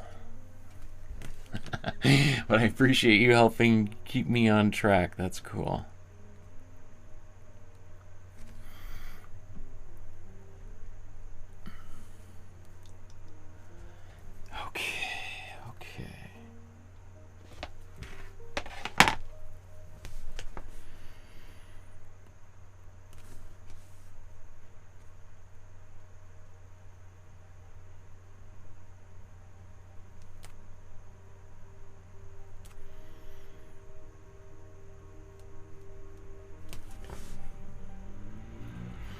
So I think with this type of approach, it's not, I want to be kind of very selective about where I put this darkest color, assuming this is the last layer of shading I'm going to add here. You know, other areas I filled up big swaths of it. This, now I'm getting into little fine detail. It's just the smallest areas.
Ah. Don't like anything I just did there.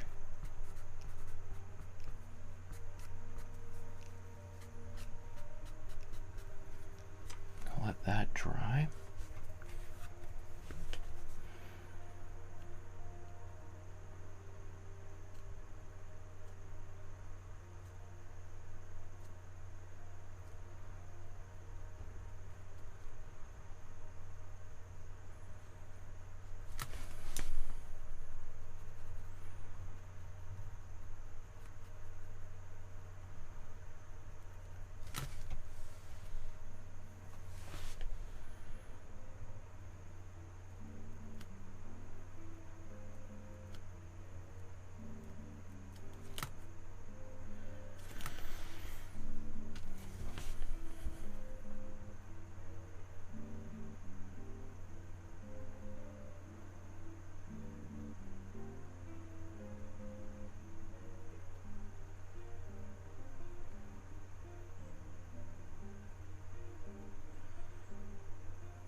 So I'm actually introducing even a darker gray, almost black in here.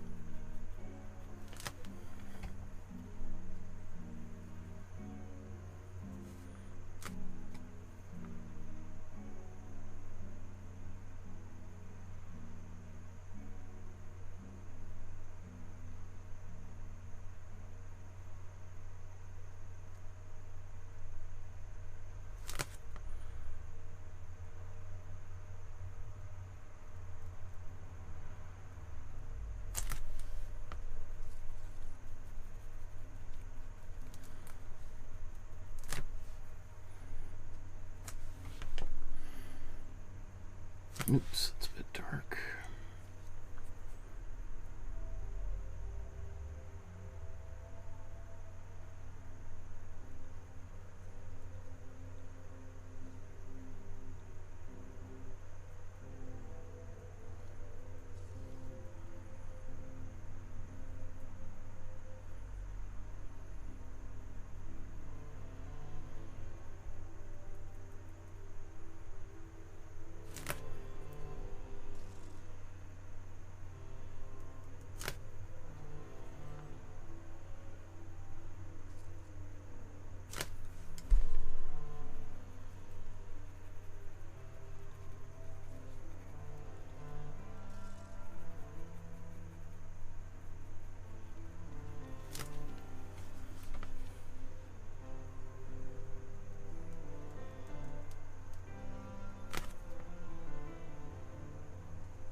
Ay, ay, ay, ay. Don't like that. Don't like that. Let's wipe that off.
Okay, that blending brush is making marks rather than blending marks, so it's done for the day.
start wrapping up here. So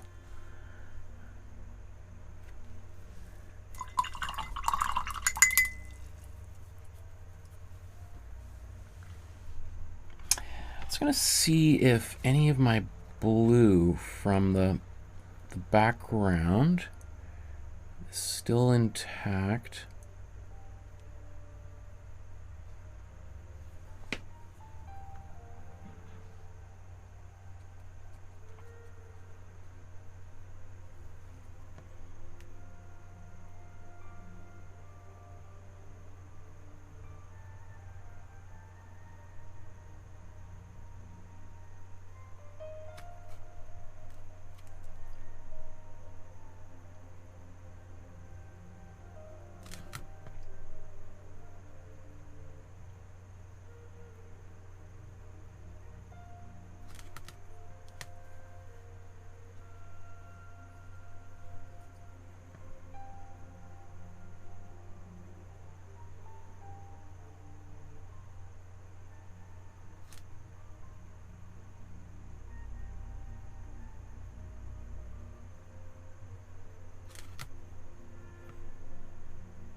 Okay.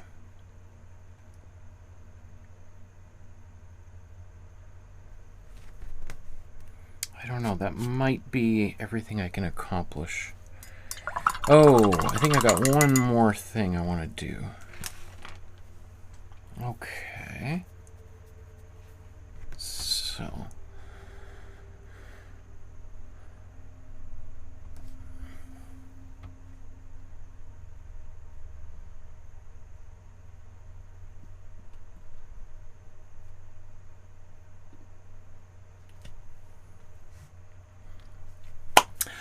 almost done. There's just a couple little things I want to add. I want to put the text that says hope on there, and I think that should be good enough. Now, I guess the question is, where do I want that text actually to go?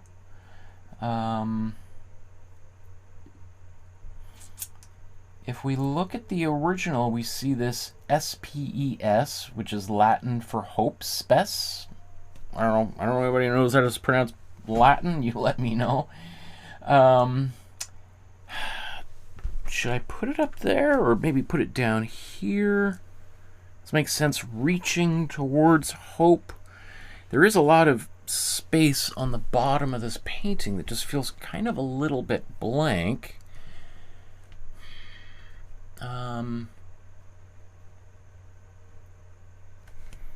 Like I could see that being kind of nice right down there, but again, it's not what he did.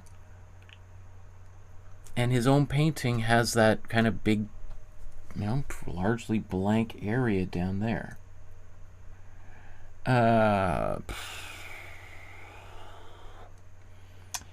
Where should I put it? Well, let's get it cut out, and so we can think about it to begin with.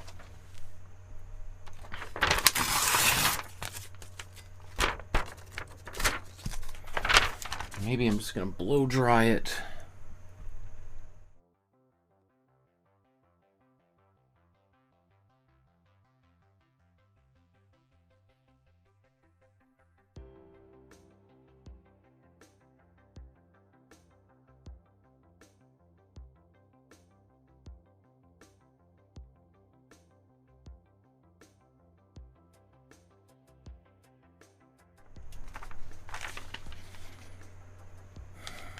Now, do I want... I should have asked earlier in the chat where to put this thing.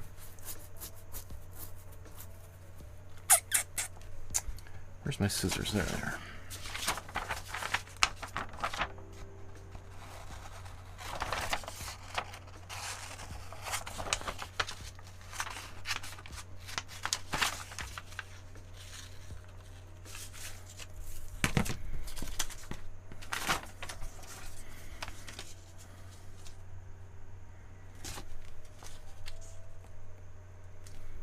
See this working in both places.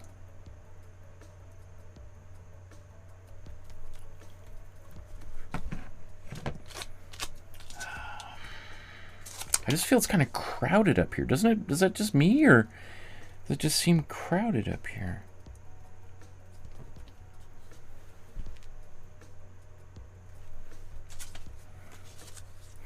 I think I'm going to go down to the bottom. Again, I know that's not what the great master himself did, but there we go. Gene says bottom. Awesome.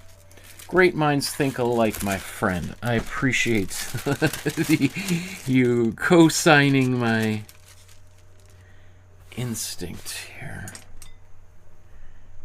Beautiful. Okay. Now, is that close? That's a little bit close. Technically, it should be in the middle, but that's also...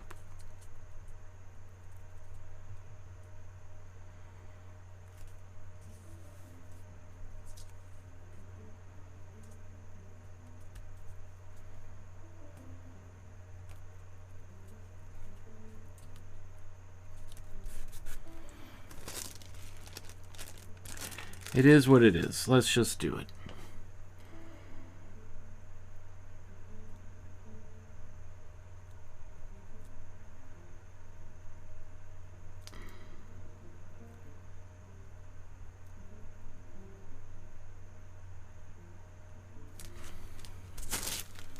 Oh, that's very faint. Okay, well...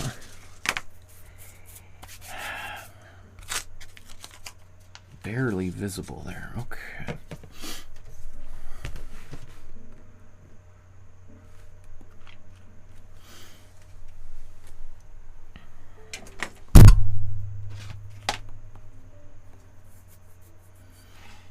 Now, my instinct, I was just going to go and use my black, but, you know, I'm looking at what he did here. And it's almost even actually a bit of a brownish gray. Oh, I don't want to mix brown again. Do I have to mix brown again? I guess. Let's mix a brown. Let's mix... Oh, I do have brown already mixed. Awesome. Okay, good. Yeah, there's a little bit left. Okay, so I'm going to take this brown that I used previously to do some... where did I... I think I mixed it into this. Okay, so let's take a bit of brown. We're just going to mix it into this gray. It might actually be a pretty dark gray, so maybe let's...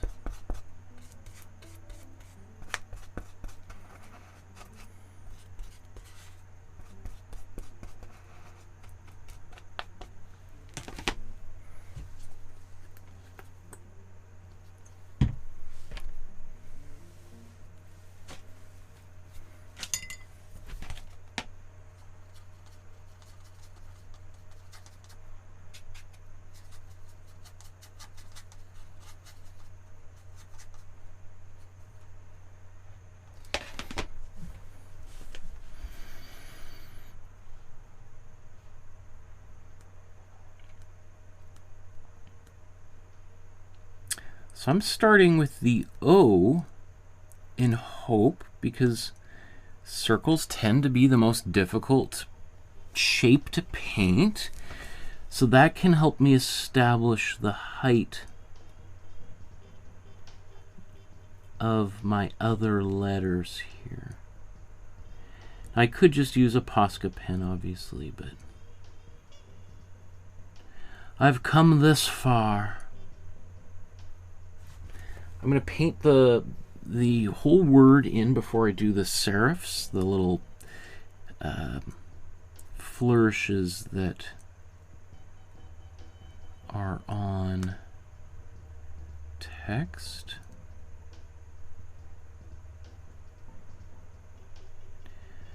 Obviously, also he was writing in Latin, and I'm writing this in English.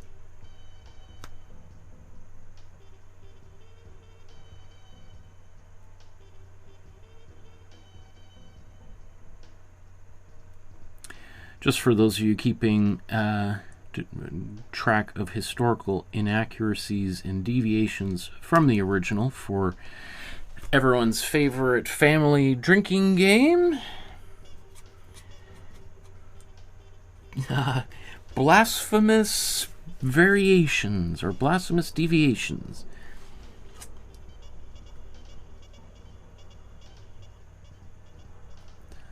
Well, I don't know, family drinking game, that's...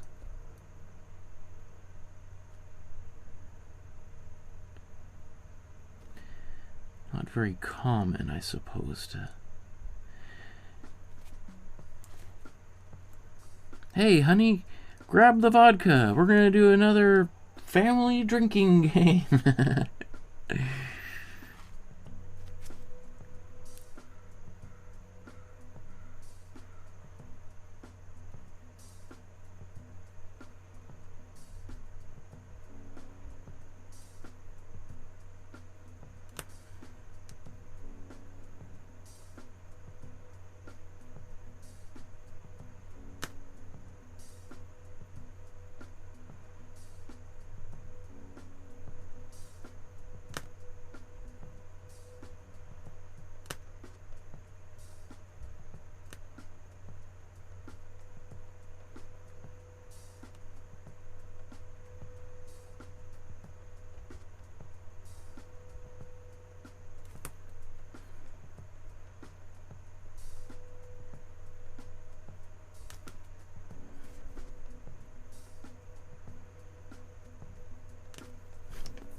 not how I planned it, but that's the story of every painting ever made, is not how I planned it.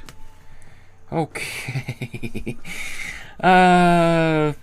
Should it be darker?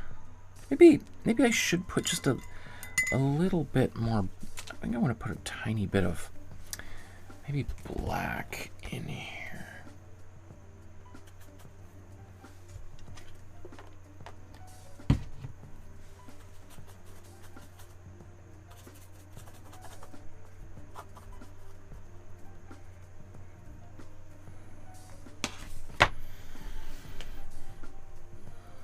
Man, my eyes are getting crooked here.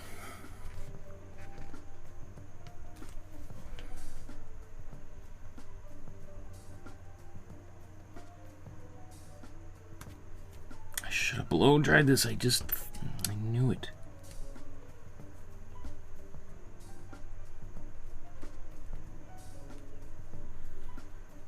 Okay, let's blow dry that so that if I don't like it, I can erase it.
Okay.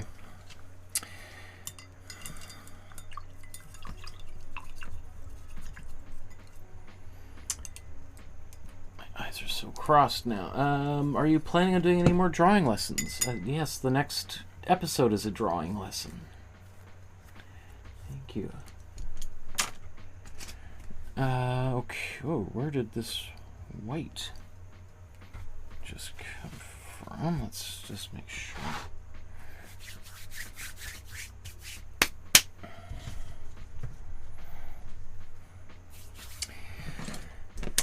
Okay, just quick blow dry.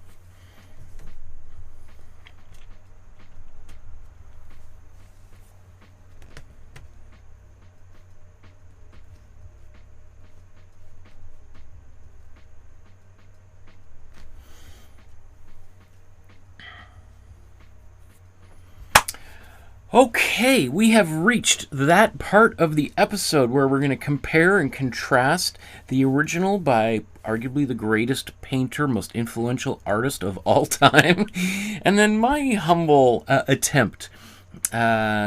So, maybe quickly before we do so, just a quick reminder to like, subscribe, and hit the notification bell so you know when these future episodes are to take place.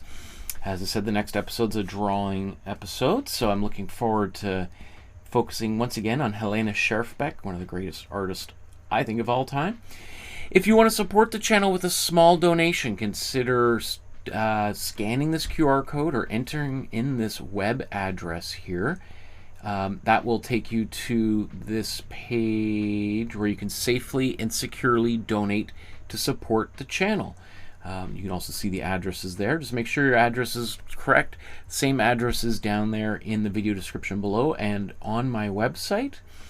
Other ways to donate is sending an email or an e-transfer, a check in the mail, all that kind of stuff. You can contact me via my email, which is on my website. Again, the links to my website is down there below. Click on that, and then you can send anything, contact me, whatever, mail, packages, etc. Another thing in the description below, I think it might be the first link, is a link to our Facebook group. And I encourage you to join the Facebook group, take a photograph of whatever you've created, upload it to the group so we can celebrate your work. And we just did our most recent free bonus feedback episode that anyone is welcome to participate in. We just did that a few weeks ago, so our next one is not going to be for about another month. But if you want to participate in that, I would love to see what you're doing and to encourage you to continue working on your creative passion. This is what our Facebook group looks like. And so, having said all of that, today's painting, there's the original, or here's a photoshopped version that I did as well, kind of removed the border, but I think we've kind of come back to this border, so let's see them side by side. Okay. Yeah, I think it turned out pretty good. You know, yes, it's a little bit different. Obviously, I've widened the format here, and I've also removed, or I ran out of time really to paint the little angel with the crown in the corner. So our version of this painting might be more likely to be, oops.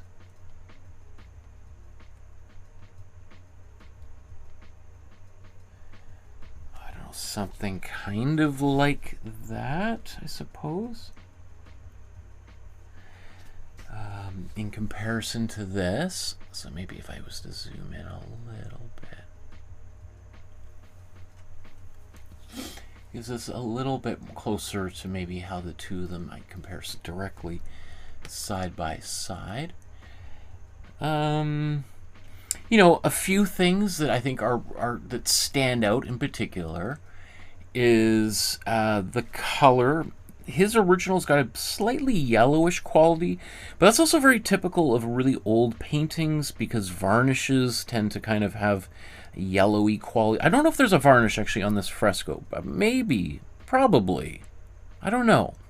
I don't know if it's been cleaned, but I was kind of happy with a little bit more of a peachy kind of slightly pinkish quality to my grays.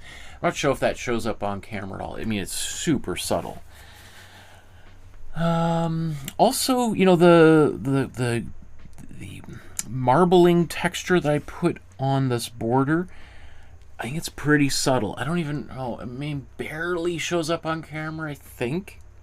But I think that's a good thing. I think I wanted it to be fairly minimal. Obviously, there's also in his this kind of very strange swirling thing. I just took those completely out. So if you're like, well, it's not as dark as that red, well, I just removed that. I just basically just tried to get directly to the marble-ish faux marble border because it's not actual marble. He faked that out. The background, this kind of spacey sky-like area, I think that actually turned out pretty good. Mine's got a little bit more intensity in terms of color, and maybe even a little bit darker than his. And so it's hard to say, is mine closer to what his looked like 700 years ago? I don't know. It's likely the pigment's faded, especially a blue. Blue is a very difficult color for artists to make, especially before ultramarine blue arrived from Afghanistan. Yeah, maybe let's now zoom in. Let's go all the way.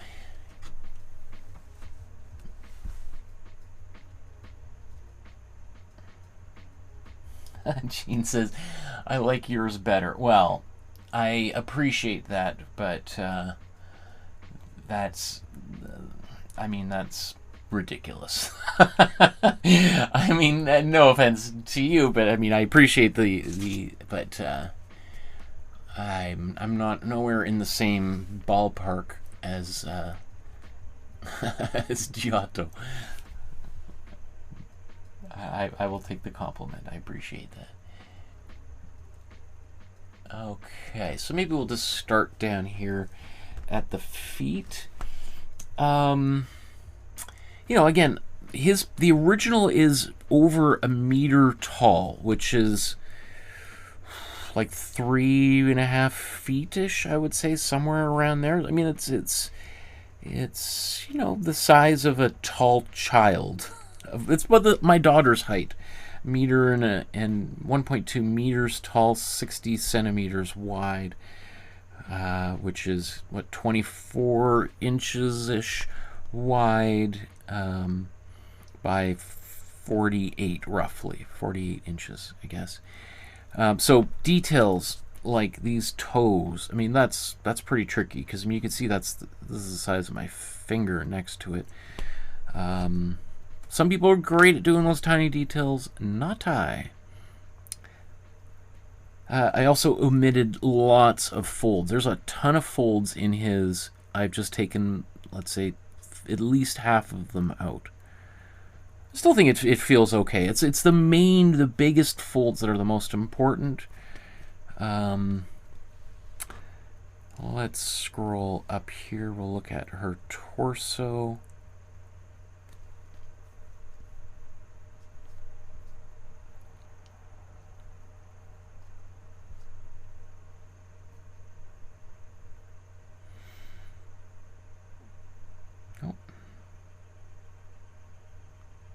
Uh-oh.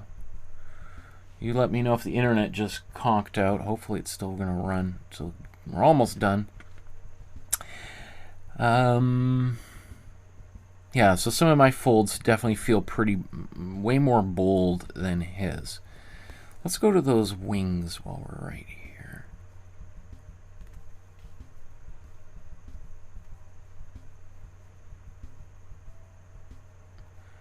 So you can see that he's added detail. I mean, there's 10 times more feathers on these wings than are on mine, but he's just got a lot more space to put those in, and time-wise also I just didn't have time to do all of that. Same thing with the hair. This kind of, I don't know what you call this, like a seashell-like kind of shape. I've never really seen anybody have their hair in that type of a bun. That's pretty cool. So I had to simplify that, and you can see in his there's dozens of waves of hair. Same thing with the architecture of the ear. So, I mean, it all comes down to missing lots of detail, but that's okay. Hair, I guess there was this part down the middle. Almost, you know, in his, the head is turned ever so slightly towards us. And we're seeing kind of the other side of the eyebrow, and I don't really see the eye itself, but I've just sort of chosen to have a full-on profile without any of the other side of the face being shown there. You know, I didn't even, when I put this here, I probably should have just softened that edge. I'm not really super happy with that because it, I mean, I guess it maybe makes it clear that these are two different pieces of fabric. As a, I think that's what it's supposed to be, almost like a vest with a undershirt on underneath, but I don't know. And then maybe lastly, these hands, which I might say could be maybe one of the weakest parts of my version here. And also, you know, there it is kind of mysterious. This hand on the left has color to it, and the way I interpret that is it's this sculpture that's kind of coming to life, and as it approaches the crown that is hovering above it, you know, the figure, the sculpture, it's supposed to be a marble sculpture, kind of. I don't know the exact narrative, but that's what it seems to me, is like the sculpture is kind of being transformed into a living being, as it, maybe the crown of God, or as it approaches heaven, I guess. Maybe that's what it symbolizes. I didn't do that. I kind of was like, if I do that, I think it might look a little bit weird, especially if I don't have the angel there. There's no explanation of why that could be happening, so I just took it out entirely. We also talked a little bit about one of the last things I did here is the text, and his SPES is Latin for hope, spes, or spes. I'm not sure how to pronounce Latin. That's not like I speak Latin very often. And so I just transferred mine. I put it at the bottom. That was a recommendation by Jeannie in the chat there, and because I couldn't figure out which direction I wanted to go.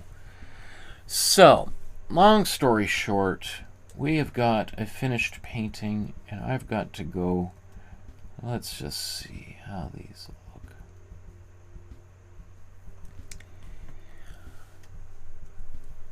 Oops, maybe a bit too small there.